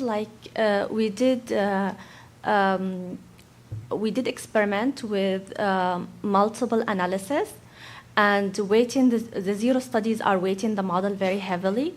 So that's why we did opt out to present the results as a range, as the most optimal way, since there is no optimal analysis that can include 0 studies in a meta-estimate, and especially because these studies have very small sample size as well. So we think that the range is a better representative of the result of the meta-analysis. Dr. Park. Adrian Park. I'm neither a breast surgeon nor a statistician, and it's going to sound like piling on a little bit here, but understanding and learning more about the criterion and the criteria and the theoretical underpinnings of a good SLR. It just, can there be no appeal to common sense that this kind of disproportionate weighting of these two small studies kind of doesn't feel like it should fly as it does? Yeah, so I think that's kind of the conclusion that we came to. We tried a few different methods. There's no real consensus method for handling those zero event rates in a study. So that's why ultimately in our presentation today, we chose to not focus on the meta-estimate and rather just present, one by one the studies, their results, their confidence intervals, and not present a meta-estimate, because we agree that given the small number of studies included and 2 zero-event studies, that there's not an ideal way to handle those, that presenting a meta-estimate could be a bit misleading. So we chose instead to present the range of results so you can see each of the studies' results instead. Okay, we're going to have one last question before our lunch break. Dr. Gierach. The panel is being asked to compare the effectiveness to that meta-estimate. So I just would ask if there's any way that the FDA could provide us with a sub-analysis excluding those highly biased studies. I think it would be a valid ask for us to see what that meta-estimate is after excluding those 2 studies, to see if the estimate is robust to that exclusion. Yeah, we do have some additional methods of analyzing it. We can provide that information after lunch. I think we have some backup slides on that. Great. I'd love to provide a clarification. Make it brief, please. Thank you. So we have confirmed that no patients treated with radiation had a case of recurrence, and also confirmed the 2 cases that FDA has counted as recurrence that the sponsor is not counting. Neither of those patients had radiation. I also wanted to confirm or clarify that the indication statement, the specific language, was proposed to us by FDA. Okay, we will now take our lunch break. Panel members, please do not discuss the meeting topic during lunch amongst yourselves or with anyone attending virtually, and we will resume at 2:15 sharp, about 50 minutes from now. Thank you.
Again, we'll just make sure they know. Okay. One is yes, two is... It's now 2 p.m. I'd like to resume the panel meeting. We will now proceed with the open public hearing portion of the meeting. Public attendees are given an opportunity to address the panel to present data, information, or views relevant to the meeting agenda. Ms. Knowles will read the open public hearing disclosure process statement. Both the Food and Drug Administration, FDA, and the public believe in a transparent process for information gathering and decision-making. To ensure such transparency at the open public hearing session of the advisory committee meeting, FDA believes that it is important to understand the context of an individual's presentation. For this reason, FDA encourages you, the open public hearing speaker, at the beginning of your written or oral statement to advise the committee of any financial relationship that you may have with any company or group that may be affected by the topic of this meeting. For example, this financial information may include a company's or a group's payment of your travel, lodging, or other expenses in connection with your attendance at the meeting. Likewise, FDA encourages you at the beginning of your statement to advise the committee if you do not have any such financial relationships. If you choose not to address this issue of financial relationships at the beginning of your statement, it will not preclude you from speaking. Thank you, Ms. Knowles. FDA has received 5 requests. Each speaker will be given 3 minutes. Our first speaker is Ms. Diana Zuckerman.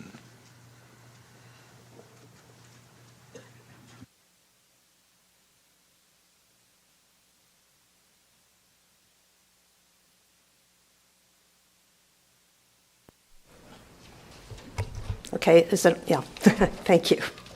I'm Dr. Diana Zuckerman. I'm president of the National Center for Health Research. Our center is a nonprofit public health think tank, and we scrutinize the safety and effectiveness of medical products, and we don't accept funding from companies that make those products, so we have no conflicts of interest. I thank the FDA and this committee for your important work. My expertise is in clinical trial design and data analysis, and as a breast cancer survivor. Prior to my current position, I was a postdoc in epidemiology and public health at Yale Medical School and a faculty member and PI at Yale and Harvard. I investigated FDA approval standards while working in the US Congress, HHS, and the White House. And I'm on the board of the nonprofit Alliance for a Stronger FDA, which educates Congress about the need to financially support the essential work of the FDA. As a survivor of T1 breast cancer, I asked about less invasive treatment, and I understand how important that is, but I'm concerned that this cryoablation system was studied in a small, one-arm trial instead of a larger randomized trial. We also share FDA concerns about the serious data irregularities and lack of patient diversity. A breast cancer diagnosis is a traumatic experience, and our research center has talked to hundreds of women who tell us how overwhelming it is to consider all their treatment options. What matters most is overall survival, but recurrence also matters. Quality of life is important, but requires validated tests to be meaningful. Since 5-year recurrence is low for these kinds of early-stage breast cancers, regardless of treatment, we can't know the long-term success without a randomized trial. On a personal note, I went into surgery with a diagnosis of DCIS, and the tiny invasive cancer was found only as a result of the surgical specimen. Very small tumors can be difficult to find, and a randomized trial with post-market follow-up for a longer period of time would make it possible for patients to be making better informed decisions, choosing the treatment that's best for them. Breast cancer treatment teams try to give patients the best possible information, but many patients tell us they're confused by the treatment options. They're confused by the implications of terms like recurrence, disease-free survival, overall survival, primary and secondary cancers. In addition, we also need to be concerned about how a new treatment that does not require surgery might be inappropriately promoted and used for larger and higher risk tumors than the indication, and for younger women than those who were studied. That use might be off-label or on-label, so if this product is approved, the label should be very specific to what the data indicate. We also urge the FDA to require a short, simple patient checklist to maximize informed consent. And, just basically to say, this sounds like a great option, but we need to know how safe it is, and I'm very concerned about the irregularities in the data. Thank you very much. Thank you. Our next speaker is Ms. Becky Finnick.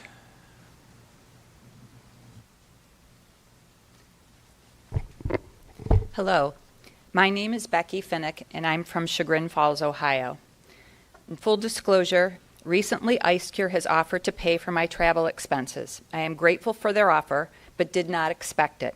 I sought to attend this panel on my own. We need less invasive options and to stop over-treating breast cancer when not necessary. I was first diagnosed with a low-grade breast cancer in 2012. History takes more time than allotted.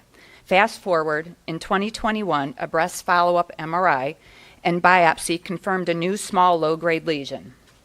I began my research again. This time I learned about cryoablation. Everything I read about cryoablation was positive, and I was stunned to learn how long this treatment has been practiced.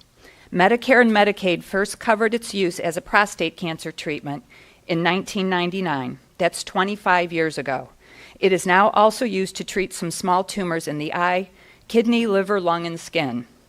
Upon completing my research and discussing with like-minded survivors, I want a less invasive option. That is important to me. My personal health goals and decisions are based on quality of life, less aggressive treatments and management, and decreasing my treatment burden. I then discovered that major hospitals in my region were not offering cryoablation treatment. I took it upon myself to locate a doctor to perform cryoablation. I'm thrilled to share that my cryoablation procedure was a success, as my latest MRI results confirmed.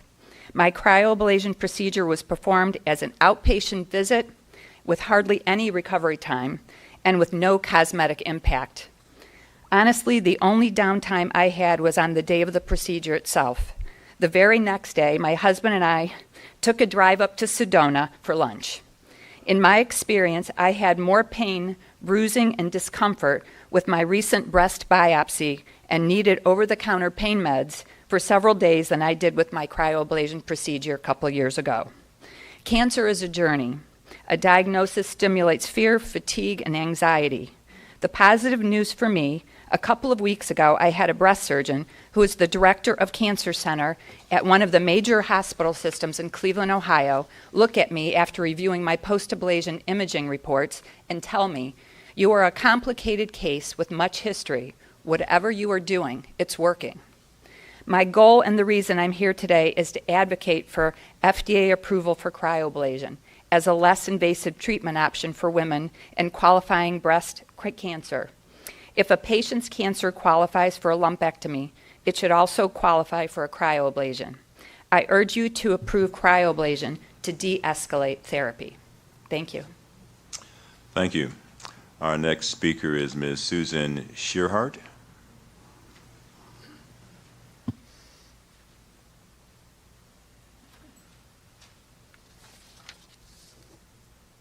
Good afternoon. My name is Susan Shearhart. And in full disclosure, I would like to tell you that I chose to come here after an invitation from a mutual friend. I felt this was important. After that, IceCure offered to cover my travel expenses, and while I'm grateful for their offer, I did not expect this reimbursement. I have no other conflicts of interest presenting my experience. On June 13th, 2023, after a series of scans, including thermography, mammography, an ultrasound, and then a biopsy, I was diagnosed with invasive ductal carcinoma. There was a 4.3 centimeter tumor in the left breast, grade 2, Ki 67, 1 to 10%, estrogen and progesterone receptor positive at 90%, and HER2 negative. The treatment options offered were only surgical: mastectomy of left breast with or without reconstruction, or lumpectomy with or without bilateral reduction and reconstruction. I chose the lumpectomy with bilateral reduction and reconstruction. The process included reimplantation of the nipple complexes that resulted in loss of nipple sensation, sexual pleasure, and intermittent phantom pain. Surgery was conducted on September 7th, 2023. I was discharged the same day with 2 drains and an oncopump that pumped pain medication directly into each breast approximately every 10 minutes. Daily, I would change the dressings, empty the drains, mark the amount of liquid in each drain on a chart, and track my pain meds use until my first visit with the plastic surgeon when the drains were removed. I removed the oncopump tubes myself. I still have scars where the tubes were inserted. Day 5 after surgery was my first shower. It was quite the painful process because I still had the drains and the tubes and a surgical bra. There were moments of lightheadedness and many tears, as it was the first time I got a real look at my body in its new form. I was shocked to see the extent of the incisions, the bruising, and the dramatic change in the shape of my breasts. My initial thought was that I'd been butchered. The right breast appears somewhat normal, while the left breast nipple sits significantly higher than the right. It has a smush look, and even after months of PT, there is a tightness across the chest. Both breasts look like they're folded along the incision line, and there's a weird shape at the outer edge of each incision. Since the surgery, I've also been dealing with a rare reaction to the suture materials that were used to sew me up. So there's itching and oozing and flaking skin along the incisions and the entire nipple complex. It is improving, but every morning I have to decide if I'm going to wear a bra or not. And that decision is based on what are the condition of my breast that day and what I'm planning to do, and is it appropriate to wear a padded bra so that I look right. I opted today to go braless so that you could see my reality. Extensive damage in my left arm required months of physical therapy plus daily exercises to recover range of motion and to prevent lymphedema. Now, I am also a mountain guide, and I lead multi-day backpacking trips.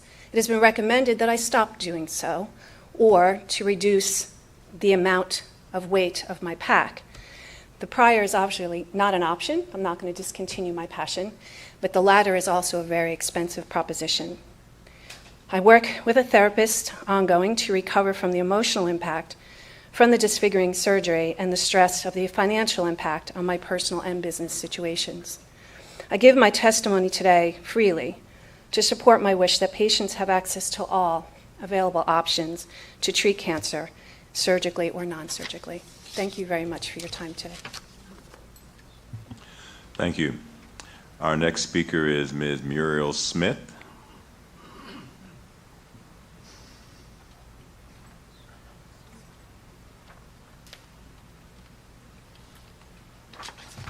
Good afternoon. In full disclosure, no, I have not been offered any money or anything else, nor would I take it. It's just a pleasure to be able to be here, and I thank all of you for allowing me to be here to speak. My name is Muriel Jones Smith. I'm 16 days short of being 88 years old, and I come from New Jersey this morning to give you living, joyful, absolute proof of the great success and ease of cryoablation for the woman with breast cancer. 8 years ago, I was fortunate enough to be in the right place at the right time. I was diagnosed with breast cancer at Center State Hospital in Freehold, New Jersey. The oncologist there introduced me to a radiologist who was participating in the trial phase of this option for curing breast cancer. After some research, I eagerly accepted the opportunity, convinced it was simple, non-invasive. I also reasoned, I eagerly accepted the opportunity, but I reasoned to myself that if it was not successful, I still had the options of going for the more painful, the more invasive, possibly the life-threatening surgery, and the mutilations to my body appearance if I chose to go that terrifying route. It was still open to me if I chose it. I like to say I participated in cryoablation because as an inquisitive journalist who has spent her life probing, researching, and writing for newspapers, I was able to not only watch the entire procedure, but I could ask questions and I had them answered. I was able to not only watch the entire procedure on the computer, on the same computer that the doctor was using. I could see as the doctor's needle went into my body, I could see how it found that small little tumor that was creating the problem and how he inserted the needle into the tumor. I watched for 7 minutes while that needle, absent any foreign substance going into my body, just the frozen needle, shriveled up that deadly little mass, crumbling it up right before my eyes into a tiny ball of squished cells. I watched the needle being removed, and I had a few minutes to lie on the table again and talk to those who were in the room. The needle was reinserted one more time, just to be sure, I presume, that it had done the job the first time. And I was still watching the whole procedure. I was able then to see the needle be removed again, see them put on this little 4x4 bandage on my breast. I could thank the doctor and the staff. I got up, put my blouse back on, got in my car, and drove 30 miles to an appointment that I really had to keep that afternoon. The only inconvenience in this cure was returning to the hospital regularly for mammograms and oncology visits, so that for the next 5 years, so that medicine itself could see what I was so proud of and my proof that cryoablation really works. 3 years ago, I was forced to get a vaccine for COVID. I strongly opposed the dictate. I knew it meant inserting something foreign into my body, something that had not yet been tested, approved, or proven to be safe. Today, the trauma of having to take that risk only makes me angry that 3 years after a 5-year period for cryoablation, something so simple, so non-invasive, so quick and easy for a breast cancer victim has still not yet been approved by the FDA. I come here today with the hope and prayer that my testimony, and you're seeing a healthy, happy, I am happy, fit, and cancer-free octogenarian will help accomplish this. I thank you very much for listening to me. Ask me any questions you want, because it was a magnificent procedure, and if I ever had to do it again, I would certainly do it again, but I don't think that's ever going to be happening. Thank you very much. I appreciate it. Thank you. And our final speaker is Dr. Kenneth Tomkovic. I know that, yeah.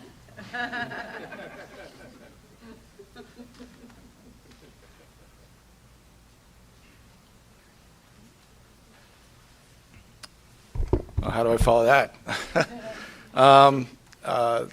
I'd like to thank, my name is Dr. Kenneth Tomkovic. I'm a radiologist with Princeton Radiology. My training is in vascular and interventional radiology and diagnostic radiology. I'd like to thank the FDA for having this panel and thank all the panelists for all of your attention. My experiences in over 25 years of practice in radiology, I've performed breast cryoablations for over 20 years. I'm one of the co-principal investigators in the ICE3 trial. Full disclosure, I have been paid as a consultant for over the years from IceCure Medical, but I am not being paid to be here today at all. I'm here on my own will as a physician and as an advocate for patients like Miriam. I've reviewed the data from the ICE3 set. There are over 3,000 images in our data set that we've accumulated that did not exist prior to ICE3 from all of the patients that participated in the trial. And there are clear patterns, as was outlined by Dr. Ward, of how we can see what the cancer looked like before and what it looks like after ablation. And for those of you who practice medicine and know about what post-lumpectomy patients look like, it's a very similar type of an experience. There is a learning curve, but it's something that we can teach our fellow physicians. The ICE3 trial, as was already mentioned, received the Scientific Impact Award at this year's American Society of Breast Surgeons annual meeting. That's one award given. It's a very prestigious award. The ICE3 trial and the research associated with it also received this fall the Best Scientific Abstract Award at the European Society of Breast Imaging annual meeting. That speaks to this research. This procedure is gaining momentum and acceptance. These are a listing of the national meetings where there will be standalone breast cancer cryoablation courses offered either last year or this year or next year And it's being performed now at MD Anderson, Memorial Sloan Kettering, UCLA, Brown, Harvard, all these institutions. Why? Because this is one of the best and most satisfying procedures that I have ever performed. Patient-centric, patient-focused, de-escalation, this fits perfectly in that regard. This is giving patients an option of having more personalized care. This is not taking a sledgehammer to a tiny low-risk breast cancer. This is offering them a non-invasive procedure. They're awake, they're alert, it's virtually pain-free. The ice provides the anesthesia. The safety profile on this, compared to some of the things that I've done that are FDA approved, is tremendous. We've had almost zero side effects, hematomas, when I do the procedure. One of the important things, there is no long-term deformity. The patients get up in the morning, they look at themselves in the mirror, and they look like the same as they did the day they presented to my office before we did the ablation. It's a really incredible procedure, which I believe is also going to increase access to patient care. But what I want to focus on lastly here is that my patients really are my heroes. We talked about a little bit about the fact that there was no double-blinded study or randomized trial. Can you imagine being a patient like Miriam coming in and saying, we could either do a surgical lumpectomy, or I could put in this probe in your breast, I'm going to freeze the tumor, we're going to leave it and watch it with imaging, and maybe it's going to work. I think it's going to work. I have a pretty good idea it's going to work. They put their trust in me, and the other 19 sites around the country where this was done, they are really my heroes for putting the trust in this procedure, and the fact that it works so well. I'm so proud of them, and I thank them for allowing me to do this. And I thank you all for your time. Thank you. I'd like to ask now if any members of the panel have any questions for our open public hearing speakers, and we're going to adopt a slight change in our procedure. If anyone has a question, if they simply take their name plate and turn it up, that way we'll hopefully not miss your interest. Ms. Pearson. Thank you. My question is for Dr. Zuckerman. I had also been ready to ask FDA about patient education materials, so I'd love to hear your thoughts about what you think should be included in a short patient checklist. Thank you for that question. So FDA has, well, CDRH actually has developed a few checklists. In some cases, they allowed the company to revise it. That was usually a mistake because the checklist should be very short, and they should have simple factual information. You know, even if the information is, the recurrence rate is X percent, whatever it is, after 5 years, and we don't know what it is after 10 years. You know, something that is really simple, and then the patient initials each statement, and then the physician signs it saying that this was explained. And of course, informed consent is not just a piece of paper, it's a process, so you want to make sure that whatever the doctor's saying is consistent with what the informed consent materials say, including the patient checklist. And of course, all of this should be in the labeling that FDA requires. And there's just one thing I just want to add, that I think most breast cancer patients and survivors would say, we think a treatment for breast cancer is a high-risk treatment because if it fails, it could be devastating. And so it is worrisome that it's seen as a moderate risk, categorized as 2, and not requiring post-market studies, because that's really needed here. Thank you. Thank you. Seeing no other questions. Oh, you slipped it up on me. Okay. I did follow the rule. Murad Alam, I had a question for the same speaker. I understand you have some experience with similar studies for FDA approval, and I was wanting your thoughts about whether, in your opinion, the sponsor study should have been a randomized control trial, and why. Thank you for that question. I do think it should have been randomized and controlled. You know, this is the perfect example. I disagreed with the physician who said, who would want to be in such a study? Well, part of being in a study is knowing that it's a study. You know, part of it is not just having your doctor say, don't worry, it's great.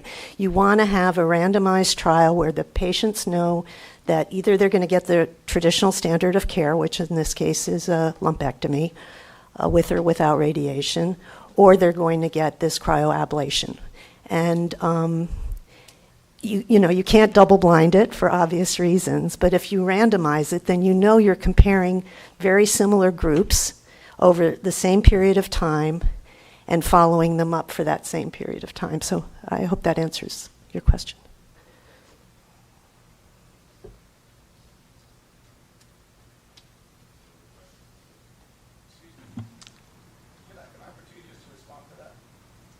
Sure.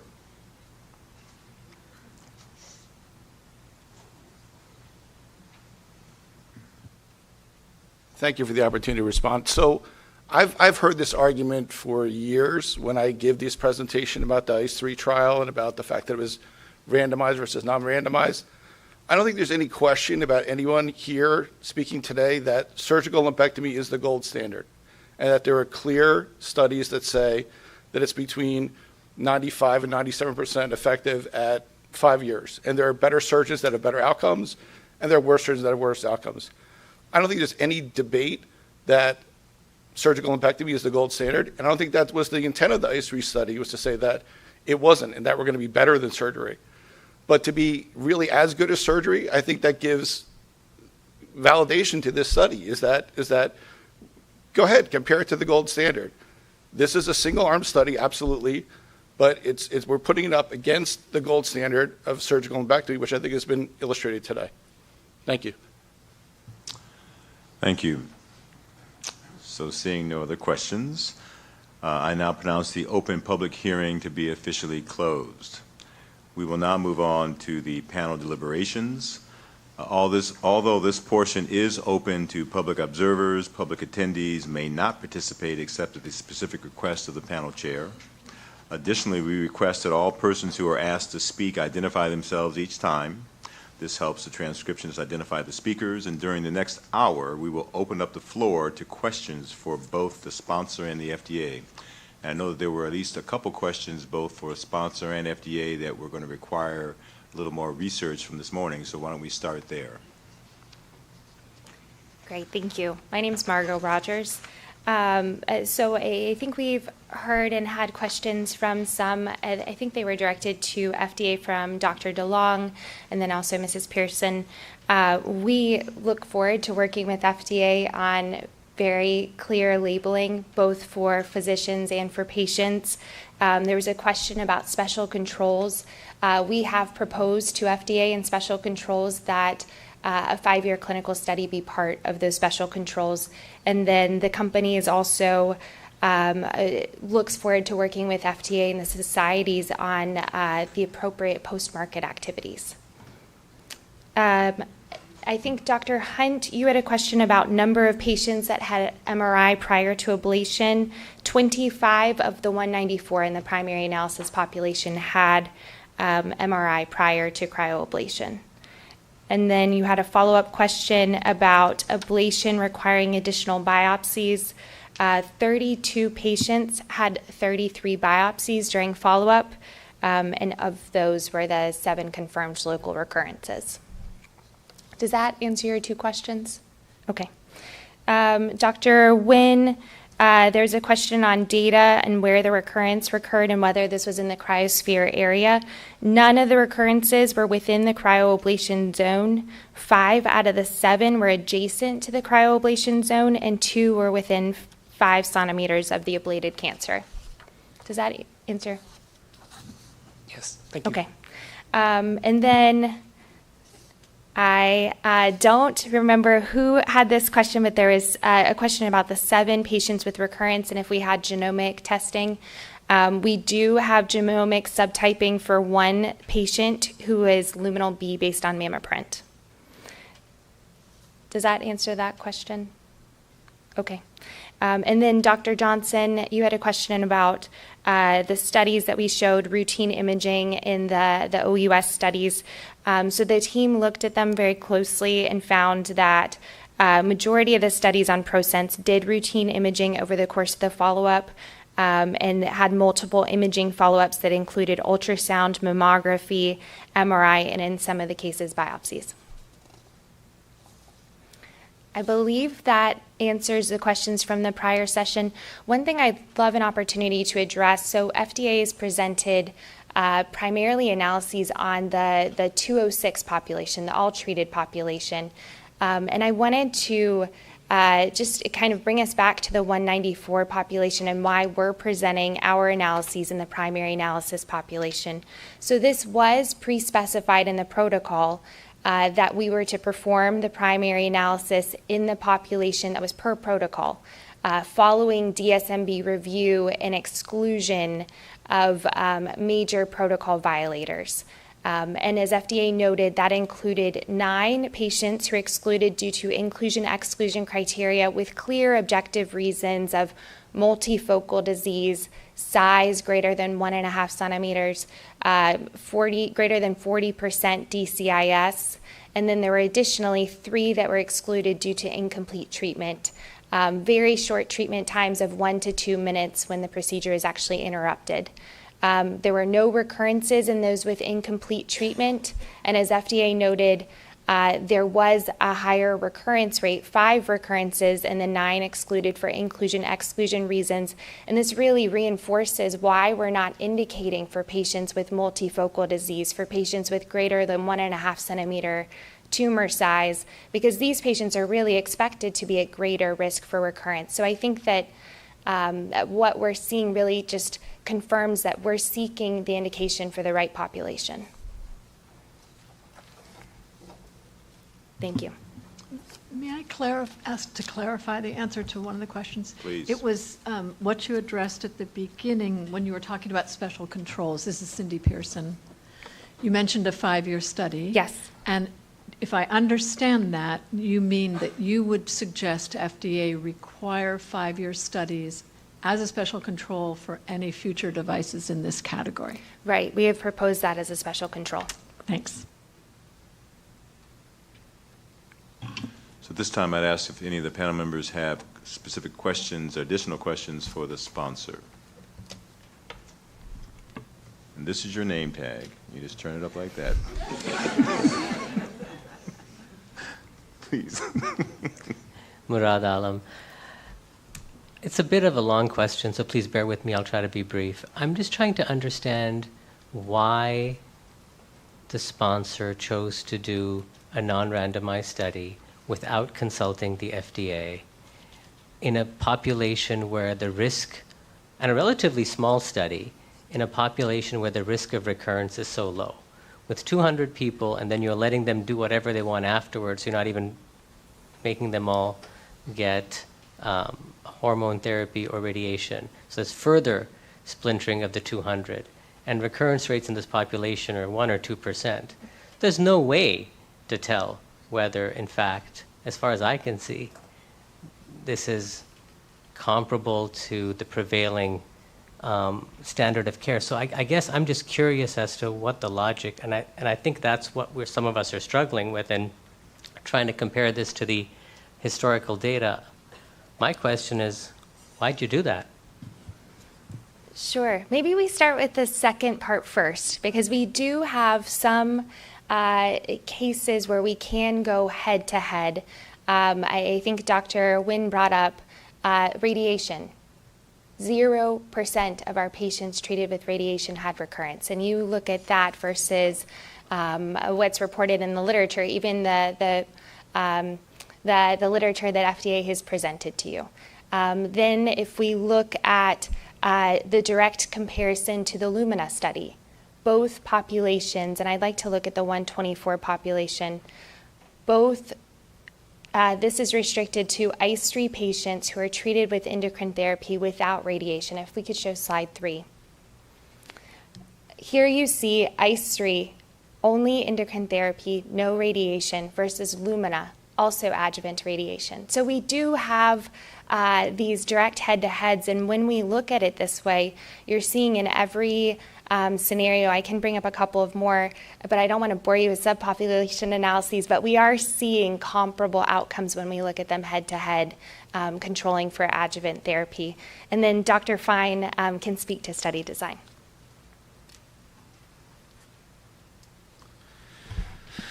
First, Richard Fine. First, let me say You know, if we could go back a decade, we would have consulted the FDA. That would have been a smart thing to do. Based on clinical expectations and the literature in 2014, we would expect to come to an agreement with the FDA about a very similar design trial. With regard to randomization, this is being performed by radiologists and surgeons. So how do you randomize when, you know, there are going to be different specialties taking care of the patient, the same patient? Then it left with a concurrent control trial as being one option and a historical control trial. And as Dr. Tomkovich said, the volume of data that exists on the gold standard in terms of ipsilateral breast tumor recurrence, that data has thousands of papers, tens of thousands of patients, and we felt like that would be a good historical comparator.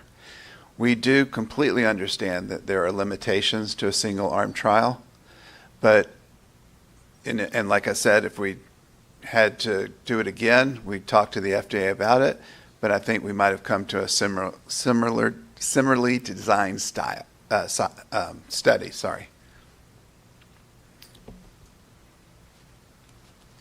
Dr. Grantham? Hi, Micah Grantham. My question is about the biopsy evaluation and the tissue specifically that's collected. Is there a standard on the number of biopsy cores that are evaluated on those biopsies? Is it Are you referring to the pre-treatment biopsy? correct? Yeah. The biopsy that you're using to... So we did not standardize that you had to have 5 cores or 4 cores or 3 cores. We left that up to the discretion of the diagnostic physician. And the diagnostic physician many times might not have even been the treating physician.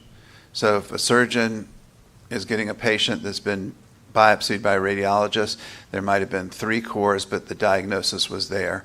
And the diagnosis was, with a core biopsy, is very capable of getting histologic grade, hormone receptor status, and HER2 status. Does that answer your question? Yes, because I was trying to figure out, so some patients could have a biopsy specimen with 1 core, and then others could have a biopsy specimen with 3 or 4 cores. And I could let Dr. Ward address it from a radiology standpoint, but from a surgeon that does image-guided biopsy, I would say the minimum that most of us do is 3. I don't think anybody's going to try and make a diagnosis on 1 core biopsy. Thank you. Thank you. Dr. Sandler. Thank you, Howard Sandler. I'm just trying to understand what happens after the cryotherapy procedure is done. Another panel member was asking about where the tissue goes, but just help me understand as a non-ablative physician, when I see a post-ablation CT of a kidney lesion that's undergone cryoablation, there's volume loss of the organ after ablation. And I'm just wondering if what happens to the 3.5 centimeter sphere of ice, does that lead to a loss of volume in the breast that's equivalent to the size of the 3.5 centimeter ice ball? Hi, Robert Ward. So, I've done about 100 of these cases. I've followed each of these patients over the course of up to 8 years. And so typically after about a year or 2, the ablation zone has kind of reached its final kind of size. It's probably decreased in size by at least 75 to 80% from, the first imaging follow-up at 6 months. I took a stab at this earlier, but just generally I think it's the immune system that comes in. There's phagocytosis that essentially cleans up the coagulative necrosis that's happened as a result of the cryoablation procedure. We actually have slide 1, maybe we can pull up, just to give you a little bit more detail about what happens. This has been studied, in the lab, preclinical and clinically, and what happens, at 30 minutes hours to a week, and then months beyond. But the bottom line is the immune system comes up and cleans that up. In my experience, there's no volume loss in that area. Did that answer the question? Yes. Yeah. So you're saying that the patient doesn't notice a loss of breast volume in the area despite a 3.5 centimeter ice ball. Correct. So after the procedure's done, it takes probably about 20 minutes for the ice to completely melt. And as has been said, there will be a palpable lump there, and we let patients know that in advance. And that palpable lump is, say, if it was a 5 centimeter long ice ball, it would be about 5 centimeters in size. And to what degree they can palpate that depends on where in the breast it's located, obviously, and how much other breast tissue they have around it. But over the course of weeks to months, it slowly gets smaller and smaller in size. Thank you. Thank you. Dr. Hallaby? Thank you, Susan Hallaby. I have a couple of follow-up questions regarding follow-up, no pun intended here. Do you have more follow-up on the patients beyond 60 months? Only those who came in for their 5-year visit after their 5-year anniversary. The study concluded at 5 years. Okay, and I think someone else alluded to this, that I would appreciate some clarification. In terms of the post-marketing, do you have any data? Because I'm still struggling with the estimates from the systematic meta-analysis that was performed, and I'm uncertain about the reliability of those estimates. And in the present study design, where you don't have randomization, those estimates are going to be key. So I know you've mentioned somewhere that you don't have data, or do you have data on other patients treated with ProSense? We do have data. Perhaps I'll show slide 1. So these data are collected from published and non-published studies across the literature. There are 18 cohort studies conducted in the US, Japan, Spain, Germany, Romania, Italy, the Netherlands, with follow-up through 16 years. The study with follow-up through 16 years is in Japan. And of these, 10 studies reported 22 recurrences in over 1,300 patients. So a low recurrence rate of 1.61%. And I think also importantly, no serious device or treatment-related adverse events were reported. And then also there's post-market surveillance data for CE marking. So that's typically quite limited, but in this post-market surveillance data that we have, only 4 patients of the 140 that we have data on reported adverse events. Patient satisfaction was excellent or good in these cases as well. Thank you. And just to extend beyond that, so when you talk about recurrences, I guess you're not limiting it to 5-year recurrence, correct? Is it beyond the 5-year period? Right. Mm-hmm. Right. That summary. And I'll show you slide 1. So this is the longer term data. So 465 patients over 16 years. This is a study in Japan, not yet published, but this is from the presentation, and observed a rate of 0.65%. This paper, though, the study, they did use adjuvant radiotherapy. So I'll add that. Thank you. Dr. Blakely? Andrew Blakely.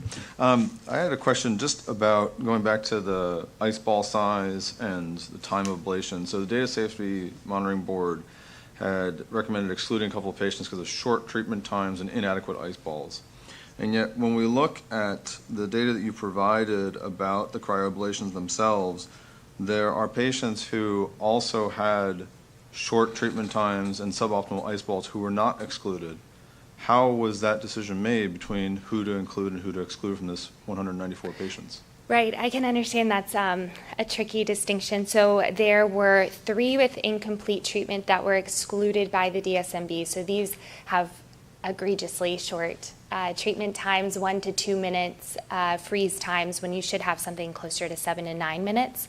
And then the company, as part of their mitigation activities, they looked into every case of recurrence and whether or not there's a factor that's contributing to recurrence. And one thing that they found in 3 of the recurrence cases was that there may have been a factor related to suboptimal positioning and suboptimal treatment time, so not being able to achieve the full 35 or 40 millimeter ice ball.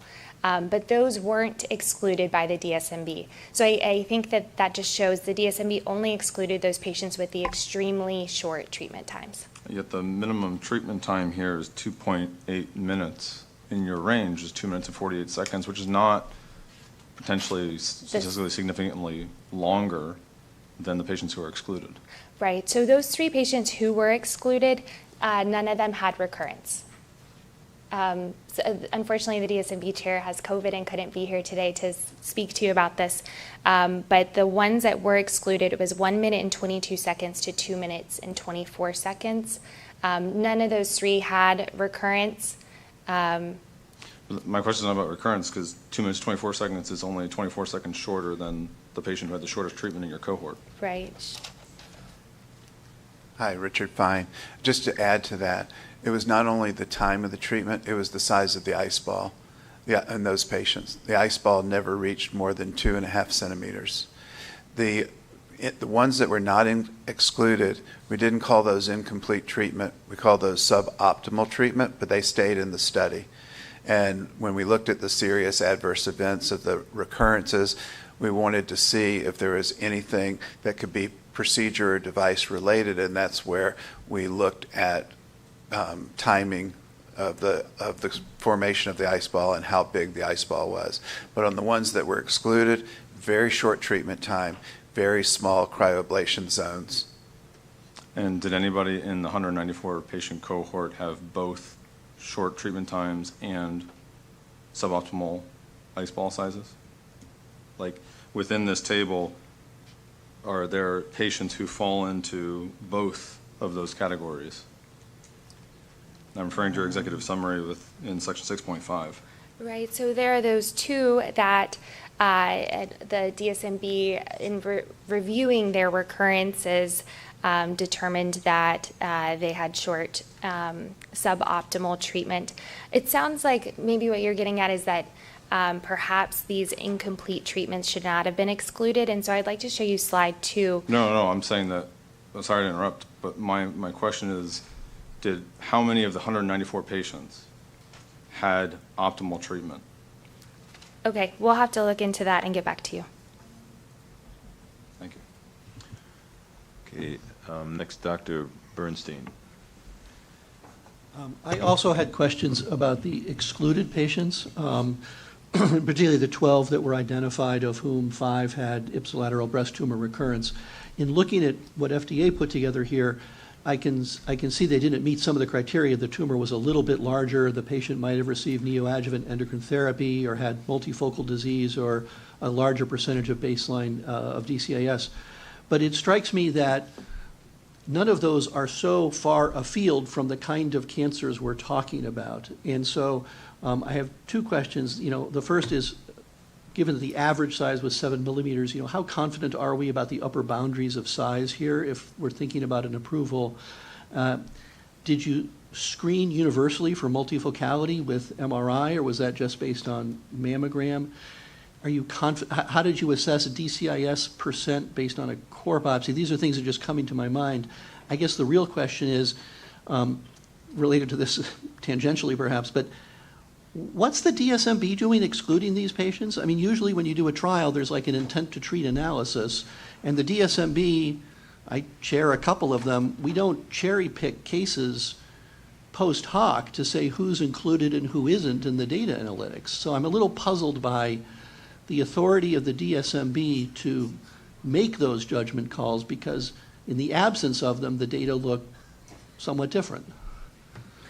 Sure. So I think we can start with your question about size and then go to multifocality, DCIS. Hi, Robert Ward. Regarding size concordance with imaging, and there is very good concordance between the appearance on imaging and the size and what would be seen histologically. I don't know if that answers your question about that, especially with regard to the patient that was intended to be treated, invasive ductal carcinomas. So excluding things like DCIS, extensive intraductal component, invasive lobulars, and the like.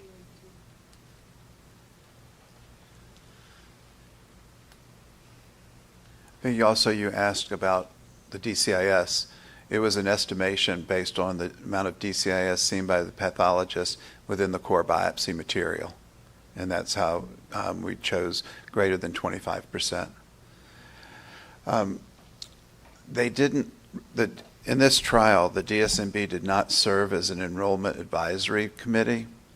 The DSMB did retroactive review and exclusion. It was responsible for identifying safety issues and ensuring data quality. Therefore, they reviewed all the study and patient data, including baseline eligibility, procedure, and outcomes. And that was because the design of the study was that the evaluated population would be per protocol population. So I know that's not what you consider ideal, but that's the way the study was designed. I'll just add that that's very similar to what was done in the literature. So Whelan et al. Lumina study, they retrospectively reviewed their patients and confirmed good surgical outcomes, confirmed that they met all of their strict criteria. So of their cohort, they went back to exclude. So I think that what was done in this study is quite similar to the literature that we're comparing to. Dr. Morabito. Hi, thank you. As you heard in FDA's presentation, we did find it important to include those recurrences that took place in the patients that were excluded by the DSMB into our analysis.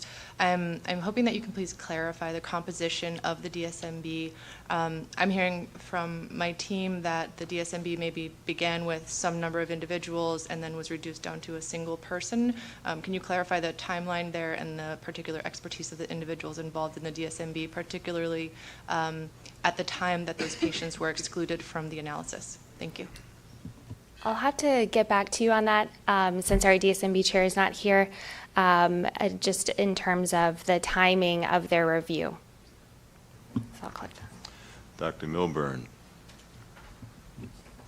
Thank you. Megan Milburn. I wanted to switch topics a little bit. Can you talk about how cryotherapy affects radiotherapy as far as planning and outcomes? I know there weren't many patients, but certainly the ice ball, how is that different from a lumpectomy cavity seroma or surgical marking clips? Has that affected the radiation planning and outcomes? Nathalie Johnson, thank you for your question. Actually, having a nice ice ball makes it really easy to plan your radiation. It's very well defined. And so that in clinical experience, radiation oncologists, I think, actually really like it. I hope that answers your question. It does. Great. Thank you. Dr. Grimm. Thank you, Lars Grimm. Question for Dr. Ward. You've made a number of allusions to the post-imaging follow-up in these patients. As a radiologist, we're very comfortable looking at post-lumpectomy. We kind of have an internal clock of how things are going to change over time. When I look at examples in the literature, I see 3, 4, 5 centimeter areas that are quite distorted with the ice ball and the changes. I compare that to a woman who has a seatbelt injury from a car accident where she has a lot of fat necrosis, and that can look, for lack of a better word, quite ugly for years, the changes that are going on, and hard to evaluate that area. I think about that, and then I look at, a lot of your papers that you've published in the literature, and many of them are showing examples of recurrences or false positive biopsies using multimodal imaging. You're showing a mammogram, you're showing ultrasound, you're showing an MRI, or you're showing a PET. How comfortable and confident are you that you're actually going to be able to find recurrence when it happens with just a traditional mammogram or tomosynthesis? Robert Ward. Thanks for the question, Dr. Grimm. I think we have a couple more slides we can kind of pull up in the queue that I can refer to. But, you know, the post-ablation imaging is really rather straightforward. We can pull up slide 2. You've seen this slide before. This is pretty typical of what things look like, right? We're using a biopsy clip that was placed at the time of tissue diagnosis as a landmark to show how things look. Now, this is only at 6 months post-ablation. So as time goes, and this is what you would do post-lumpectomy, typically, you know, every 6 months for a couple years, or sometimes 6 months, 12 months, and annually thereafter. There is some heterogeneity in what imaging follow-up looks like. But that ablation zone will slowly get smaller over time, but the biopsy clip remains. And it's really that first 1 or 2, post-ablation imaging follow-ups that you have are really important, again, just to make sure that you've targeted the area appropriately. Now, I have published a number of papers about rad path concordance between what we see. So yes, for those publications, we've essentially cherry-picked the best examples of what a false positive looks like from fat necrosis, say an asymmetry, a focal asymmetry, or a mass at or near the ablation margin. Or a true positive, where in fact it could be a very similar imaging finding, an asymmetry, a focal asymmetry, or a mass, or even calcifications at or near the ablation margin. You know, the bottom line is if there is a suspicious imaging finding of any kind, as would be identified by any breast radiologist, even without experience looking at post-ablation imaging, you know, what you would do is suggest a biopsy with the imaging modality that best demonstrates that. We routinely do mammogram and ultrasound as needed in imaging follow-up. We don't typically do contrast-enhanced imaging because we've only had contrast-enhanced MRI as of late. We just recently got contrast-enhanced mammography, which may play a role in the future. My own clinical practice is mostly patients that are poor surgical candidates that are actually not eligible for clinical trials. They happen to have tumors that are larger, wrong histology, too close to the skin for clinical trials. So I have a higher risk patient population typically, but all these patients are seen in a multidisciplinary setting. And the surgeon, the medical oncologist, radiation oncologist decide that cryoablation may be more beneficial for them in their very specific case. So I think that's just an important thing to kind of keep in mind, is that this is another option in the armamentarium for treating breast cancer locally. And without an indication, it limits access to what patients can have this particular procedure. I hope that answered the question. Yeah, I guess I really wanted to get a sense of your comfort using just mammography for follow-up. Yeah, I mean, my comfort level is high. Again, it's with patient, it's really a case-by-case basis, to be frank. If we can bring up that other mammogram that we had up before. Because I'm not worried about the 6-month one. It's the 1, the 2, the 3-year when, are you really going to be able to differentiate?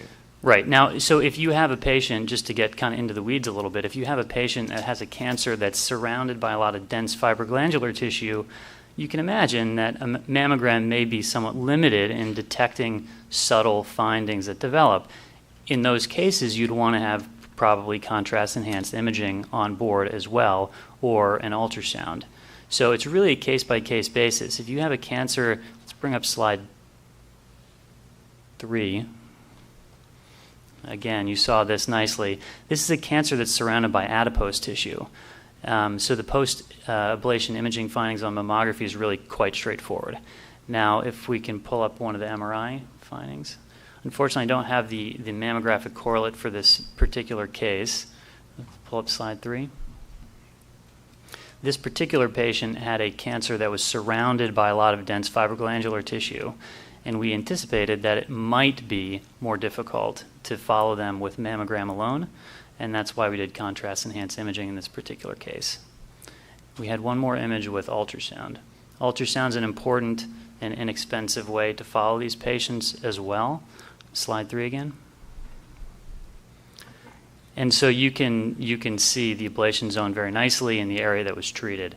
So it was kind of a long-winded way to say I'm quite confident in following with imaging alone. That combined with all of the intraprocedural, needle placement and ice ball monitoring and measurement in short and long axis to make sure that we have the appropriate margin. Dr. DeLong. Thank you. I had a further clarifying question about the possibility of post-market mandates, particularly as we've talked about the recurrence rate. These are smaller studies, low-risk tumors, and so the recurrence rate at 5 years tends to be low. It's somewhat hard to make comparisons, and it seems like for these luminal A tumors, the recurrence is associated with latency since treatment. And so since this is a Class 2 device, taking as an example, breast implants are Class 3, they were approved based on 3 years of data, but there was a condition of approval that those core patients were followed out to 10 years. Because this is a Class 2 device, is it possible to mandate that the ICE3 patients are followed until 10 years? I believe you're limited by the issuing a 522 order, which has a time limit or has certain limitations compared to what would be possible with Class 3. This is Julie Morabito. I can start to answer your question, and I think it's a good one, and one certainly we'd love to get input from the panel members on. In writing the special controls through the de novo process, certainly we can include as a special control that there is post-market study to collect long-term safety data. It is not, as Dr. Carr mentioned, it is not the most common special control to include, but the process of authorizing marketing authorization through the de novo process is based on our ability to write special controls that kind of set the bar for where future submissions come in they need to meet. And if one of those requirements is that we need long-term post-market data, that is something we could write into the special controls. And that would take effect and apply to the de novo applicant and the sponsor? Yes, the subject device, the de novo that we are reviewing, must meet the special controls that we write for all subsequent submissions that come in. And if I could add, maybe I should just level set to make sure that all of us are following along in what we're talking about with respect to the de novo process. So just backtracking a little bit, this device, for its intended use, does not have a predicate device from which they may be able to say that they are substantially equivalent and get onto the market as a 510K. Now you may say, well, what are you talking about? Since 1976, there's been these cryoablation technologies available, but those devices have largely been regulated looking at bench testing data and for very general indications, not the specific indication of breast cancer treatment. Because breast cancer treatment poses a different benefit risk profile than the general tool indication of cryoablation in general, we determined that there is no predicate for cryoablation of breast cancer because that has a unique benefit risk profile.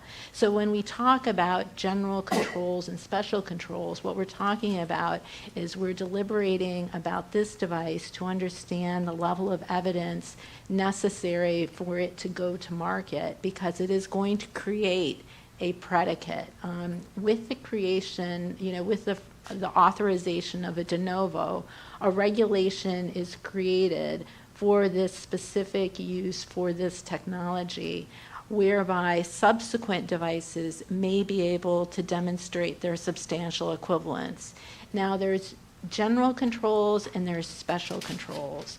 All medical devices undergo basic assessment, sterility, biocompatibility, various factors, electromagnetic, electrical connectivity, all of the basic things that we would look at for every device. Special controls are a list of things that these technologies need to demonstrate in order to get to the market. But you can't just, this device would have had to have met all of those special controls so that it can be a suitable predicate for subsequent devices that come to the market. So one of the special controls could be a post-approval study that would have certain characteristics. One of the special controls could be specific labeling requirements. One of the special controls could even be the level of evidence characterization that you would want in the pre-market before it goes into the market. You know, I've talked about some special controls that could be post-market, but there's also special controls in the pre-market that go above and beyond our regular general controls for all medical devices. So hopefully that helps level set everyone and make sure that we're all talking about the same, when we're throwing around these terms, that we all understand what that means. Thank you. Dr. Halaby. Thank you, Susan Halaby.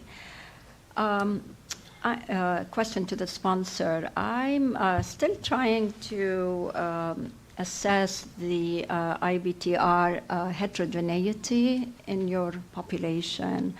And while I acknowledge that due to the sample size, you may not have done subgroup analysis, and I'm not in favor of that, but can you give us an estimate for the 15 and 14 patients, African American and Hispanic patients, that were enrolled on the trial? Have you looked at that?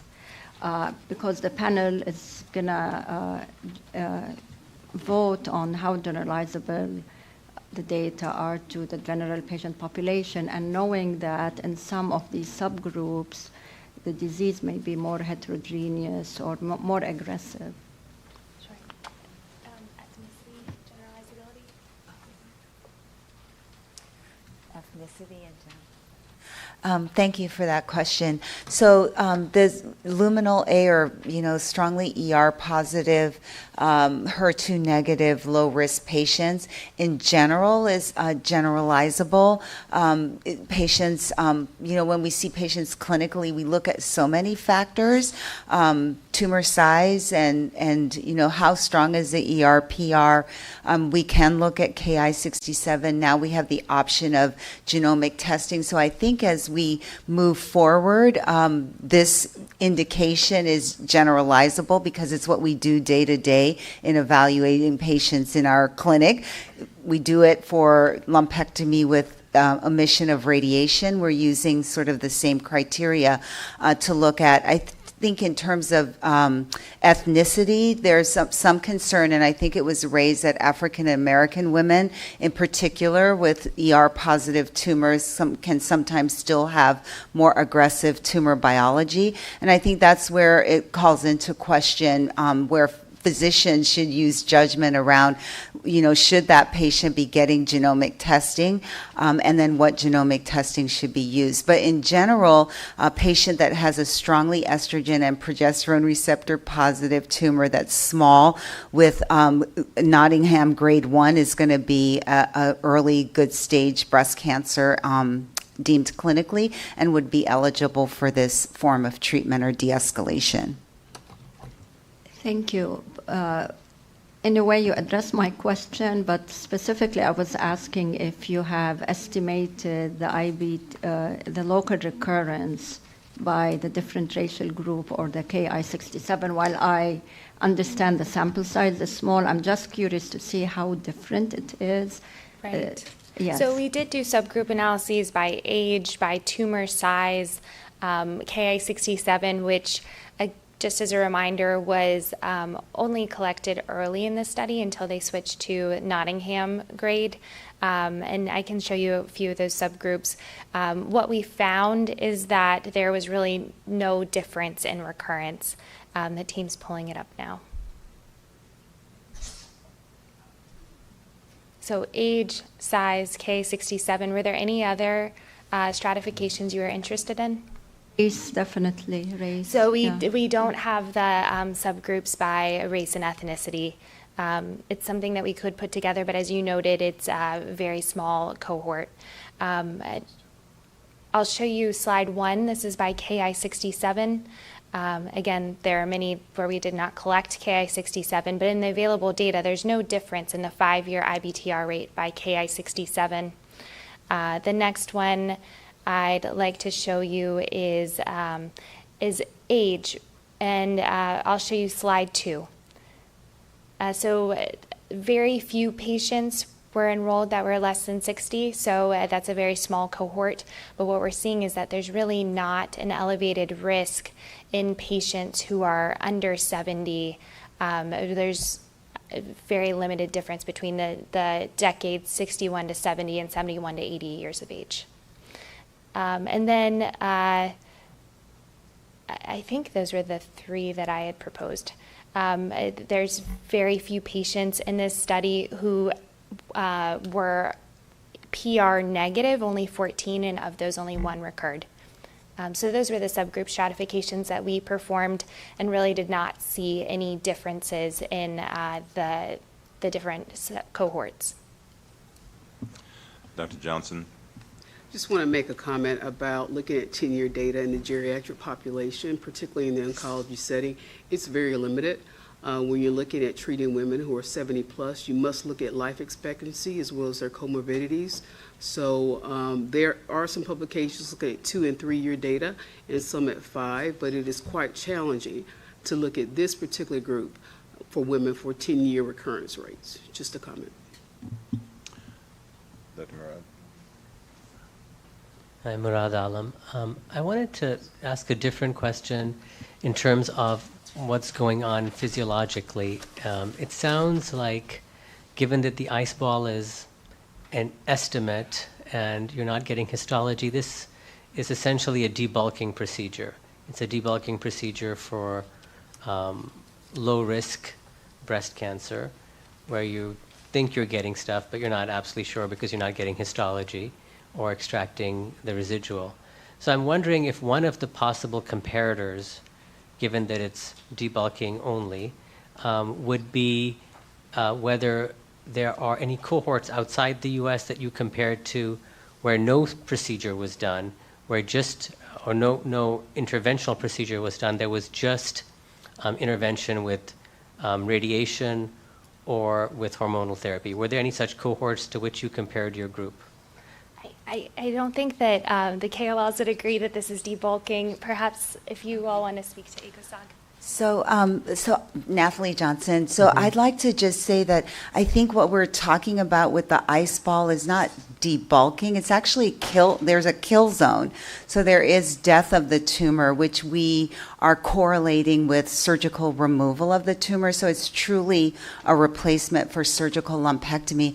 And I think one of the points that we were trying to bring forth today, and I think both Dr. Morrow and Dr. Gans, Dr. Margentaler all spoke to it, is that in hormone-sensitive breast cancer, actually in breast cancer in general, what really is important is the systemic therapies. And so that's where you see the differences in outcome. I see what you're saying, but if the systemic therapy is important, it doesn't really matter if you assess margins, then wouldn't one good comparator be just the systemic therapies? I guess that was my question. Have you compared your cohort to any cases of any other cohorts you have where only systemic therapies were used in the absence of a surgical intervention? So are you saying a study where patients had the same indications but had no surgical intervention, just did endocrine therapy or just did radiation therapy? Yes. I am not aware of any studies in the literature to that effect. Okay, and why would you, and the first question, why did you disagree that it's a debulking procedure? Because debulking, of course, does mean removing and destroying tumor, which is what you did, but you have no margin assessment, so you have no way of knowing if you cleared it. So I would come back with the fact that with lumpectomy, I think Dr. Morrow spoke to that we are very clear that even with surgical lumpectomy, there in very many cases is probably microscopic disease residual.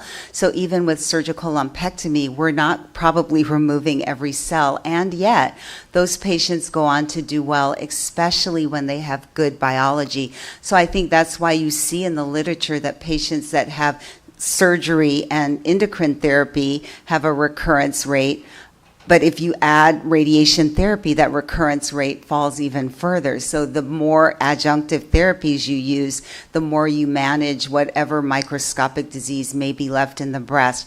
So if we take a small tumor at 1.5 centimeters and put a kill zone around it, then in effect, we're doing the same kill zone as you probably get with surgical lumpectomy.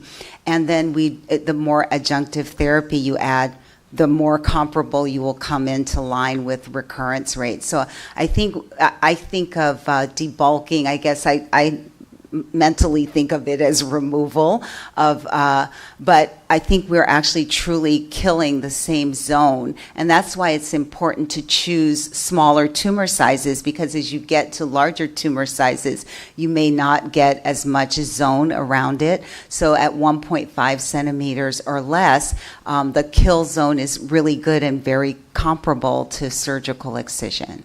I hope I'm answering your question I think now. so. I'm still Yeah. not totally sure, because I understand there could be microscopic residual tumor even after surgical excision far away. It's discontinuous. But in your case, I don't even see how you could really rule out macroscopic tumor, because you're not accessing it in any way. I think that one of the things that we have is that the recurrence rates, the first, on the ICE3 study, you begin to see them at 3 years. And if you leave gross disease behind, usually your recurrences are going to be much earlier. So they're going to be 6 months or a year, you'll see recurrence. If you don't, even with surgical disease, if you don't completely resect it, you see recurrences very early. So the fact that the first recurrences that you begin to see come in at 3 years goes along with actually having had good ablation of the tumor at the time of the procedure. But that's what I was asking you to compare it to a non-surgical case, but you don't have any such cohorts to compare it to. No. So you don't really know. No, I'm not aware of that literature. Dr. I Hunt. just and want to Dr. add, could I Sandler. just add one thing to the issue of debulking and whether we know or don't know whether there's cancer remaining? The design of the study of not excising, treat, and monitor was based on all of the data that treated and excised and showed that the cryo zone killed the cancer. Kelly Hunt, I have a follow-up to your question about using, say, endocrine therapy alone treated patient populations. And I'll just say that there is data out there. It's typically in patients who are deemed inappropriate for surgery. And so typically older patients with many comorbidities. And so it's really kind of difficult. It's not going to be a good comparator because many of the patients would never go to surgery, and so that would be difficult to do. There are trials of neoadjuvant endocrine therapy before local therapy, and typically the longer you treat, the more effective the treatment is, but also you're then able to identify patients that have endocrine insensitive disease as part of that follow-up period. So I don't think there's a real good comparator to what you're asking for out there. Dr. Sandler. Thank you, Howard Sandler. I just wanted to talk about the age limit that's in your indication for use. It's age over 60, I think. And I just wanted to just probe that a little bit. The median age in the ICE3 study was 75, and you just showed some data on that there was not an increased observed local failure rate in the 60 to 70, but you didn't really break it out between 65 and 70 and 60 and 65. But in the 60 to 65-year-old group,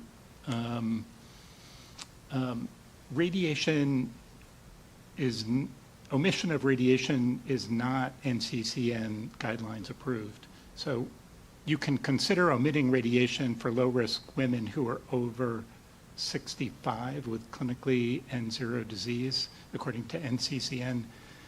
So my point is that the current indication for use includes the recommendation for adjuvant hormonal therapy to get the best local control, but it doesn't comment on the role of radiation, and you're including a patient population who should not have radiation omitted according to current guidelines. So in other words, would you consider raising the age to 65? And let me just have another brief question too, and I'm hesitant to ask because there are statisticians here, but can you comment on the censoring question that the FDA brought up?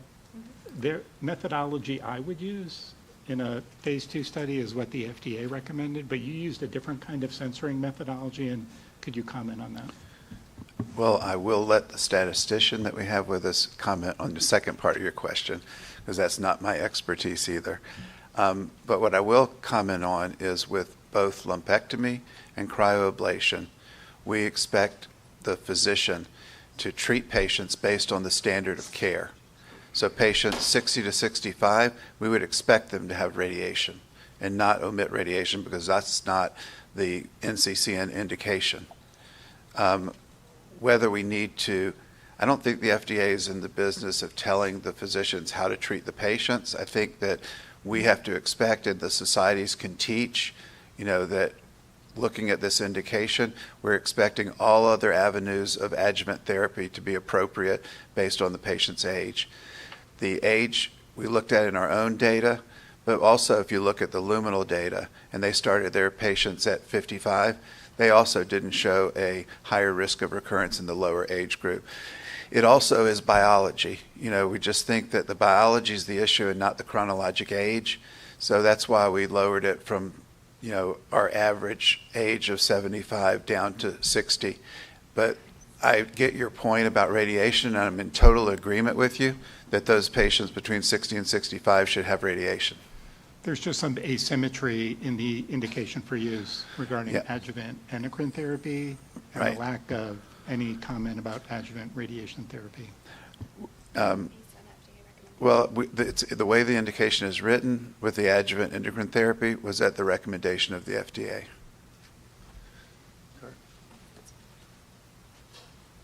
Hi, I'm Kirk Bateman. I'm a paid statistical consultant for IceCure, but have no other financial obligations.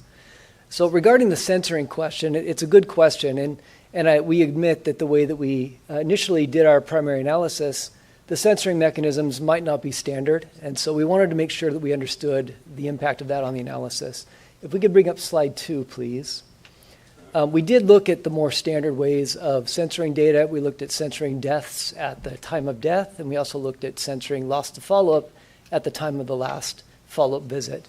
And as you can see here, the results are quite robust, depending, regardless of what method we chose. We have similar confidence intervals and estimates. Yeah, I think the FDA showed that it didn't make that much of a difference, but it just seemed unusual. Right, understood. Thank you for the question. Okay. Dr. Evans.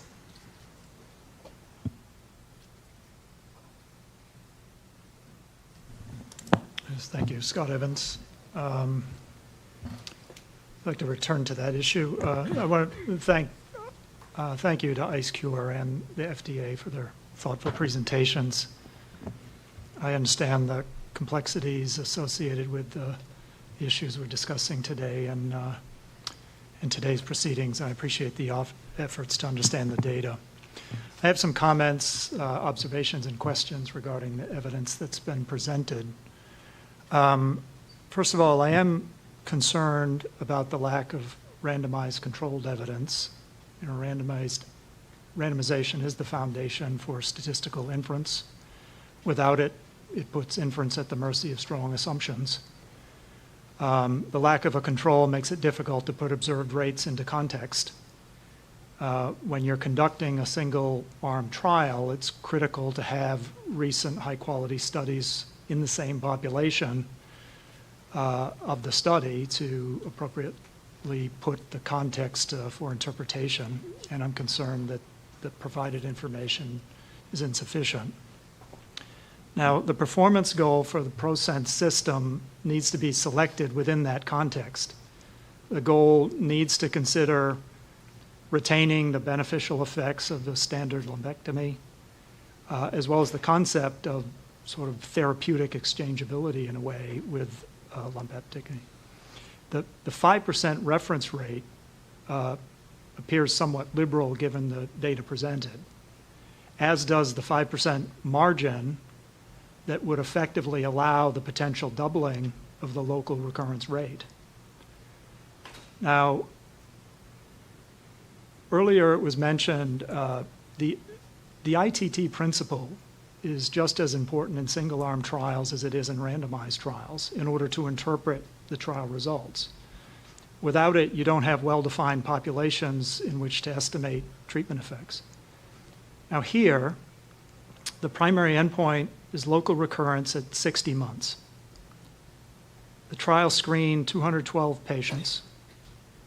206 were treated.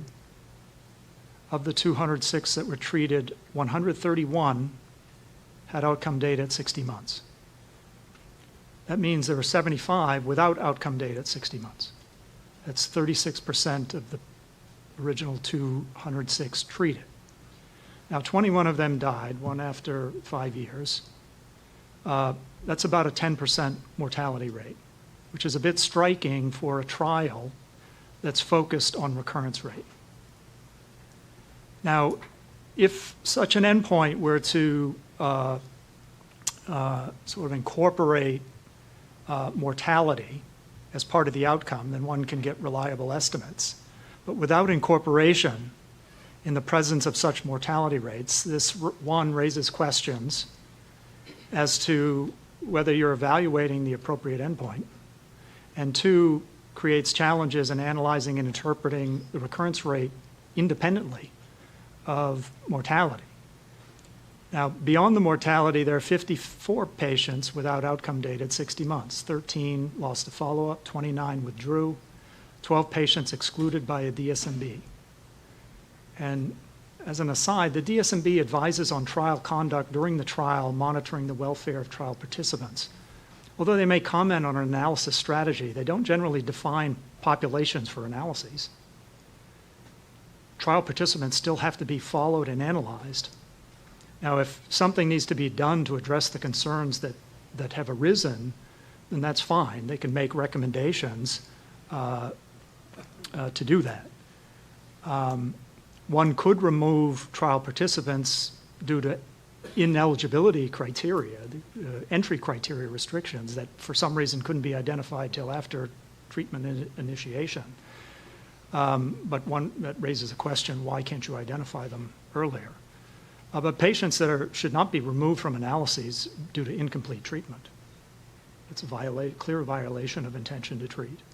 So there's been sort of suboptimal application of the intention to treat principle, which compels assumptions that can jeopardize robustness when estimating a 60-month recurrence rate. So this raises the question about how do you estimate the recurrence rate? And could you bring up slide 42 from the FDA?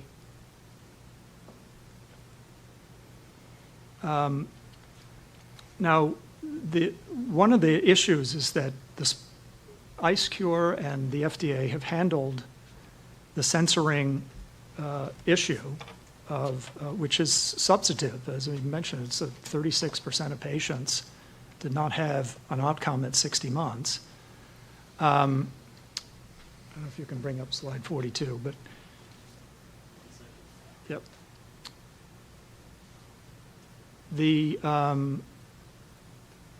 But my understanding, and clarify if I'm incorrect, if you look at the bottom of this, now this is the FDA slide, but it characterizes IceCure's censoring approach at the bottom. So somebody who's lost a follow-up or withdraws is considered censored at 60 months, or if they died, they're censored at 60 months, either the end of study or 60 months. So in some ways, you're sort of carrying forward the status of the patient at the last known time the patient was recurrent free to the end of the study. And that would seem to sort of assume facts not in evidence. And in some ways, if you estimate a recurrence rate under such an assumption, you'd be underestimating the rate. Now, the FDA takes a more conservative approach. Now, this is still imperfect unless censoring is completely random, which it isn't. But we don't have perfect methods in such a case. But it's more conservative. So I have a couple of questions when you put all that together. One, was a 10% mortality rate expected? And if not, then why is it so high?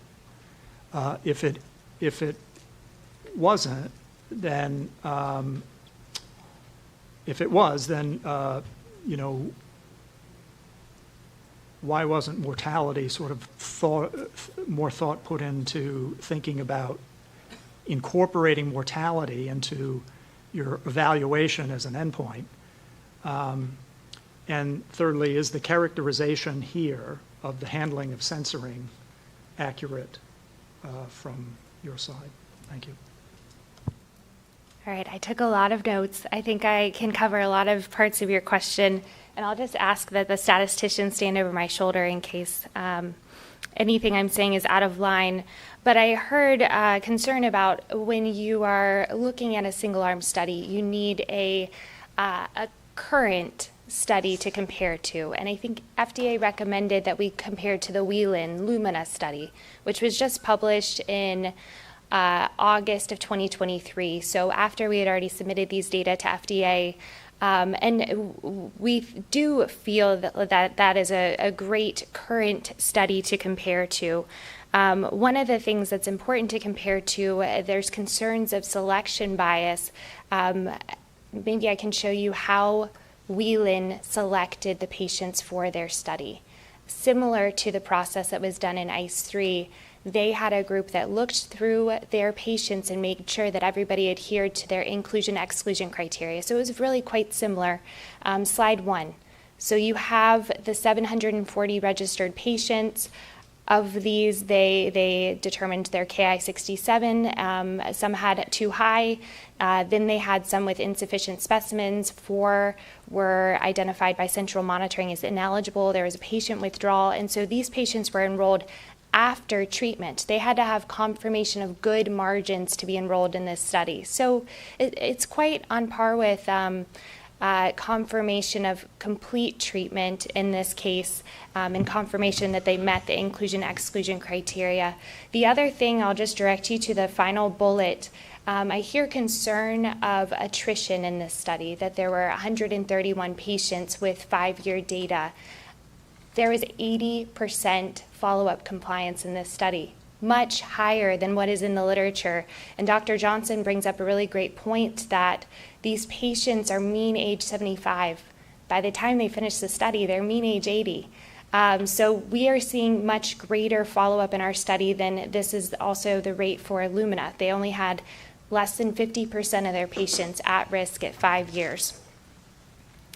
There was a question about whether or not this mortality rate was expected, and maybe we can bring up the overall survival slide from the core. It's nice. It shows you the actuarial survival versus what was observed in the ICE3 study. Again, remembering mean age 75 patients. So if I could show you slide 1, what we observed in this study is there are actually fewer cumulative deaths than would be expected for the average 74-year-old population over a 5-year follow-up. And then was mortality expected? Was there anything done to account for this?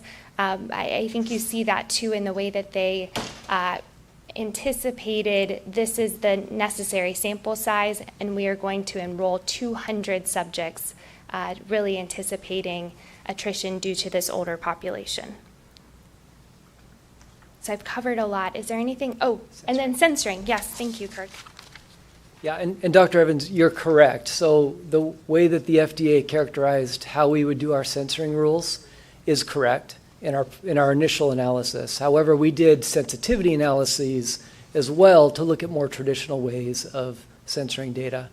If we could go back to slide 2. The first column here shows our original analysis using the original censoring rules. And then the last 2 columns show the more traditional censoring rules for both deaths and loss to follow-up. I will note the cumulative incidence function rates also take into account the competing risk of death. That's the methodology that was both done in the Lumina paper and that the FDA recommended that we use. So you can kind of see the comparison between those methodologies, and there's not that much of a difference. You might expect more given the censoring rules that we initially planned, but this is the totality of the data, including our sensitivity analyses. Can I just say, it's Harold Burstein. I don't want to get too deep in the weeds here, but the Whelan study did not quite operate the way you're describing. There was an eligibility rule for a Ki-67 of 13% or greater. Patients were registered onto the study and screened for that. If you did not have that, you were considered ineligible at the outset. and were treated differently. Of 500 patients, there were 505 patients who were registered under the study. 5 patients were subsequently determined by a central IRB to not be eligible. Those 5, or 1% of the cohort, was deemed ineligible and not reported on. But as I understand the numbers in your experience, it is 12 patients out of 200. And I just want to be careful of this. That was a very different process for eliminating the 250 some odd patients you referred to, and is explicit in their methods and protocol. And they also required confirmation of good margins, right? So post-lumpectomy, confirmation of good margins? That's my understanding. And I would have to go back to the protocol to look that up again, but yeah. That's our understanding, and I think that's what I'm speaking to more than anything. But my point is they were immediately shunted out. This is not that they were included in the study and then like 3 years later somebody looked back and said, oh, they should have been included here. Okay. So Dr. Blakely. Andrew Blakely. So a lot has been made about the patient experience in this, and I think that's very important. So I have 2 quick questions in regards to that. The first is, were any procedures delayed or interrupted because of equipment malfunctions or any issues in that regard? Yes, we have information on that. And my second question was, in the afternoon session, you provided information that 33 patients underwent subsequent biopsy to evaluate for recurrence, 7 or 8 of whom, depending on how you count, the 7 patients in the 194 versus the 1 patient who had the remote second breast cancer, whether it was ipsilateral breast tumor recurrence or a new primary, depending on your perspective versus FDA perspective. So was it 8 out of 33 biopsies came back positive for recurrence? And how does that compare to long-term follow-up of patients who have undergone lumpectomy? So I think we'll speak first to, and Shai from the company, if you would like to speak to the case of procedure delay or interruption.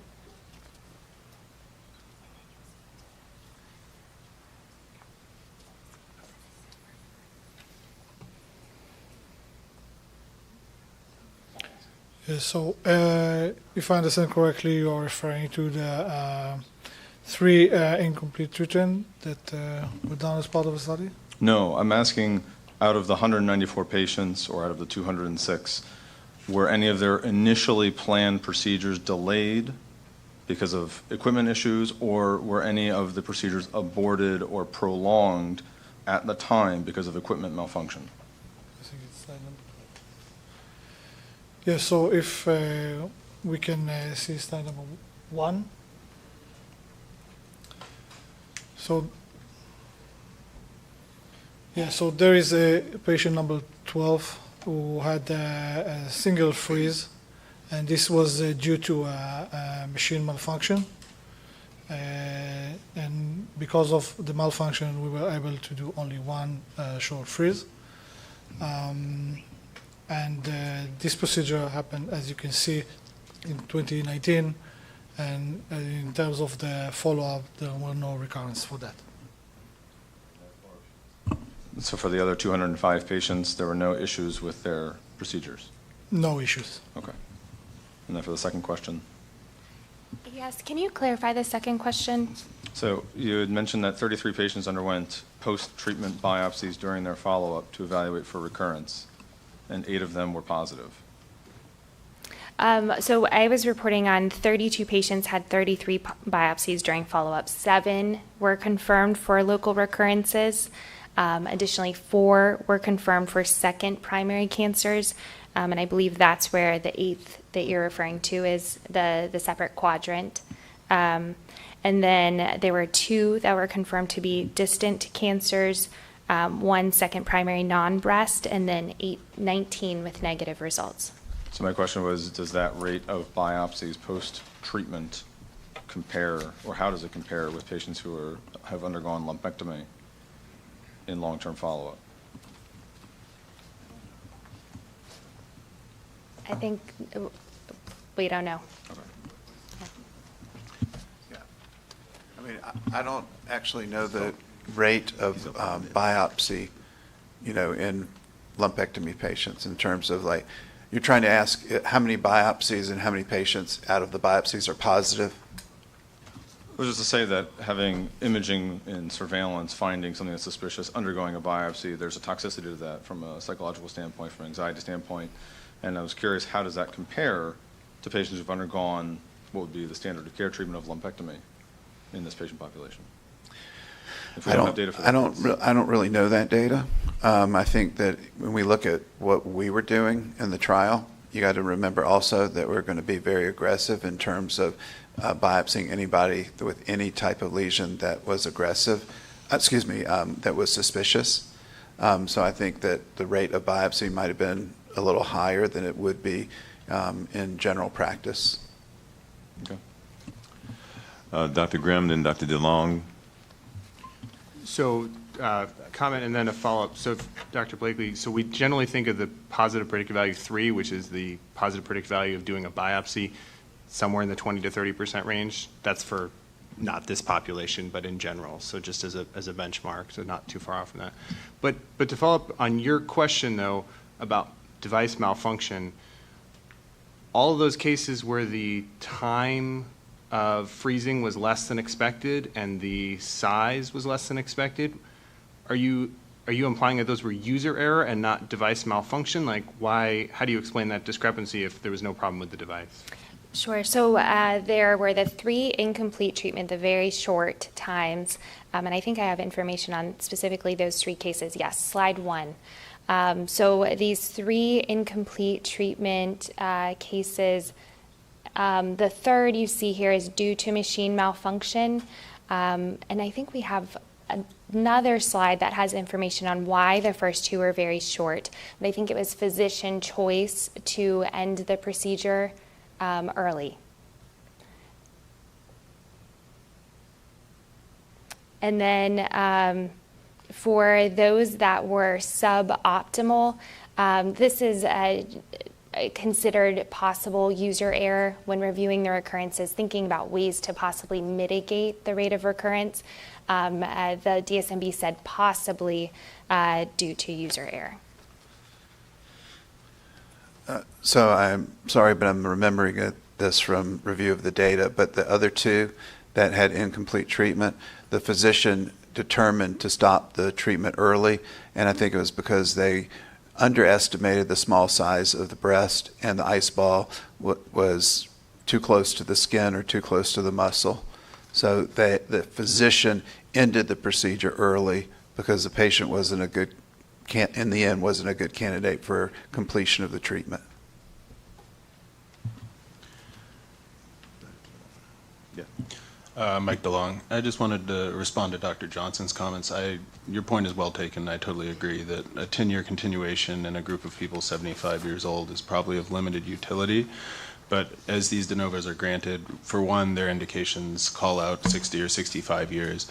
But once one device is on the market, subsequent devices can then get through the 510K pathway, and they can ask for slightly different indications for use, maybe expanding the age range, and depending on if FDA considers those to be new questions of safety or effectiveness, they may be able to go through 510K, and they may be held to the special control. So setting a precedent of what is required in terms of evidentiary standards, I think, is important, and long-term follow-up is probably meaningful in a cancer population where you're looking at ablation definitive treatment. So that was sort of my point. Dr. Detloff? Yeah, Christine Detloff. I had a question for you regarding imaging. For the patients that did have recurrence, did they all have pre-cryoablation MRI? And then also, without a specimen radiograph to confirm that there is no tumor at the margins, it seems like there's a lot of reliance upon imaging. And I'm just curious if you can speak a little bit more about when you would definitely require there to be a pre-cryoablation MRI before, and just your experiences with, again, those patients that had recurrence and evaluating them with MRI thereafter.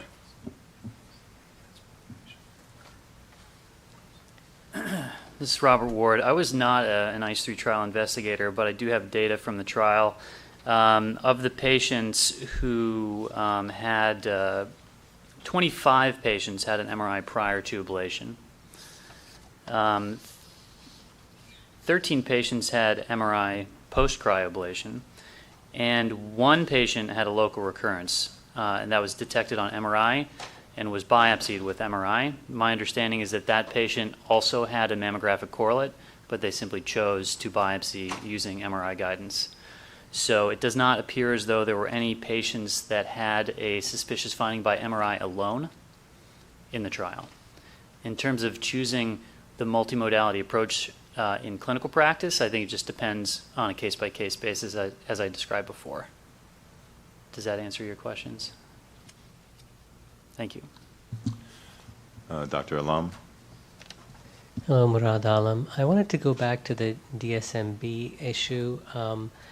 I understand FDA had noted in their presentation that 3 of the people who were removed from the study were removed by DSMB after they had already had a recurrence.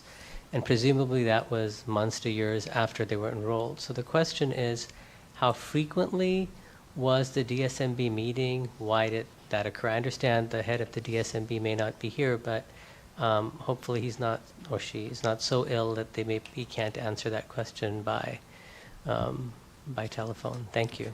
So I do have some information on this. The DSMB met annually or as needed, and depending on the meeting, they had 3 to 5 members of the DSMB involved in the review through enrollment. Once enrollment was completed, the additional reviews were, it was simplified to a single reviewer, and then additional reviews of data were performed, and during that time, only 4 of the 12 patients were excluded. One of these was a case of incomplete treatment. One was discussed with the full board, and additional information was requested. One had adjuvant treatment to reduce the size of the tumor prior to cryoablation, was therefore excluded based on size. And one case had multifocal disease. So the DSM, I guess to more directly answer your question, they met annually or as needed. It was all a retrospective review of the data, 3 to 5 member until enrollment was complete. Thank you. So then why, if in fact it was the case that 3 of them were removed, 3 patients were removed after they had a recurrence, presumably did that recurrence occur immediately within a month or 2, or was there some reason why it took a while to make sure that they were not eligible to be in the study and thereby removed them? I guess I'm just struggling to understand that if they met during enrollment, wouldn't they have detected failures to enroll correctly or treat correctly at that point, rather than after the patients had already recurred? Right, and I don't have all of the data on the history. I can tell you about the timing of the recurrence of these 5 subjects, and I can also consider that maybe it was a timing of where they were reviewed in the DSMB case log of reviewing for inclusion or exclusion, but I don't have specifically that history of why those cases were specifically reviewed later. Okay. Dr. Morbido, you have a question? Yes, thank you. One question and then one clarification. The first question is, can you clarify the number of patients that were excluded by the DSMB after recurrence took place? I think you maybe said 3, or somebody said 3. I think it actually was 4. 4. Okay. Yeah, Dr. Alam was saying 3. Yeah. Okay, thanks. Wanted to clarify that. And then Dr. Garrick, you had a question earlier I wanted to clarify. I think your question was about one of the questions to the panel about comparison of the recurrence rate with the treatment of the ProSense system versus standard of care as identified by the systematic lit review and the meta-analysis. In the panel materials, there is one misplaced word. Comparison to the meta-estimate is in your materials. However, while we would have liked to have a straight comparison to a specific number meta-estimate, as we were doing our analysis, we found that given the limited amount of literature we were able to identify, the word estimate should actually be analysis. And so in comparison to the meta-analysis, we'll also make this clarification during the actual question period, but just so that we can identify that and clarify that now. It should be comparison to the meta-analysis, given that we can identify a single estimate number. I think we had one additional question that we wanted to answer from before the break. And the question was in regards to the meta-analysis with and without the two studies that had a small sample size, and kind of what were those numbers. And so to answer that question, I want to turn it to Arij.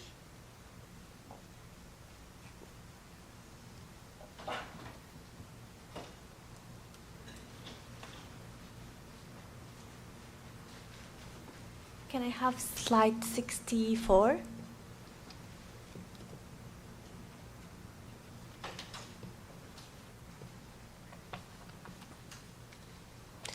Yes. So without the two studies that had sample size less than 25, so the the meta-analysis ranges from 0.7% to 2.3%, and you can note here that the Whelan study did not have radiotherapy, so it's a 2.3% for the Whelan study. With radiotherapy, we had like only 3 cohorts, so that will be from 0.7% to 1.3%. And with the small studies, the range will be from 0 to 2.3%. Any questions? Yes. Can you please, sorry, Tara Frankel, can you please comment on why for the clunker analysis you only use the RT arm when the other arm actually appears to be more relevant to the study with patients who just received the adjuvant therapy? Yes. So for this, so the Conkler, it's all of it, like the two arms are included in the 25 SLR studies. However, for the meta-analysis, we aimed at all the patients in the cohorts selected to be inside the meta-analysis should should adhere to the risk factor that we identified. So these risk factors are tumor size, grade 3, lymphovascular invasion, and hormone receptor positive. For the Conkler, both arms had patients in these high risk, identified high risks. However, patients in the radiotherapy arm had close to 0 events, even across the proportion of patients having these risk factors. As these patients with these factors did not contribute substantially to the increased risk of IBTR, we believe it's that recurrence in that arm is comparable to the indicated population. However, for the no radiotherapy arm, there were numerous recurrences across patients with this non-risk factor. Therefore, we cannot disentangle in that arm if the risk for recurrence was attributable to the indicated low-risk population. So it just seems to me, I don't know, maybe one of the statisticians on the panel could comment, but it seems like you actually based it on the outcome, whether you included it or not. Yes, for that one, yes. And we did provide a limitation and disclaimer in our meta-analysis inside the panel pack for that. Thank you. Dr. Armstrong. Yes, just actually on that slide that you just had up, 64, can I just clarify that in the ICE3 population, it's clearly not a radiation study, but 18% of the patients in that study, so that data includes that 18% of patients got radiation? Yes. Thank you. Sorry, this subpopulation, the 120, it's not Mike, 18%. please. It's not. Yeah, thank you. Out of the 206, 18% received radiotherapy. I believe, I don't know if we can switch back and forth from FDA slides to ours quite quickly, but I believe that we have the breakdown in the 120. And I think it's a little bit closer. We can get you the breakdown in the 120, but the 18%. There's still a significant number of patients that got radiation, even though it wasn't a radiation study. So. depending on what you call significant. I can bring you the exact number. Thank you. At this time, I'd like to ask if any of the panel members have additional questions for FDA.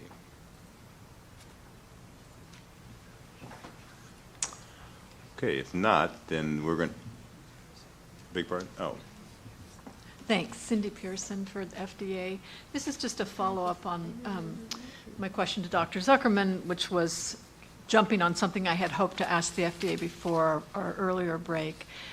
Given that we're talking about de novo and something potentially that would establish special controls, has the FDA ever before in device de novo approvals required a patient checklist or patient education materials?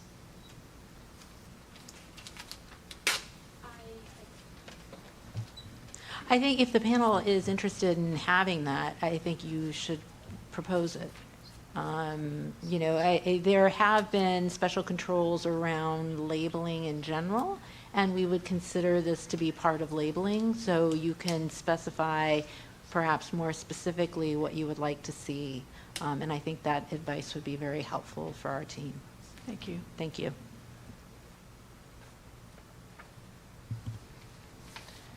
Murad Alam.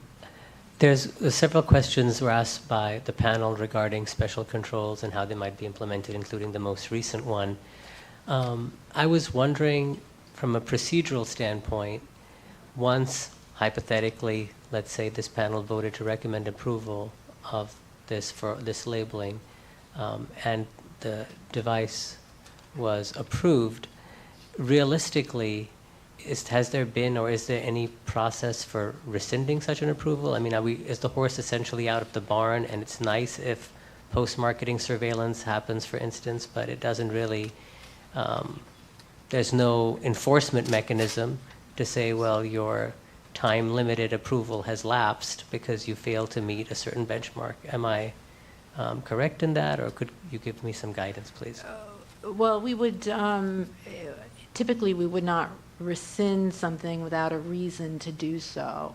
So I guess, you know, if the company met all of your expectations regarding the level of evidence in the pre-market, and you know, there was an establishment related to post-market expectations, then that would set the regulations, set the expectations for this company to move forward, and subsequent companies found to be substantially equivalent to, provided that they meet special controls to move forward as well.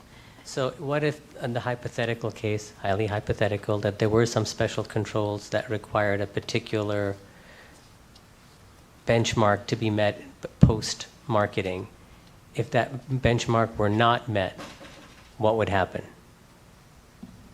Yeah, that would be a compliance matter, and FDA would take compliance action.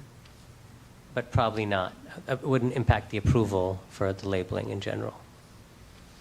It would kind of depend on the issue and if there were safety issues related to that. Unfortunately, every circumstance is a little bit different, so it's difficult to speculate on what we would do or not do. But we intend to hold manufacturers accountable for the, you know, our expectations in the post-market. Okay. Oh, Dr. Armstrong. Just one, Deb Armstrong, this is the question I referred to earlier, which is the sort of drug equivalent of accelerated approval, in which if it doesn't meet certain criteria, then it gets withdrawn from the market. Not easy to do, tough, but I mean, I think the issue, I think you hear that one of our questions is whether we can stipulate those criteria as a condition for approval or not.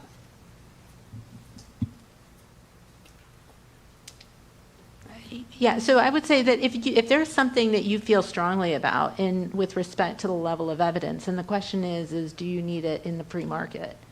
And I think that's the strongest method by which you may assure that data is obtained, rather than relying on the post-market compliance-related approach without a safety problem. Okay. This time, we're going to take a 10-minute break. Panel members, once again, please do not discuss the meeting topic during the break amongst yourselves or with anyone else attending, and we will resume at 4:25 p.m. sharp.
Panel meeting, if everyone can take their seats.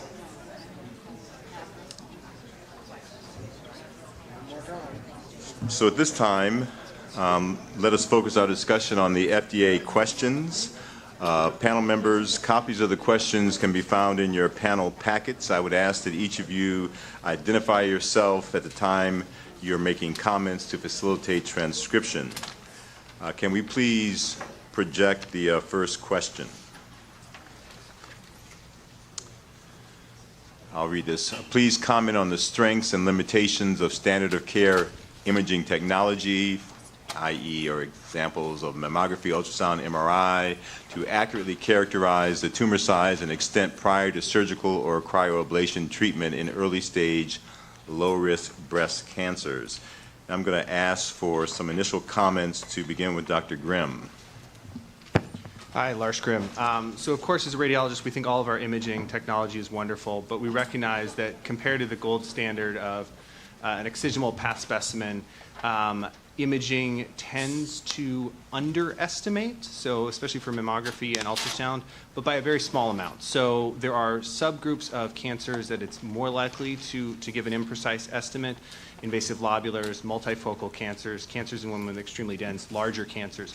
But when we're talking about small cancers, we're talking about an average underestimation rate for mammography and ultrasound of about 2 to 3 millimeters.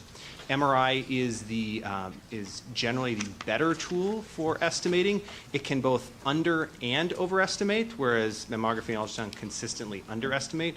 But the estimate is usually a little bit closer to the pathology. So some disagreements, usually on the order of 2, 3, 4 millimeters, something like that. Do I hear any additional comments from Dr. Detloff?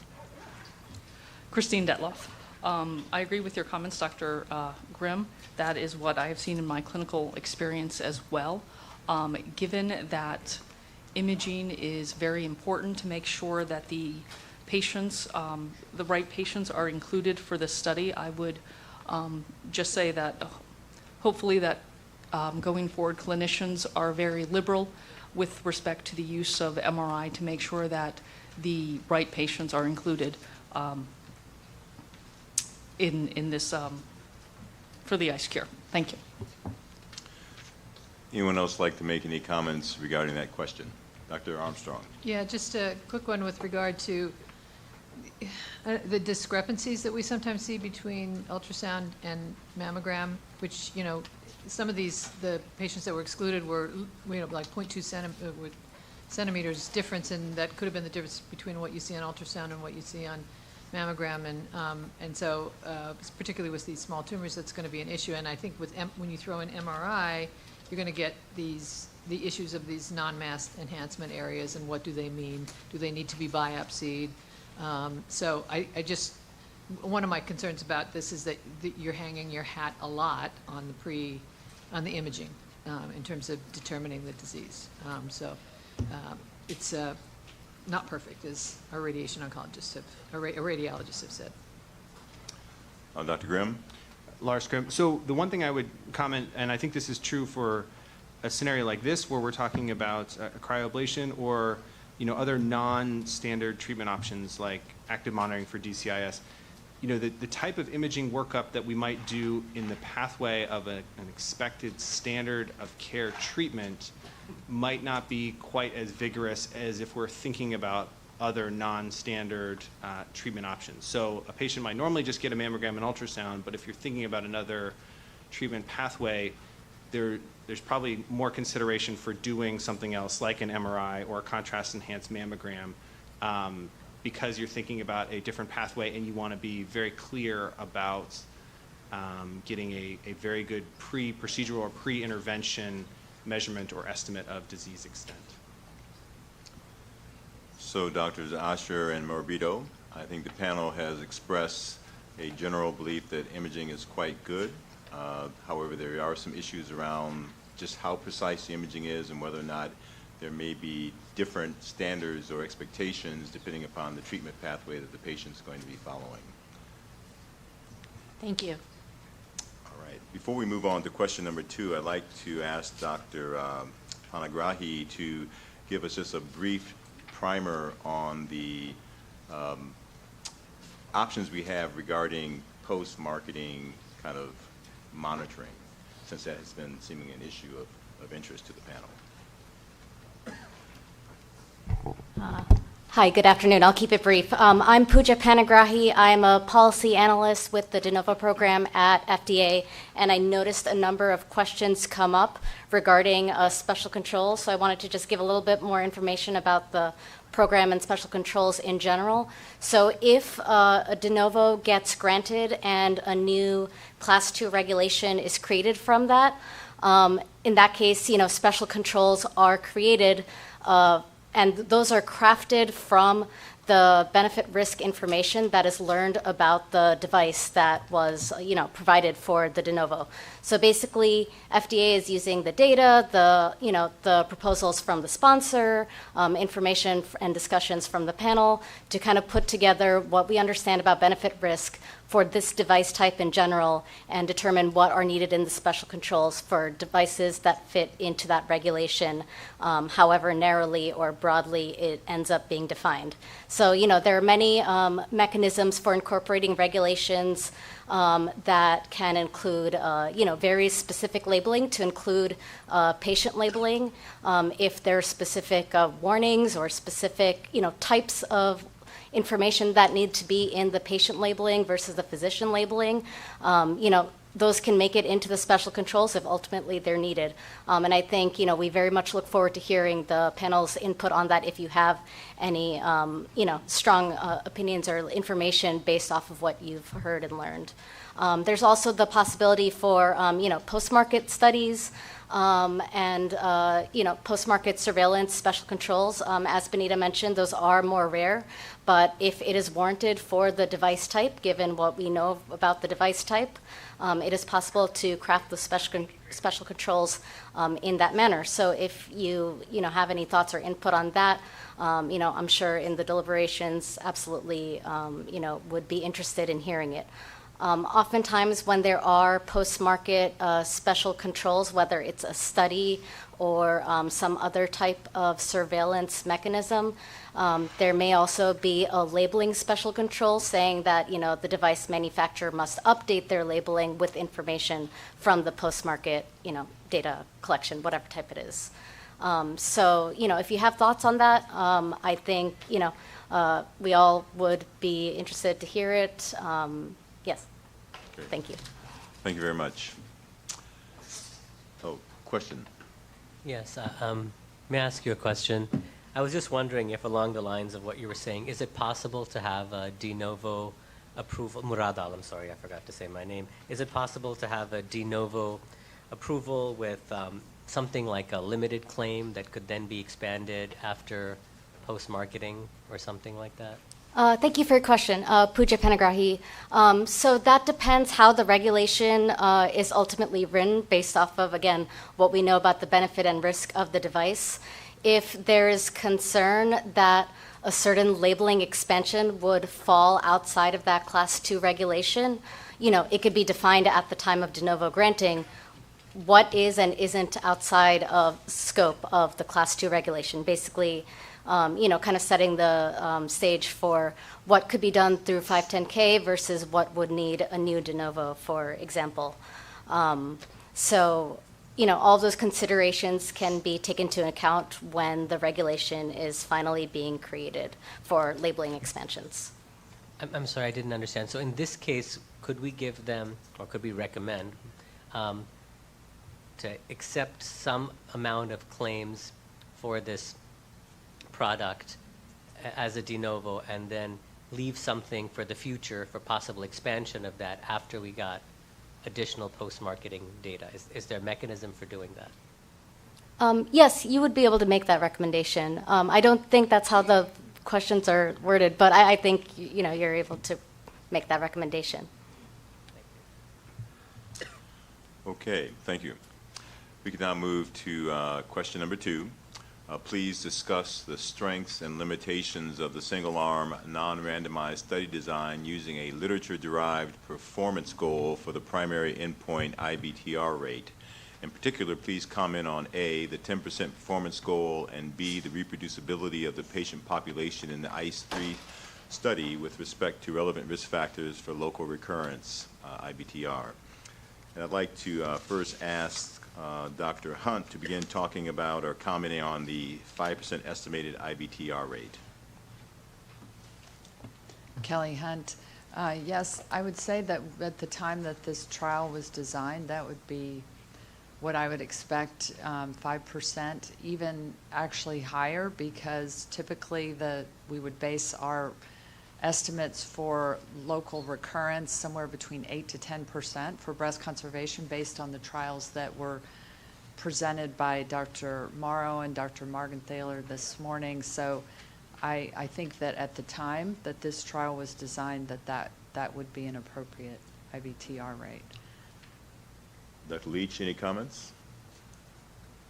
I think it's also reasonable. Obviously, we're happy to see that it fell, in the middle of that range, that the local recurrence rate was in that range, so that makes us happy. The single-arm trial design, I think this is what we always face in surgical trials, that anytime you're doing something that's less, getting patients to be willing to randomize is very hard to do, very hard trial to run. And so that's why you see these various trials that have been presented are single-arm trials. And while it could be, I would say it's always, we favor randomized clinical trials, but the realistic performance of them is not always feasible. So, and you do have a wealth of data on outcomes from breast conserving surgery with radiation and without as a benchmark to look at. Any comments, Dr. Johnson? Definitely agree with Dr. Hunt and Dr. Anita Johnson. Definitely agree with Dr. Hunt and Dr. Leach as far as the performance goal and the ITBR rates. Just one comment in regards to reproducibility of the patient population. Someone made comments about African American women and Hispanic women being in this patient population. We do know that they present with more advanced stage disease and at a younger age, so definitely would not look at this study as being a negative towards that part. And when we look at single arm studies, there have been minimally invasive procedures in the past, more for the removal of benign lesions, but they were single arm studies. And so this is just one in which a malignancy is being removed, but those are my points. Anyone else like to add comments, especially focused on this 5% estimated IBTR rate? If not, I'd like to have some comments. Oh, sorry, go ahead. I got to say, I'm not sure the number's the problem here. I mean, I think patients might rationally choose to accept a slightly higher risk of in-breast recurrence, 5% versus 2%. All the time we have patients who eschew endocrine therapy or who decide not to get radiation, even though, as we saw this morning, radiation clearly lowers the risk of in-breast recurrence. So I think in my issue, it's not so much the single-arm nature of it, nor the ballpark goals. We may come to this in later questions. I have concerns about the analysis of the trial and the way that was structured, and the size of the study, because ultimately we're talking about really small numbers of events, and I worry that we've missed some power there. Susan Hallaby. Actually, in addition to the concerns that were raised, I think, I do appreciate how difficult it is to do trials in surgery, and however, there have been successfully conducted randomized trial. But in the absence of randomized trial, you want to make sure that the data from the external studies, whether you're doing meta-analysis or an external database, are current and reliable, and this is something that's concerning here for me. And I do think that the question that the sponsor is asking would have been a non-inferiority trial. So I think it would have been very difficult to do such a trial because that would require thousands of patients. But in addition to what has been indicated, the analysis is concerning, and the reliability, because in the absence of randomization, what is your competitor? And this is what we, the panelists, have to be convinced that the evidence is strong, that ProSense is giving better or as equal as the standard. And that's the thing that we're struggling with here. Thank you. Dr. Armstrong. Yeah, I think, and I sort of would echo what you said, but also that to do a randomized trial when the experimental arm is out there and available is what's the difficulty. So, a patient who wants the experimental arm will just say, no, I'm not going to do the trial. And so these turn out to be more beneficial when it's not something the patient can choose outside of the clinical trial. And I think we all agree that the ideal would have been a randomized trial, but I think it's not really feasible because the treatment is available. Doctor. Yeah, I guess I would. Dr. Nguyen? Yeah, I think I was just going to agree with you. I think for lack of a control arm, I think we have a lot of information on the control side as a standard of care. Like the others have said, there's numerous data out there. So whether it's 2%, 4%, 6%, I mean, that's the range. So I'm not sure what a control arm would add. I mean, obviously we'd want to do a double-blind control trial, or not double-blind, but just a double-arm trial. I'm just not sure what that would add in this instance. Kelly Hunt, I'll just add that in Part B of the question, in terms of the patient population, we do now have a lot more tools available to define that, and so I think that's something definitely to consider in terms of Ki-67, genomic tests, and so forth, in addition to our standard histopathological assessments and imaging size. Murad Alam, I would defer to our experts in breast oncology regarding what level of evidence is usual and customary and in this context and is feasible to achieve. But I still do have some concerns, even in the context of it being a single arm, that it could have been a larger sample and the execution of the trial could have been much, much cleaner to avoid some of the concerns we have about who was included, who was excluded, and when. So I think that's an additional level of concern beyond the overall study design. Anyone else like to comment on, well, Dr. Sandler? Yeah, thank you. Howard Sandler again. I'm very much in favor of randomized trials, and I think a randomized trial in this setting would have helped a lot, especially with a comparator of lumpectomy alone to this procedure, because it's not clear to me exactly how much better it is for the patients to get to have a 3.5 centimeter ice ball versus a well-done lumpectomy by a skilled breast surgeon. I'm not sure that it's clear to me that it's so much of a better alternative. And in a randomized trial with quality of life assessment, we would have, even a small trial, we would have learned more about that. And just finally, about the size of the trial, I think I agree with Hal that, remember, we're talking about very low numbers of events as being significant. If we're thinking about 3% out of 200 patients, that's only 6 individuals. I've run phase 2 trials in my career, and I know that the most important thing was who I entered into the study versus who I said, I'm not going to talk to this eligible patient about the trial because I had a feeling that they would do a little worse. So because of the small number of events and that it being a single arm phase 2 study just makes me anxious.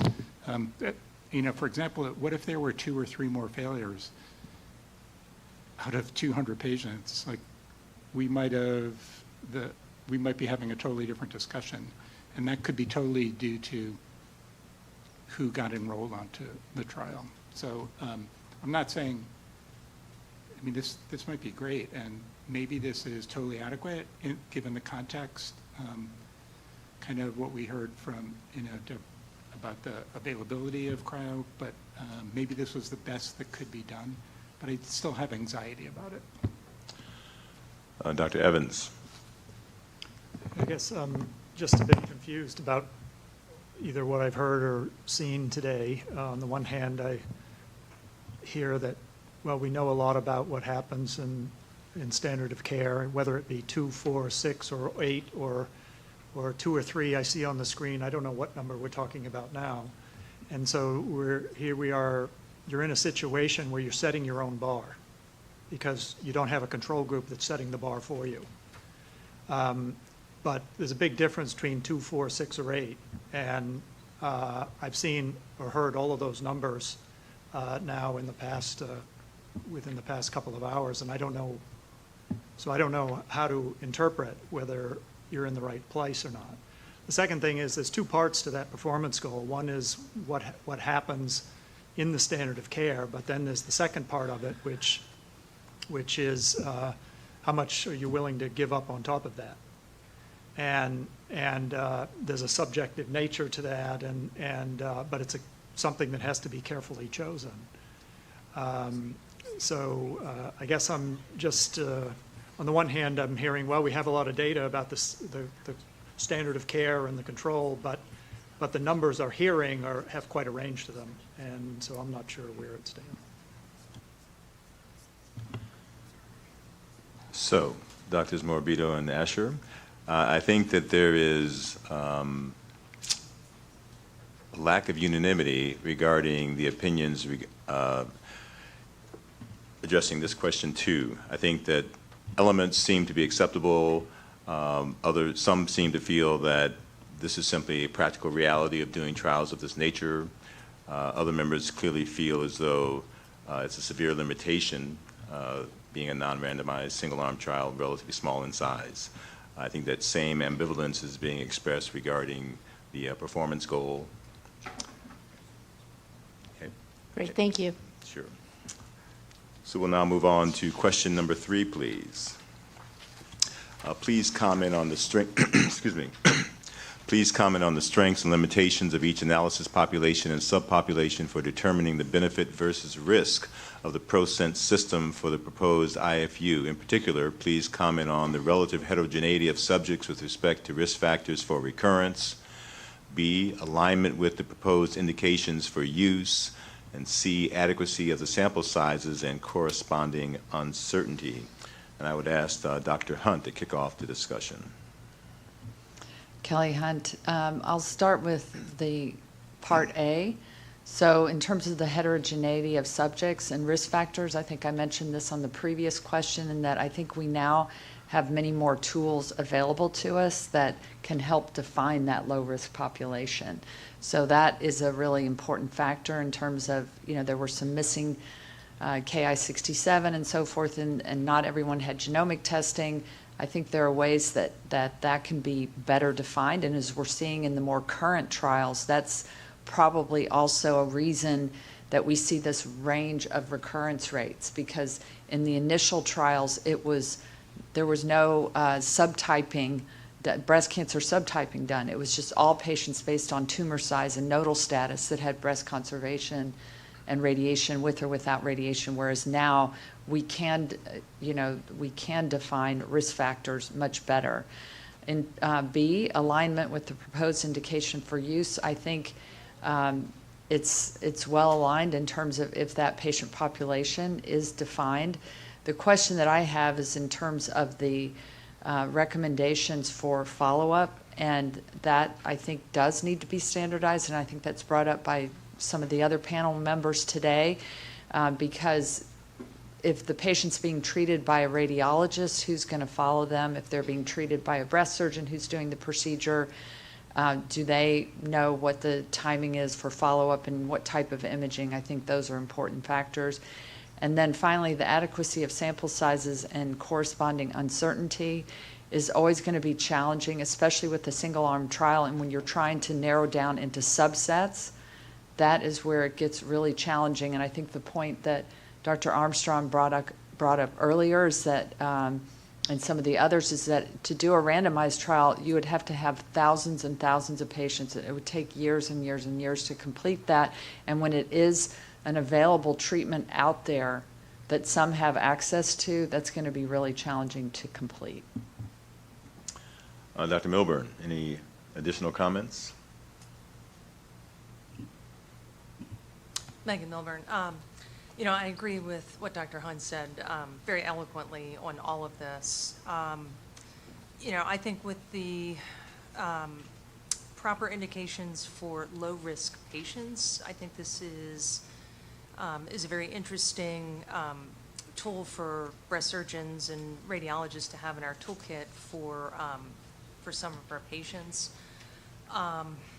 You know, I think with the relative heterogeneity of subjects as far as the risk factors for recurrence, I think that really is going to reflect some of the more real-world patients that are going to be coming, either asking for this if it is approved, or patients that we're considering using this one. Thank you. Dr. Nguyen, any comments?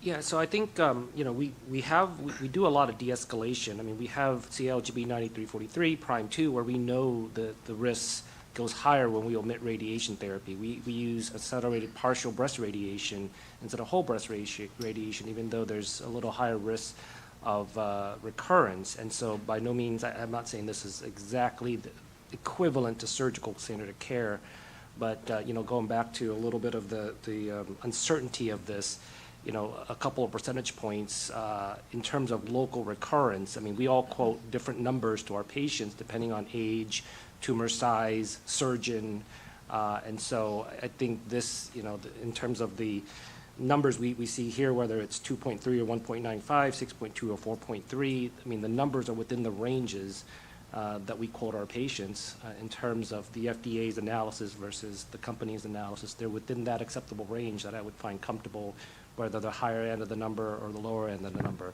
Agreed that the sample size could be a little bit bigger, but it's still within the range that we would quote our patients. Dr. Bernstein. I think we're getting close, and I appreciate Dr. Hunt's point that we probably, I suspect the people in this room could readily identify a cohort of patients that would feel very comfortable endorsing this for. I can think of several patients already. Our friend from New Jersey, I'm not sure she's still here, but she exemplifies that, and she's done great. At the same time, I have some concerns. There are very few data on women in the 60s, as was discussed by Dr. Sandler and others. We can all think of other cases where having just a little more surgical pathology information actually does inform questions like, should radiation therapy be given, or are we on the right track?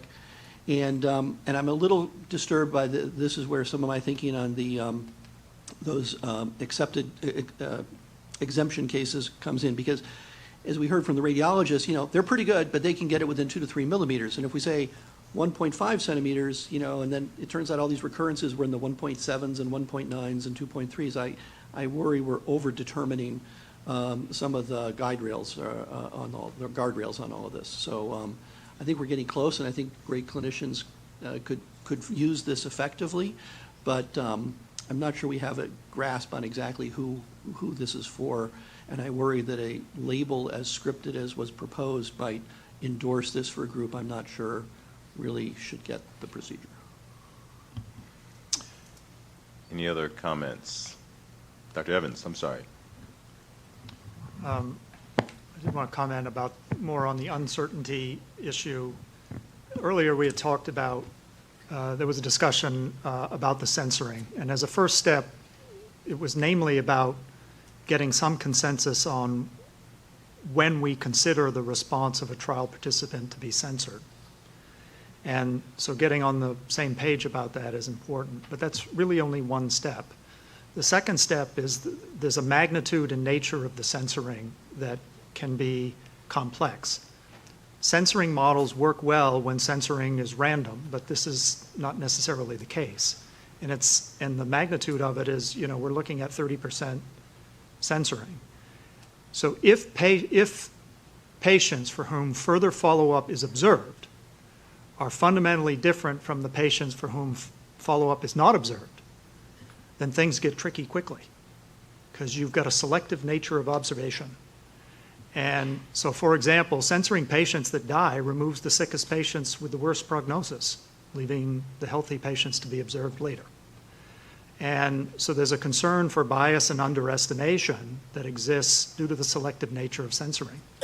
And so when it's insignificant in magnitude and selective in that way, you have to be very careful. And loss to follow-up and withdrawal, it's anybody's guess about what's happening there. But now we have models that can do estimates, but they're very assumption heavy. You know, you're looking at selective data.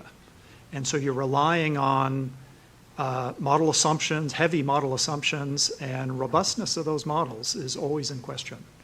So there is a degree of uncertainty, even though you saw sensitivity analyses that says, well, if we do these different models, we see a certain result. But those models are under an assumption that they're able to cover the selective nature of the censoring that's happening. And that's not necessarily the case. Dr. Blakely. Andrew Blakely. So kind of what I've hinted at over the course of the afternoon with my questions is I'm trying to get at this question of technical success. So if we were doing lumpectomies in these patients, we would report margin status. We'd say no tumor on ink, and that would be our quality metric for our intervention. And then we would be able to have that context by which to frame long-term outcomes, including ipsilateral breast tumor recurrence. What bothers me is that we don't have that data as far as treatment parameter adherence in the 206 patients. And I know a few patients were excluded by the DSMB because they didn't fulfill those, and yet we know that based on, again, section 6.5 in the executive summary from the sponsor, that other patients in the 194 underwent suboptimal treatment. And when we think about how do we take this approach to breast cancer care and then make it generalizable, in the published paper from earlier this year in Annals of Surgical Oncology, the impression is that everyone in this study had achieved a 35 millimeter ice ball from the first ablation and 40 millimeters in the second ablation, and everybody had a 9-minute first ablation, 8-minute thaw, 9-minute second ablation, unless an adequate ice ball was achieved. And then the practitioner had the opportunity at his or her discretion to cut the ablation short and say at 6 minutes I have achieved 35 millimeters, I'm going to stop, I'm going to thaw for 8 minutes, I'm going to re-ablate, and once I achieve my 40 millimeters, I'm going to stop again. And we see a very wide range in minimum and maximum time and ice balls. And that table, to me, really is the only information that we have in all of this to talk about technical success. And I think without that information, it's very difficult for us to then say, we're going to open the door for similar techniques for this patient population, who I would say potentially stand to benefit, but how do we say that we know the adequate ice ball size, the adequate ablation time, and that these patients have undergone that? And what is their relative risk of recurrence in not meeting those parameters? So that's kind of what's bothered me over the course of the day.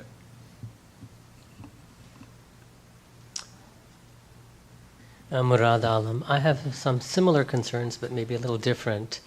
I think this particular study, to answer FDA's question number 3, one of the limitations is it's some cherry picking of who the patients are. So we're not really sure whether they represent the universe of patients who would be getting this treatment. And the sample size is relatively small, and these are older patients. Their mean age is 75, even though the proposed indication is for 60 and above, which is quite different than 75. So to that extent, I'm just not sure how representative or how useful this study is. I think it's a promising therapy, but it's already available, off-label admittedly, and if the concern is that not all patients who would like it can receive it, that can be addressed by other means. For instance, it's possible to get CPT, AMA CPT Category 1 code just based on society guidelines and usual use around the country. And full disclosure, I'm an AMA CPT representative for 20 years, so I know that's the case. So it's not imperative for there to be an FDA indication, and my concern with this is that by providing such an indication to the casual, almost every person out there, they're seeing this as an endorsement that we in this room have determined that this is just fine.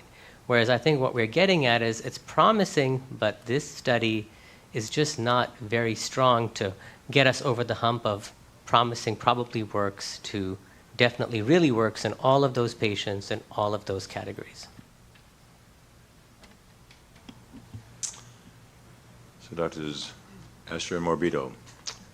Thank you very much. I do want to, I appreciate all of the deliberation as panel members cite, gaps in our understanding. If you have any ideas about proposed solutions, paths forward, it would be very helpful. For example, if there is a potential quality metric that, for consideration, or there is a alternate indication that may be potentially more favorable, please incorporate that into your comments moving forward. It would be very helpful to the FDA team.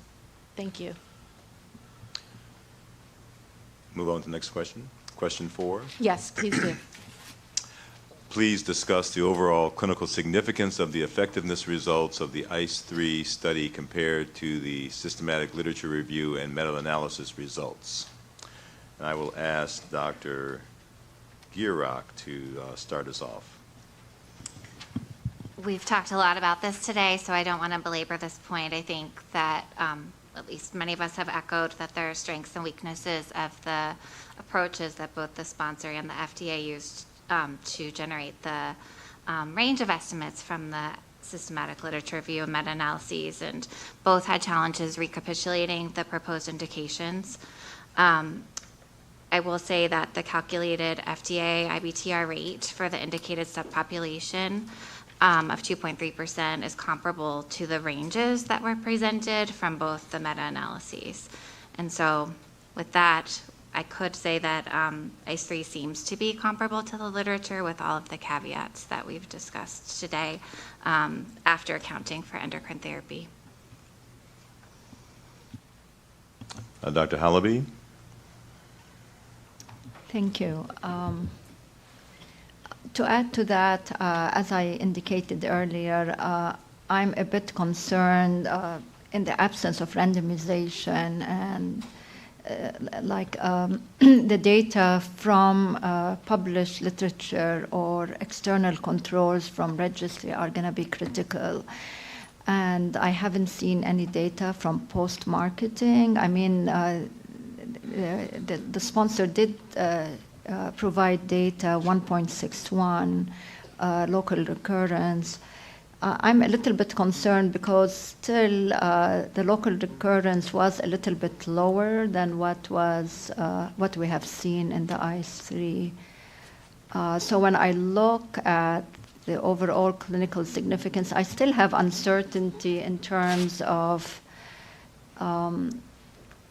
the patient population mix, how different are the patients enrolled in the ICE3 study versus the studies in the meta-analysis. The other concern I have, when you do these analyses, you're basing it on aggregate data and not individual patient-level data, so you're not taking into account the prognostic factors and maybe shifts in treatment.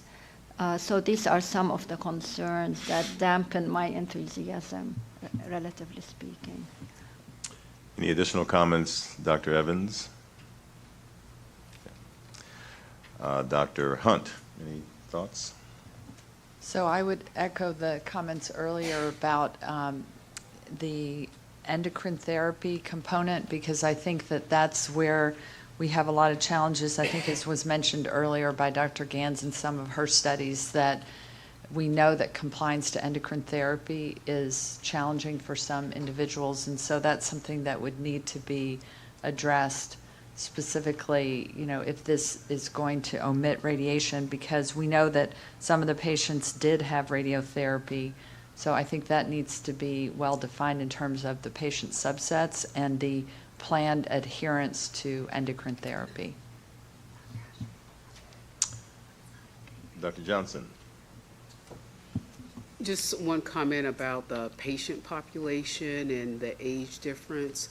In the clinical setting, it is the older patient that presents with a low Ki-67 score, strongly hormone receptor positive. So I think a lot of the panel members don't recognize that women who are much younger present with a higher Ki-67 score, more aggressive tumors. So when you think about, well, we're just going to let this out of the gate and not really go by guidelines, the surgeon or the radiologist, whoever's doing the procedure, knows that, you know, this patient doesn't fit the criteria, so they would not be a candidate for use. That's my comment. Dr. Franco. Oh, thank you. I just had just a follow-up to what Dr. Hunt was saying to make sure that we're all talking about the same thing. This is not an exclusion of XRT. Patients can still, right, get XRT if they need it, and they should get it if it's indicated. And then just, I didn't quite understand the comment with the endocrine therapy, because that's an issue for the field for lumpectomy or this procedure. So I can't see how it's any different. You know, it's for all the patients. Well, Kelly Hunt, I'll just follow up to say that, you know, when we're discussing recurrence rates with patients, as was mentioned earlier this morning when we were talking about the trials, that patients who have hormone receptor positive breast cancers have low recurrence rates with lumpectomy and radiation when they adhere to the endocrine therapy, because the systemic therapy is important. And so in patients where we're considering omitting radiation, or, you know, in this case, omitting surgery and applying cryoablation, we would want it to be patients who are planning to adhere to their endocrine therapy, because then I think you're seeing a more comparable treatment program. So when I'm talking about, you know, de-escalating and omitting things, I'm making sure that that patient population is receiving the appropriate systemic therapy. Thank you. So more about patient selection as an individual physician talking to the patient. Okay, thank you. Dr. Leach, any comments regarding the overall clinical significance? Well, I think it's just what everybody's been saying, that because there is this, you know, some got radiation, some got endocrine, and particularly this issue of what's acceptable to patients in terms of local recurrence, they need to know these other elements contribute to that, and what are they actually willing to go through in order to achieve a certain local recurrence rate. So these are discussions that I think, just like Dr. Bernstein said, some patients were quite willing to accept a higher rate of local recurrence to avoid radiation, even to avoid endocrine therapy. That, you know, they're willing to accept that. And but as long as they know it, they're properly informed, then I think that we deal with that every day. Any other comments? Yes. Murad Alam, I just wanted to address what Dr. Asher had raised earlier in terms of what we might do to thread this needle, and some suggestions maybe they're inappropriate since I'm not an expert on what can be attached as a special control, but one would be potentially a registry of some kind so we could track the outcomes of these patients, and one would be a specially designated informed consent form so patient understood exactly what they were getting into. Thank you. So Drs. Asher and Morbido. Thank you. Thanks. Okay. Question number 5. Please comment on how the adverse event data and cosmetic satisfaction surveys in the ICE3 study inform benefit and risk of the ProSense system. And I'd like to start with Ms. Mason. What were your thoughts there?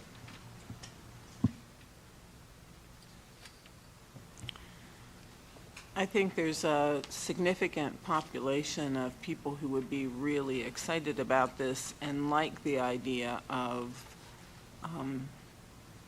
having a good cosmetic outcome when they don't have to do surgery. But there's been so much raised today about concerns that I think we're still at a point where patients might not feel comfortable making a decision to go this direction without a lot of better guidance. Ms. Pearson. Well, you all, tipped my hand earlier today by asking all the questions about whether the FDA can include patient education or, to Dr. Allen's point, an informed consent document in the special controls. And I think, good information can provide patients who want to take that level of responsibility for their own decision-making in partnership with their provider team. Good information, even if it includes uncertainty, can be enough to support the patient in that situation. So I, loved listening to all the discussion about what was wrong with the analysis and what was possibly wrong with the DSMB and all the, the really thoughtful, critical feedback on how the trial was conducted. But a trial with this many women with low-risk breast cancer in the real world who had not the greatest long-term follow-up, but pretty okay long-term follow-up, could be turned into a nice, concise, clearly written patient information guide, but it would need to be part of the requirement of the special controls for this type of device. And that's my opinion as a consumer rep. Dr. Bernstein. I would. Oh, I'm sorry. Go ahead. I was just going to say I would second that, because I think we do deal with a much more informed patient population now, although as you're probably not talking about a group of patients who are on social media and things like many patients now communicate with one another, although as someone who would be falling into this category of age, I can attest that there are quite a few women in that category. But I think people are more interested in being an active part of that decision-making, and having that kind of guidance would be really helpful, because unfortunately, we know not all physicians are going to take time to really discuss the positives and negatives so that you can make a good informed decision. Dr. Bernstein. Well, first, I'm persuaded this is a pretty safe and well-tolerated procedure, and apparently you can drive anywhere you want afterwards, and that's great. I mean, I think we all would like to have a procedure like that. And I think the patient satisfaction data are clear. People were very pleased with the results. I think they could have done a methodologically better job. There are formal instruments for measuring cosmesis after breast procedures, and those were not deployed, and that could have strengthened some of the argument. I also do feel there's been a little bit of demonization of a lumpectomy. I'm not a surgeon. I've seen some of Dr. Morrow's patients, and we certainly have many at Dana-Farber, and I'm sure all of our clinics over the years. Removing a 7 millimeter cancer is a fairly dainty operation, and the cosmetic results are usually fantastic for the vast majority of patients. It's done either under local anesthesia with sedation, but not usually general anesthesia, especially for this population you would have in mind. So I'm not sure that there's a huge difference, and someone else alluded to this earlier, Howard did, between a lumpectomy and this procedure for a given patient. But I think the safety issues were adequately addressed for the most part in my mind. Dr. Armstrong, any additional comments? The only thing, is that because this is a procedure that's been done in multiple countries in the indication that we're looking at now, that it's been done in benign breast disease, it's being done in the U.S. and other diseases, I would fully agree with Dr. Bernstein that this is, I think the safety issues are pretty clear. I would also, the public comments today were very moving about the kinds of things people suffer from having standard of care therapy, and how patients find this very acceptable. So I think the safety issues, I feel pretty comfortable with them. Yeah, so I don't do any cryoablation, never have. I've never seen one in real life, but doesn't, from what it seems like, Tony went. From what it seems like, the adverse effects of the procedure are very limited. Most patients, if you ask them what was the worst part about their breast cancer journey, other than maybe chemotherapy, it's the biopsy. The biopsy is always the worst part. And then in terms of surgery, maybe this is an answer to the next question. I'm just looking ahead a little bit here. I see a lot of community-based surgery done. Not only if you get through the initial surgery, but there's a 10 to 30% re-excision rate, leading to a mastectomy as your third or fourth surgery, chronic pain, lymphedema of the breast. And so there's a lot of side effects of surgery that non-surgeons don't see or hear about with the patients. And I follow all my patients for life. So you hear a lot about that after their journey has, active part of their journey has ended. So it seems like, you know, surgery, while it's minor comparatively, there's a lot of patients that still are pretty heavily affected. Any other comments? So Dr. Asher Morbido. Thank you. Okay, perfect. Question 6, please. Please discuss the quality of life benefits of surgery avoidance relative to the quality of life risk of breast cancer recurrence for the intended patient population. I'd like to again turn to Ms. Mason to start off our discussion. A nice, easy question. As someone who had a mastectomy. I think, as Dr. Nguyen just said, I think most patients would choose to avoid surgery if at all possible, if you've got another option. I tend to deal with patients who have more advanced cancer, and that's not an option. But I think from what we've heard in terms of quality of life benefits with this surgery, you know, as we heard it's people can drive afterwards, you know, your downtime is limited, which is incredible when surgery may not be the case. And while many patients do, I think, understand breast cancer recurrence risk, I fear sometimes they're not well informed about what their risk is, because we don't want to scare people when we know many early stage patients will recur at some point. But I think many, if they have the option, would choose not to have surgery. Especially if you're a rural patient, too, that makes a big difference. And I live in a very rural community now that does not have easy access to cancer care at all, which is a challenge. Ms. Pearson. Cindy Pearson. I think back to Dr. Gans, one of Dr. Gans's slides this morning, when she described asking two different patients, how do you evaluate your quality of life? And they overall the same. But in the 4 domains, it was very different. And I think that's the situation here, that the pull to avoid surgery will be stronger for some people, and the pull to have the absolute most certainty that's possible in a frightening diagnosis is on the other hand for some people. And it just comes down to, is there enough information now to provide a person who wants to be part of their decision making with enough information to make an informed decision? And myself, I lean towards yes on that right now. Dr. Milburn. Megan Milburn.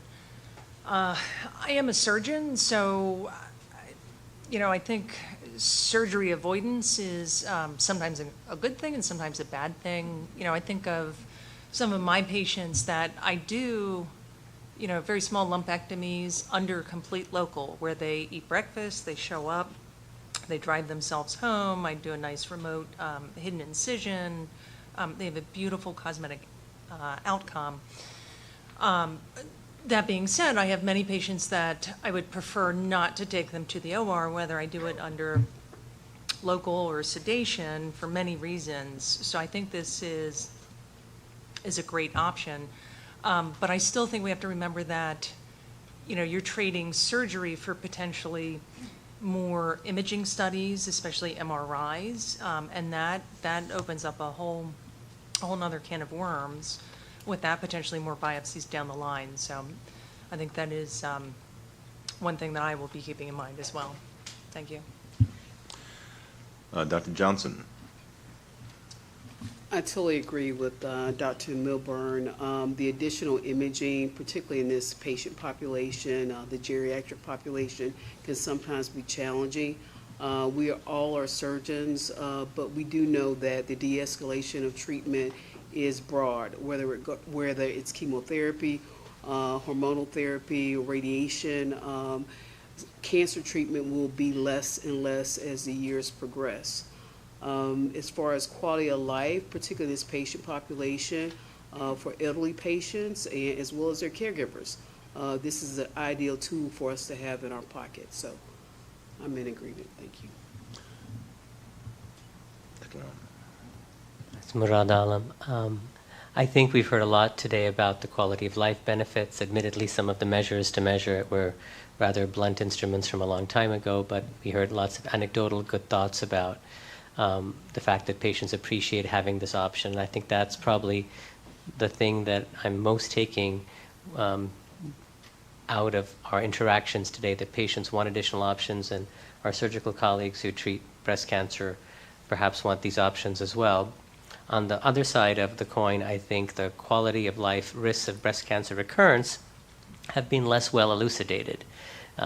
It's an attractive therapy, but I think one of the concerns that many of us are having is we're not really sure, based on the evidence presented, to what extent it's comparable to existing treatments for early stage breast cancer, and to what extent there might be some unknown risks that we're not familiar with. And from a patient standpoint, of course, it's very easy to see the shiny thing, not to minimize patients' intellect, but when you are faced with surgery, many of our patients do want to avoid surgery, and it can be a strong urge where they may not adequately consider the countervailing risks. So I think it will be important, if we proceed with this, to have a mechanism for conveying those to patients.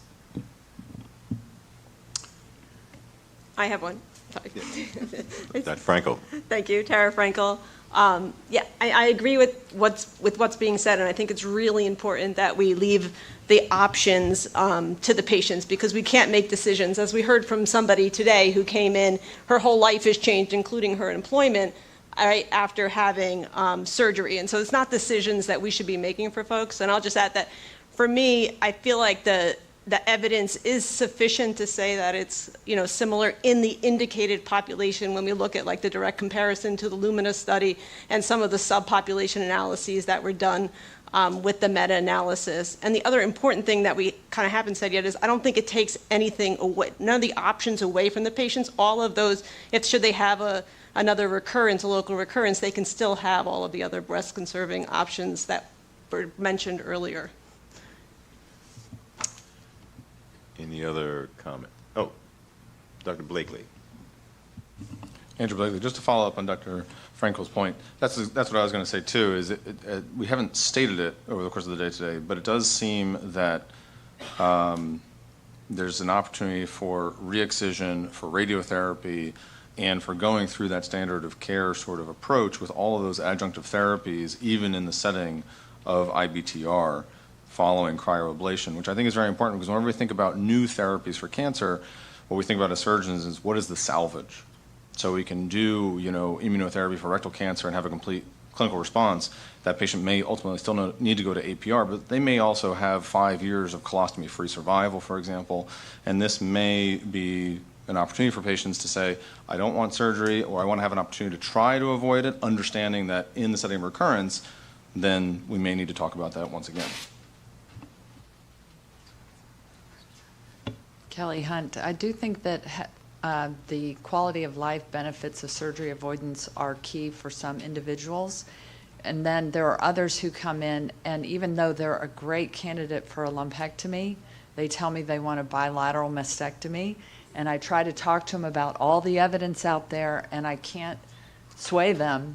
They want that more aggressive surgery.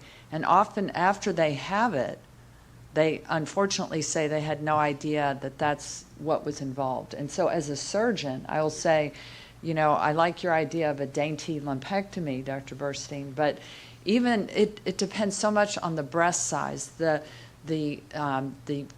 breast parenchyma. Is it fatty replaced? Is it more dense? And so on. A very small lumpectomy can turn into, unfortunately, a poor defect, especially when it's in the inferior aspect of the breast. And those are things that the maybe casual, breast surgeon doesn't know until they've seen enough of them. And I like the idea that Dr. Nguyen says he follows his patients for life, because that's where you learn these things. And that's where then you start saying, is surgery really a great idea here or not? And it's an individual patient thing, and patient and physician need to discuss it together.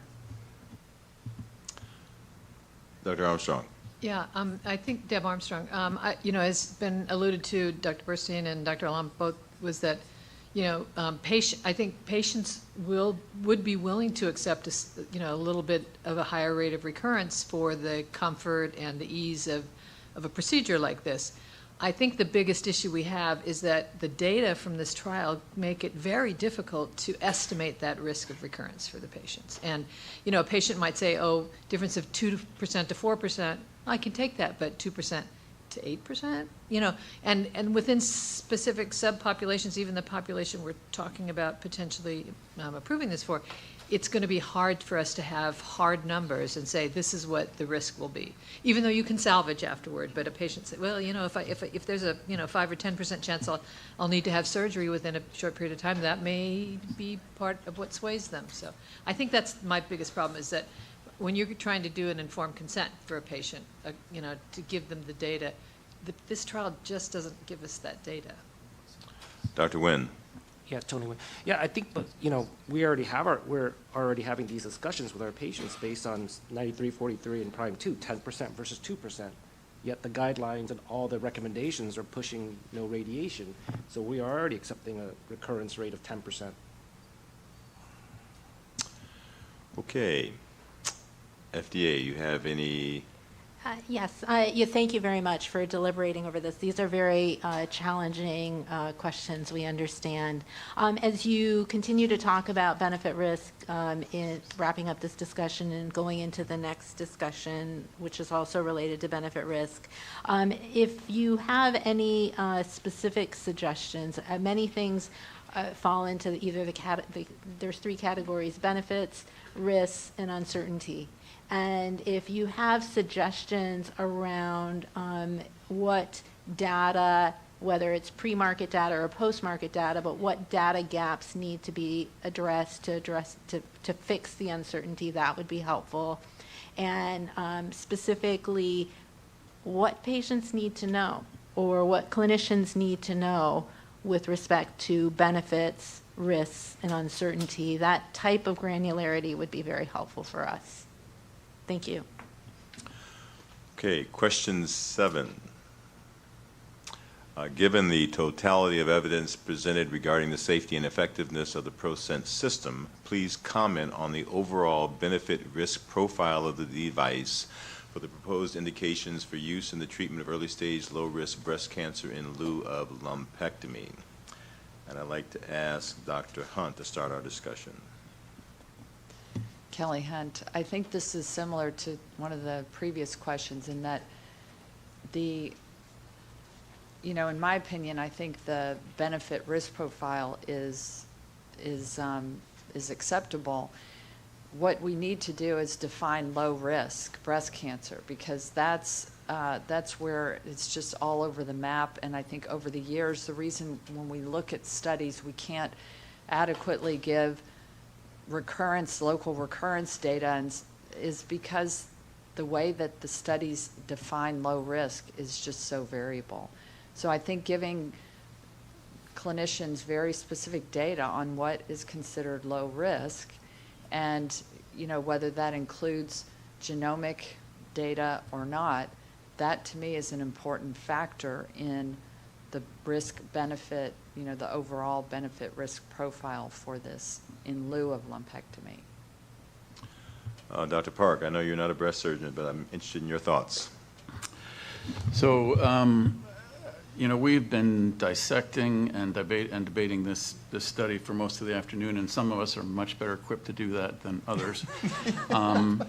But I was one of the folks that was around for the outset of the advent of laparoscopy, and I will submit that the advent of this technology is not of the same magnitude. But Dr. Armstrong and some others brought about the real world challenges. I mean, we never had the open versus lap chole study. That was never done. You cannot accrue patients to the risk of randomization to an arm that they're never going to accept. So the real world constraints, we can talk about the theoretical elements of what would bring us better data, but we live in a real world, and so given how much this technology is used for other pathologies, and it's used around the world, I am persuaded that the risk to benefit ratio tilts towards benefit. I think that as soon as this gets into more hands and more patients can benefit from this, I think we're going to answer pretty quickly with more clinical studies coming out, be able to answer some of the questions that we don't yet have answered in terms of what those recurrence rates are, et cetera. It doesn't mean nothing as well to me, and I hope to others of us here, that this study was kind of recognized for its impact and I think excellence at the ASBS by a body of national peers, and at the European equivalent too. So again, we're not here to support what the ASBS or everybody else says, but I think it's not without impact that this is a study that by a broad, body of their peers was looked on favorably. So I think that's what I'll say. Dr. Grantham, what are your thoughts? Hi, Micah Grantham. So I still am a little bit, this kind of brings me back to the question I asked earlier about the initial biopsy specimen, evaluation based on biopsy alone to include or exclude patients. So, there is some uncertainty as to can you be sure that the biopsy specimen is completely representative of the tumor in terms of tumor characteristics that they're using as exclusion criteria,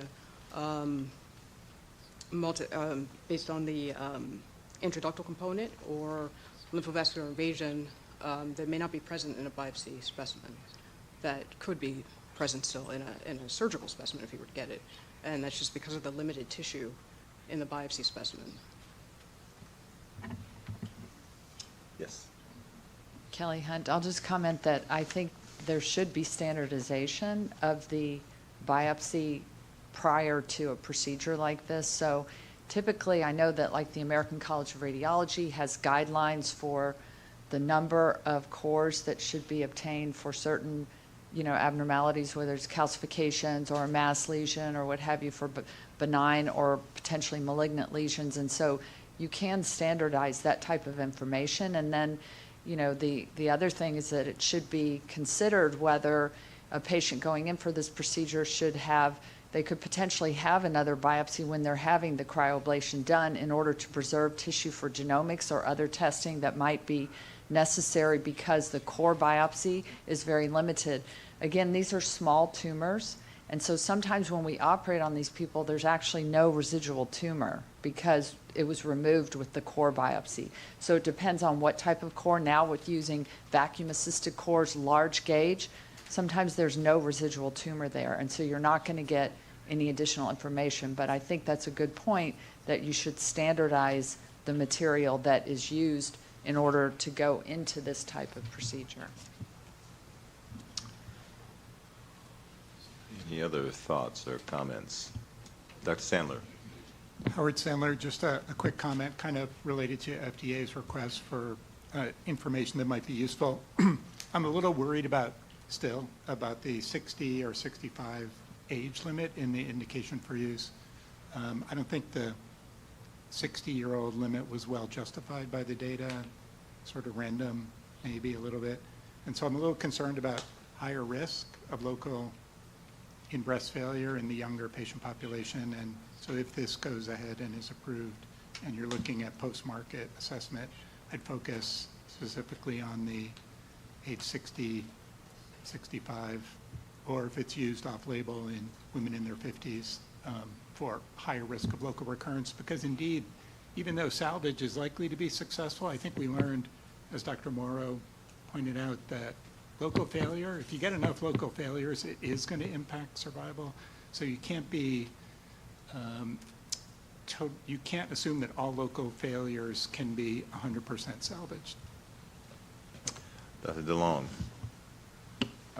My comment was very similar to Dr. Sandler's, but you know, this obviously represents an appealing option for patients. We've heard that from some patients. There are clear advantages here to this technology. But as for how the data presented can support the proposed indications, I had a little bit of a concern about the sort of age difference between the study that's being used to support the proposed indications. Particularly, it seems that we're relying on a lot of post hoc analyses between an observational, single-arm study. I totally understand why that was done. It is hard to randomize patients, particularly when there is an appealing option like the IceCure system for them. But then when we do the post hoc analysis, we're comparing these literature reviews, these meta-analyses, including patients, maybe as young as 50 or 55. We saw clearly on that slide that risk goes up with patient age being younger. There's fewer African Americans perhaps in the observational study that they presented compared to what we would expect in a national cohort. And so is it clear that the device is necessarily as effective in the proposed indications versus maybe a contracted set of indications? And then as Dr. Sandler had mentioned, maybe subsequent follow-on clinical studies could be used to justify an expanded indication for use in more high-risk populations such as a younger age. And so that was kind of my thinking.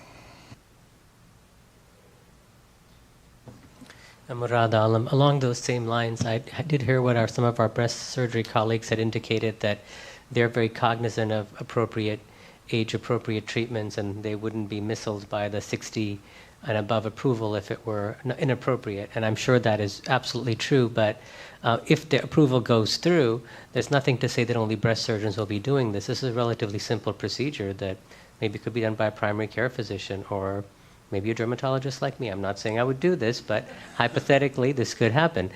So I think that is something to consider because, again, often the FDA approval is viewed in sort of as almost a biblical pronouncement rather than a recommendation that requires further vetting. I think with regard to this question, what I'm getting out of this is that there are two separate questions. One is, does the evidence... Well, the one question is, should this device be available to people, patients, breast surgeons, so forth, to use in situations that would be appropriate for it, i.e. low-risk breast cancer? And for me, the answer to that is yes. And then the second question is the evidence that we saw today convincing me in some way beyond just anecdotal good feeling? And the answer to that is no. This study is not sufficient to close the gap, but maybe other evidence that already existed before today is sufficient. Thank you. Dr. Evans. So you had asked for an idea, and I'll just throw one out. Whether you can implement it or not depends on what you might have access to. But to me, one of the sort of elephants in the room is we're talking about a recurrence rate in the context of patients who have, at least in this trial, 10% mortality and other things going on, and we're sort of ignoring it like it's like it can be ignored during the analysis. Now, they're older patients, the mortality is going to happen, but you don't know it in the context of what would have happened under standard of care implemented that way. So you can imagine. And so you have this informative censoring problem also with withdrawal and other things. But you do a Kaplan-Meier plot, which basically shows you time to mortality, which separates the curve into survival and non-survival. But then you could say, well, let me further separate the survivors into those that have recurrence and those that don't. So now we've got three sort of groups that in this Kaplan-Meier plot. But then I could potentially compare that with data if I have that for a standard of care. And then I end up doing some more advanced analyses, comparing this sort of more multidimensional curve in a survival sense. And that way you incorporate the safety issues that you're worried about and the informative censoring and competing risk problem of mortality and so forth. You could even separate it further if you want. You could look at the two categories that are survivors, with and without recurrence, could be separated further into those that have high quality of life versus those who don't. And there are sort of developing methods for comparing where patients will stand over the course of 5 years versus a control. So you could imagine a scenario where you do that. But I think my concern is that it's difficult to fully quantify the uncertainty, the estimates of treatment effect, given the non-randomized, uncontrolled evaluation, the significant magnitude of selective censoring, self-defined performance goal, lack of clarity defining population that will benefit. And now I'm the professorial statistician that lectures about the necessity for randomization to comprehensively understand treatment effects and quantify the uncertainty. But it's really the patients that sort of deserve and require randomized controlled evidence to guide optimal decision making. And so I'll stop there. Okay. Well, do you think you've heard enough feedback? Yes, thank you so much. Perfect. Yes, thank you.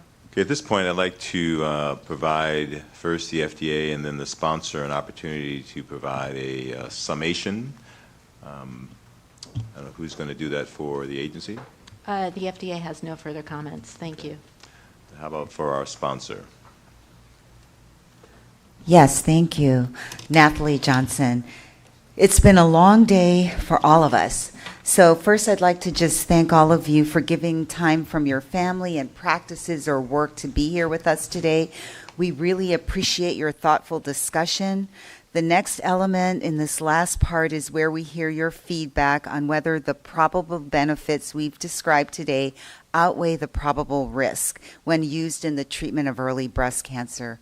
IceCure has conducted one of the most comprehensive studies to date of cryoablation without excision, 80% follow-up at 5 years in an older population, and the results demonstrate clinically meaningful benefits and benefits that outweigh the risk. This product has been cleared on the market since 2007. Your decision today is really focused on whether or not the probable benefits outweigh the probable risk for the treatment of early breast cancer. Cryoablation is not for every breast cancer patient and will for many patients not replace the standard of care lumpectomy. However, for those in whom it offers a safe and minimally invasive option, we are here to give those patients the option to choose surgical de-escalation. There is consensus in the medical community that de-escalation is an appropriate goal for this specific population with low-risk breast cancer, and this device is a needed tool to accomplish de-escalation in a safe and effective way. The benefits of this procedure and this device are clear. We can offer patients an option to avoid surgical excision, to return to work the next day, or to drive to an important event, to treat their breast cancer without change in breast shape and improved cosmetic outcomes, and to avoid risk of general anesthesia surgery.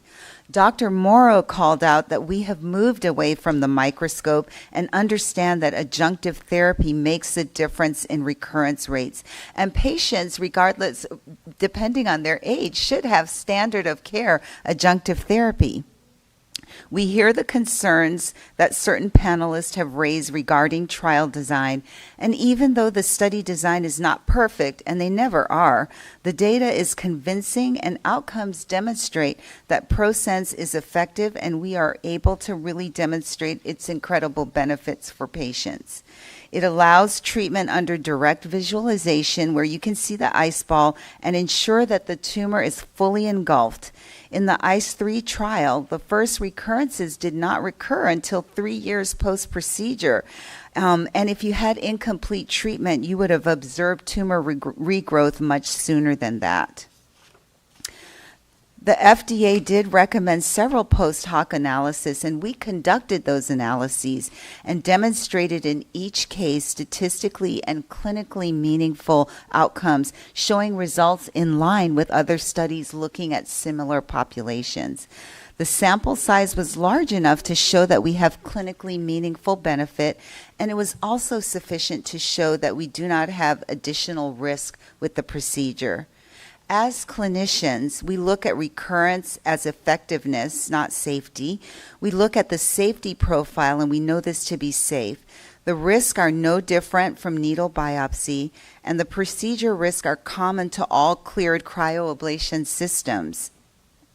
At the end of the day, we focused a lot on the data and discussed many nuances in interpretation of the data. But when it's all said and done, all of our intentions are focused on patients and women in the U.S. with early-stage, low-risk breast cancer. We have shown that the ultimate outcomes and survival with cryoablation for these women are on par with the surgical lumpectomy. Every day around the country, surgeons and physicians are having conversations with patients about risk and benefits of each treatment option. You've heard earlier that we discussed pros and cons of sentinel node versus no nodal removal, of endocrine therapy plus or minus radiation.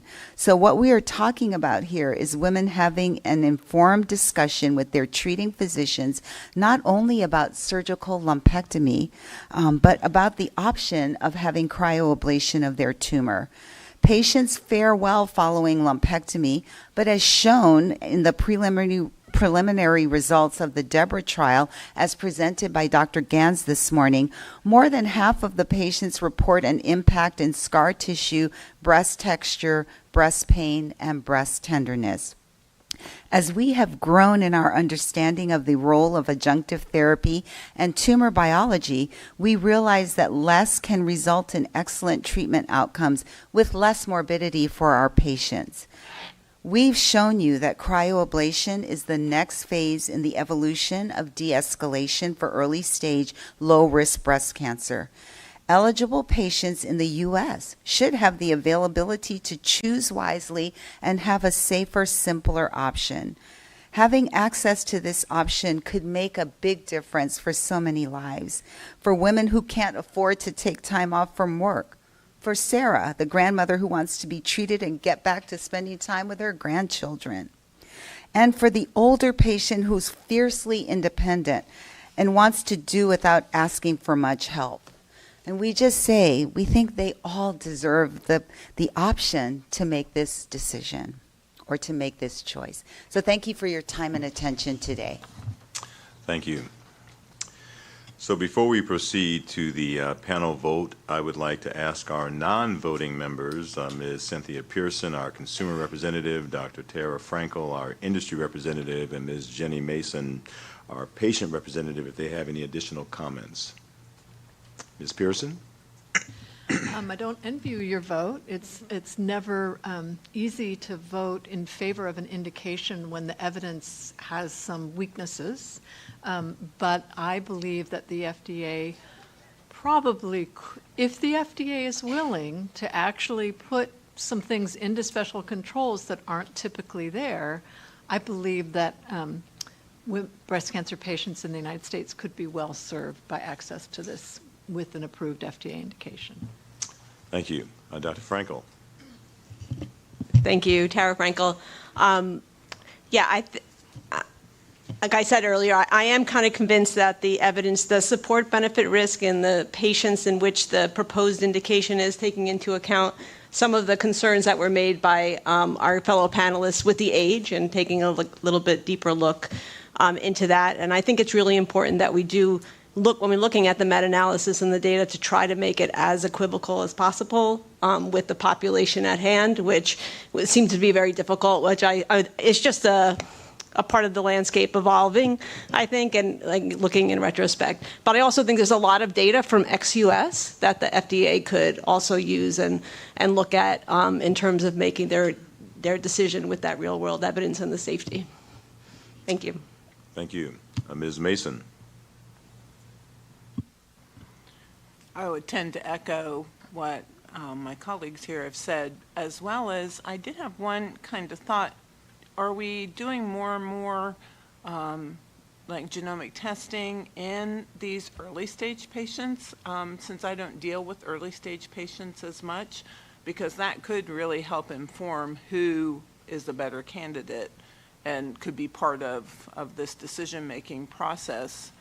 But otherwise, I tend to agree with them that looks like a viable option, but I would really stress the age piece there, because I would not want to see this being used in much younger patients who have a greater risk for recurrence.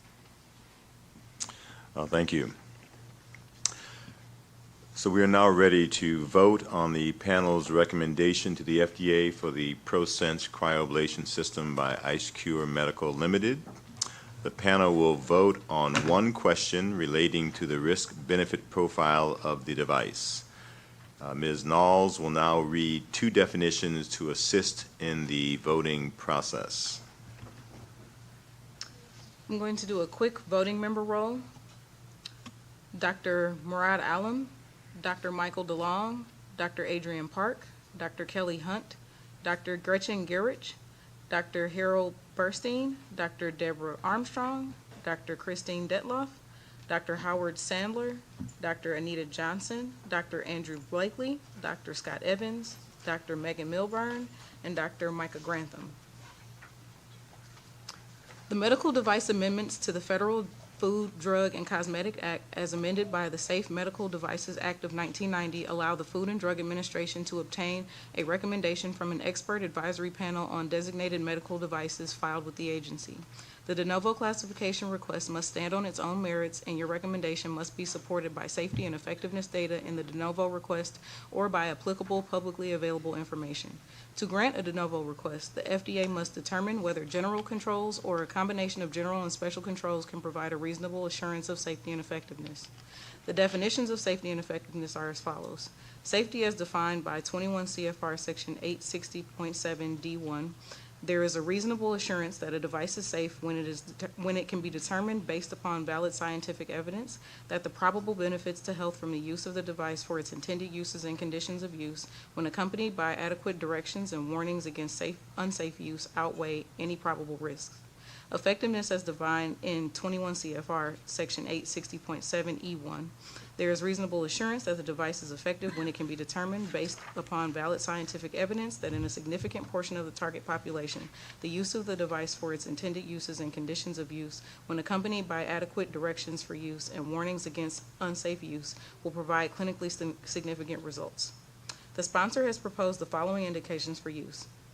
The ProSense cryoablation system is indicated for use in the treatment of patients with early-stage, low-risk breast cancer for the treatment of breast cancer with adjuvant endocrine therapy.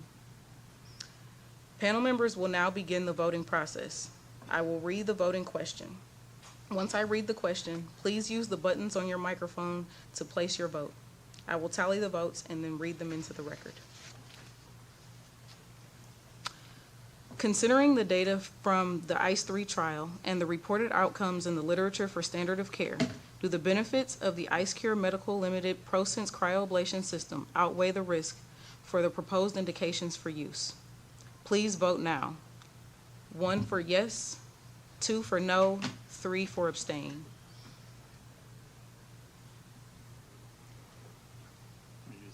Mm-hmm.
The votes have been captured, and I will now read the official vote into record. The panel voted 9 yes, 5 no, 0 abstain, that probable benefits to health from use of the ProSense cryoablation system device outweigh the probable risks for the proposed indications. I will now ask the panel members to discuss their votes. If you answered no, please state whether changes to labeling, restrictions on use, or other controls would make a difference in your answer. Of course, please state your name and how you voted for the question. Now, this start, we'll go around the room. So, Dr. Grantham. Micah Grantham, I voted no, specifically for the uncertainty of patient inclusion or exclusion based on initial biopsy results. Standardization as discussed on number of cores and other things that may help to enhance that initial biopsy specimen could potentially help. Thank you. Dr. Gierach. I voted yes. So do you need me to elaborate on that as well, or no? Okay. No. Just state your name, though, just so. Gretchen Gierach. Yeah. Thank you. Yes. Dr. Harold Burstein, I voted no. I probably would have voted maybe if that was an option. I think this is an exciting potential procedure for a select group of patients, but I was struck in a comment from Dr. Nguyen, which is, we've all sat down at moments with patients and said, here's the trade-offs. If there's an X% risk with this and a Y% risk for that, and you can make an informed choice. And at the moment, I'm still not sure whether the actuarial risk of recurrence with this procedure is close to 10% at 5 years from the intent to treat analysis, or more like 2 to 3%. So that was one concern, and the other just relates to this relatively broad age range group that we've alluded to a couple times. I'm not convinced there's sufficient safety data for a 61-year-old who might have a life expectancy of 28 years to consider this procedure as an alternative to a standard lumpectomy. Thank you. Dr. Armstrong. Deb Armstrong, I voted yes. I would just say that I came down on the side of not letting the perfect or the ideal be the enemy of the good. Next, Dr. Dotliff. Christine Detloff, I voted yes. Dr. Alam. Murad Alam, I voted no, but I would have voted maybe too, and I had some thoughts. I think if it was for age 65 and greater, for patients who weren't a candidate for other treatments with possible special controls, including informed consent and possibly a required registry, and if its special controls also allowed it, maybe annual reporting and post-marketing studies. Thank you. This may sound contradictory. I voted, name? Mike DeLong. I voted yes because it's a binary vote, but I would urge FDA to maybe consider a more contracted indications for use that more aligns with the patient population studied. And I would also urge the FDA to be very cognizant of special controls and what would be the evidentiary standards for expanding the indications for use to perhaps include clinical data and not just making sure this thing gets cold on a tabletop.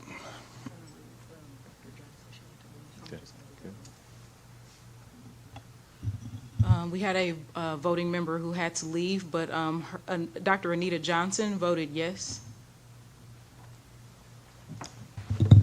Adrian Park, I voted yes. Kelly Hunt, I voted yes. Megan Milburn, I voted yes. I do like the idea of the registry for this. Andrew Blakely. I was also in Camp Maybe, but I also voted no. I'm looking forward to meeting my police escort to my car. The reason why is, again, going back to the quality metrics, you have the data. And I would have liked to have seen that, to say, in the 194 patients who you did select versus the 206 patients you did not select for that ultimate analysis, what were the treatment parameters for those patients? How did they differ? And how did those relate to the outcomes? Because I do think it is difficult to ask you to go back 10 years and reinvent the study from the beginning. But having that data and providing that context of analysis, I think would enhance the analyses that you've done and actually probably help justify. Because if you're seeing good outcomes in general, even when those parameters have not been met, if anything, that may end up reinforcing your justification. Scott Evans, I voted no. I think there's too many sources of, non-quantifiable sources of uncertainty and biases from censoring to inform use, and I think you need some controlled data in order to sort it out. Howard Sandler, I voted yes. I think that in breast cancer, early breast cancer, risk stratification has really become pretty sophisticated, and I think by having a relatively detailed indication for use, I think a patient population has been identified that, in my view, it's more likely than not a local ablative procedure is adequate. Thank you.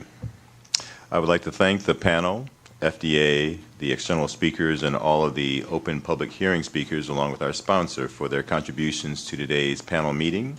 This meeting of the General and Plastic Surgery Devices panel is now adjourned.